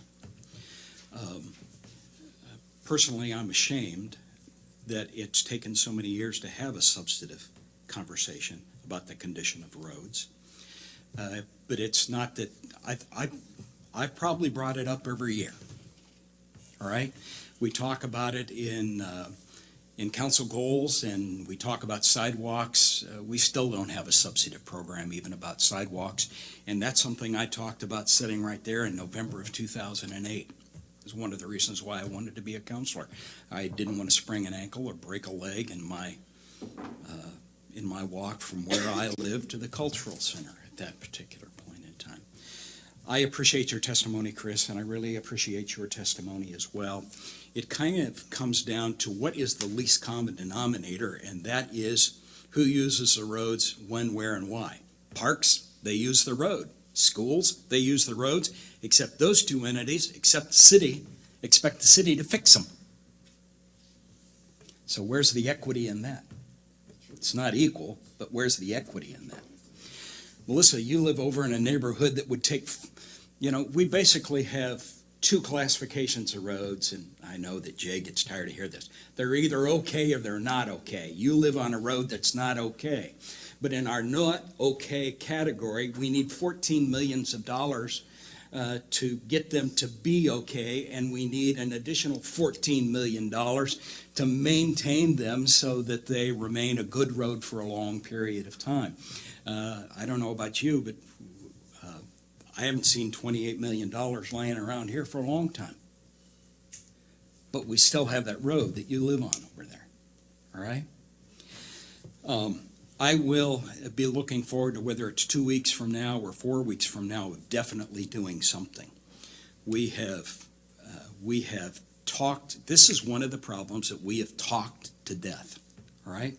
We're going to have to make a judgment based upon what we feel that we can do right now to maintain a problem here. It's not whether or not Allison has great roads and sidewalks over there. I mean, after all, they paid for them. It was all part of their system development fees or whatever. They weren't free. You didn't pay for them. I didn't pay for them. They did pay for them, all right?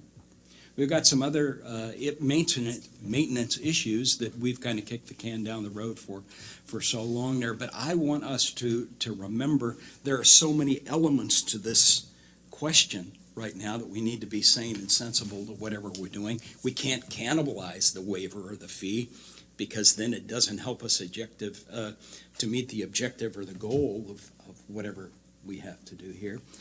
But it's time that we're going to have to do something. So Jay, thank you for undertaking this task and trying to define it to the least common denominator, to put together a methodology to where we can begin to do something here. But this is only a portion of the necessary funds of what we need to do. And there's still important elements, to add to this, but it's not going to change your life very much in terms of ability to pay or not pay. But as we go through these issues, we're all going to have to work together here. I'm going to suggest a methodology that maybe sounds kind of weird. Every once in a while, it's important to ready, shoot, aim. And maybe we're kind of in that particular situation right here. That methodology you just kind of described a while ago, ready, shoot, aim, I've heard that for a while. But I'm going to be looking forward to doing something substantive in 2 weeks or 4 weeks to create a necessary pool of money to begin to address the problems that you addressed. All right? We've talked about this way too long. We need to step up and make some decisions. Councilor Essen. Well, I've listened to Councilor Johnson and Councilor Kinney, and the rest of the counselors. And I've also listened to staff, and what they're saying is, you can either pay me now or pay me later. If you pay me later, it's gonna cost a hell of a lot more. Now, back in 2007 or 6, I understand it would have cost half of what it's costing now to fix those roads. Now we've waited and it costs twice what that is. And we're not gonna come up with enough money, we're still not gonna fix the road with this fee. So if we wait another 10 years, they're gonna double again. So it's gonna go from 15 to 30 or whatever million. This is not a thing you let go. It's sort of like cancer. You can either go to the doctor and get fixed, or you're just gonna die. And roads cannot be let go. You just can't.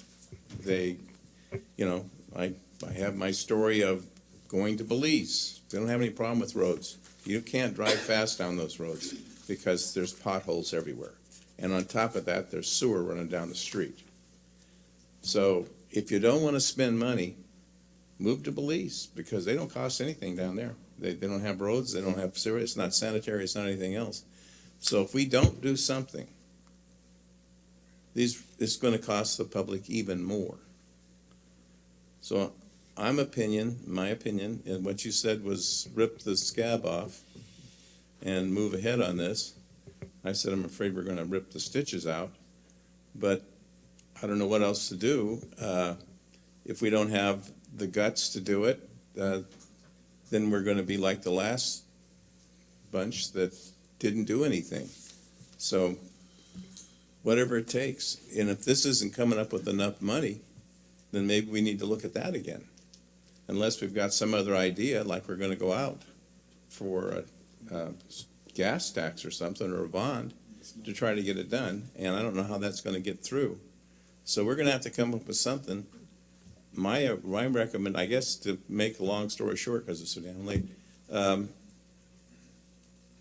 with Patrick. I'll go any way the rest of the council wants to go, up to what he said, which is no caps.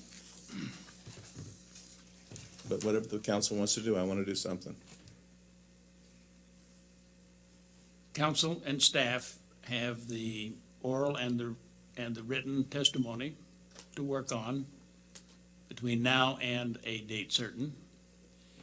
And I think the things I have been hearing, and I tend to, this is where I think I'm leaning, I've heard it, I think three times, and I'll make the fourth time.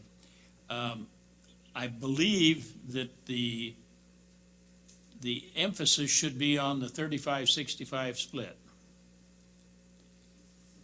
However, I think there needs to be, the council needs to have, at least to be able to look at it, what would be the distinction between profit and nonprofit? I think the waivers that are in there are a good start. I think the city attorney has a good comment in saying that some of these things that are bouncing around, you have some chance in here for the city manager to handle some of these, and there is still an appellate process that would come back to the council in the long run. The waivers, I think, is a good start. However, I do believe that there needs to be language, some wordsmithing on vacancy, the definition, and the waiver. I do feel that one needs some attention, so that we maybe take that one off the city manager's desk and have it maybe decided early. And I think that's what I'm hearing right now is some of the marching orders that I think are coming from the council. We've got to, and I don't disagree, we've got to do it now.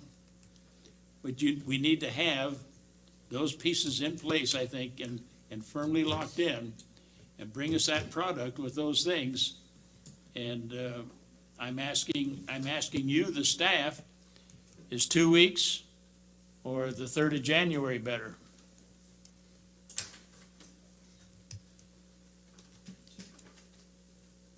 The new counselor that you're gonna have to bring up to speed if you wait till January Jay Harris, Public Works Director. The meeting in 2 weeks, the packet, the due date is already passed. If there weren't any significant changes to the ordinance, we would just move it forward. You know, we would be here. It's on the agenda, but this ordinance would have just moved forward, you know, with the packet. If there are significant changes to the ordinance, I'm looking at our city attorney here, that if we go in and work on the vacancy part and make some other changes to the ordinance, I would think that we'd probably want to come back the first meeting in January with that. It gives staff a little bit of time to get that work done. Well, this ordinance does not specify 35 or 50 split, does it? It allows you to select either of the Exhibit Bs.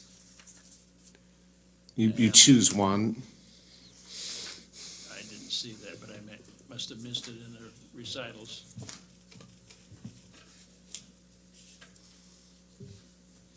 Mayor, Yes. I'd ask you that, let's do it to January. Tonight, it's late, and you hate making bad decisions, people start getting tired. I get it that it's a new council member, and we'll just have to bring her up to speed, and we'll just make an extra effort with that. And then we'll take Councilmember Woodruff's comments, and we'll include them in the discussion so that it's not lost with all of her experience there. All right, so we're looking at then a date certain, January 3rd? And you have the pieces I think the council is desired, plus the testimony that has come in. And I believe, the city attorney, you can help me out here if you would. I believe in this particular one, in this particular instance, we want to leave the record open until January 3rd, or do we want to close the record? That's a decision for the council, whether you're willing to take additional input between now and then, or whether you wish to close the record tonight and just accept the input that's already been received. What I needed. Unless, if I framed where we think we want to go, do you want to close the record? If I didn't frame where you thought we needed to be, having it come back on January 3rd, do you want to leave the record open? Let's leave it open. Open? Open? The record will be left open, and we will reconvene on January 3rd. Will it include a clarification for profit, nonprofit? That's what I'm asking for. Yes, I'd be looking for clarification of profit, nonprofit. Okay. That's what we're asking for. So January 3rd will be our second reading. Yes, sir. Okay? All right, very good. Oh, my goodness. I got to do a little homework here.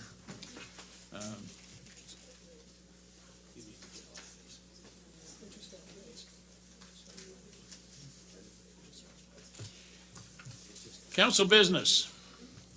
I have under council business a couple of 3 or 4 things.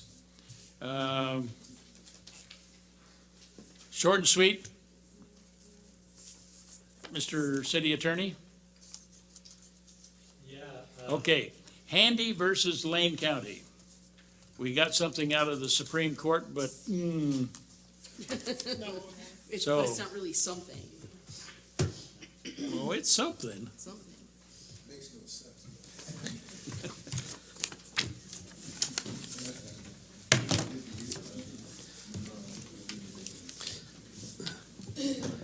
Are you ready for me? Go. Truman Stone, City Attorney. Just a quick briefing on what the Supreme Court decided and did not decide in Handy v. Lane County. And you'll see that I've done a PowerPoint, which I think is the first time I've done that since I've come to work for the city. I don't have any fancy pictures or graphics like planning does. You could draw stick figures. So if you remember the case, Mr. Handy was a former commissioner in Lane County sued the county over some, what he perceived to be some public records or public meetings law violation. When it got up to the Oregon Supreme Court, the court pointed out that the plaintiff's claim raised two primary issues. The first was whether a quorum of a public body can meet in violation of the statute by means of a seriatim communication, which means serial, or whether a quorum can only meet whether a quorum can meet only if all the members of the quorum are present at the same time. So that was one of the questions. The second issue was whether if a quorum can meet by means of a seriatim communication, plaintiff had enough evidence sufficient to establish that a quorum of the commissioners did meet privately. If you start with the trial court assumed that a quorum can be met by serial communications, but it ruled that plaintiff had not offered sufficient evidence in response to defendant's motion to strike. So the defendants moved for a dismissal of the case, which required then the plaintiff to produce some amount of evidence showing that they had a viable claim. The court said you didn't meet that evidence standard, so they dismissed it. When it got to the Oregon Court of Appeals, the majority, and remember this was a 2-1 decision with a very strong dissent, but the majority held that a quorum can meet by serial communications and that plaintiff had presented sufficient evidence from which a reasonable trier of fact could find that the quorum of the Lane County Commissioners had met to decide or deliberate towards deciding whether to comply with a public records request. So that was the specific decision that the court identified that there was evidence about. The Supreme Court said, we now hold that even if plaintiff can rely on a series of communications to establish that a quorum was met to decide or deliberate towards a decision, the evidence in this case was not sufficient to establish that a quorum had done so, and they agreed with the trial court's analysis. So they answered question 2, they did not answer question 1. And they went through and evaluated the sufficiency of the evidence, and they assumed that the Court of Appeals got it right, but without holding that to be the case. So assuming that a public body can meet through a serial communications, if each member communicates with the other members for the purpose of deciding or deliberating towards a decision. In this specific case, the decision whether to publicly release the attorney's letter, there was not sufficient evidence. And they said the difficulty with plaintiff's position is he failed to meet the burden of production on that issue. There was no facts that a reasonable trier of fact could find from the evidence that to find that violation. And so the Supreme Court said if there's no evidence sufficient to permit a finder of fact, a jury or a judge, to show that there was a meeting, even under that serial meeting statute, then the Court of Appeals interpretation of the statute and any decision as to what that statute means could be viewed as unnecessary and perhaps dicta. The obvious question is, what is dicta? What's that mean? Dicta is a legal term, and it's expressions in a court's opinion that go beyond the facts before the court or facts necessary to decide the case, and is therefore taken as an individual view of the author of the opinion and not binding legal precedents. Dicta can be persuasive. You can understand what the court's thinking about an issue, but it doesn't have the force of law. So, where does this kind of get us all? Which is the bottom line question. The Supreme Court said this, which I think was a very interesting quote. They said both the majority and the dissenting opinions in the Court of Appeals offered persuasive and diametrically opposed interpretations of that term, and the term was meet or meeting. After invoking competing rules of statutory interpretation and seeking to glean the legislature's intent from scraps of legislative history and different views of the purpose of the Public Meetings Law. So the Supreme Court said both the majority and the dissent made pretty darn good arguments based on the information and on taking legal rules on how you interpret the statutes. They also said this, which I think is probably the most vital part of this. They said, beyond that, we think it's fair to say the correct interpretation of the term meet is far from clear. So where does that get us? I think this is a signal, frankly, from the Supreme Court that this is a matter of legislative fix. The court, I think, felt pretty strongly there was no evidence. The court actually sent it back for a review of that evidentiary standard. There was some discussion in the case about how much evidence was necessary, and I didn't brief any of that because that's kind of a separate issue. Assuming that the court then gets dismissed for failure for lack of evidence, then we have this Court of Appeals opinion that the Supreme Court has already suggested might be dicta. So it's not binding precedent. But they didn't come directly out and say that, so it's going to kind of depend on what happens next. And what happens next is likely going to take another maybe year, maybe more. So it's going to leave us in a state of limbo. I do hope that the legislature hears this message and takes some steps in the next legislative session to try to provide some clarity to this statute. Do you dissuade us from doing serial meetings? You risk under That's the... what I asked. I know what we risk. You dissuade us. Yeah, I think that the best advice I can give you to give you some certainty is to avoid serial meetings. Avoid serial. That's what the bottom line is, I think, right now. Any questions for Truman on this? Thank you. I appreciate it very much. Can I say one other thing about that other case? You got the message from the League of Oregon Cities about two legal cases.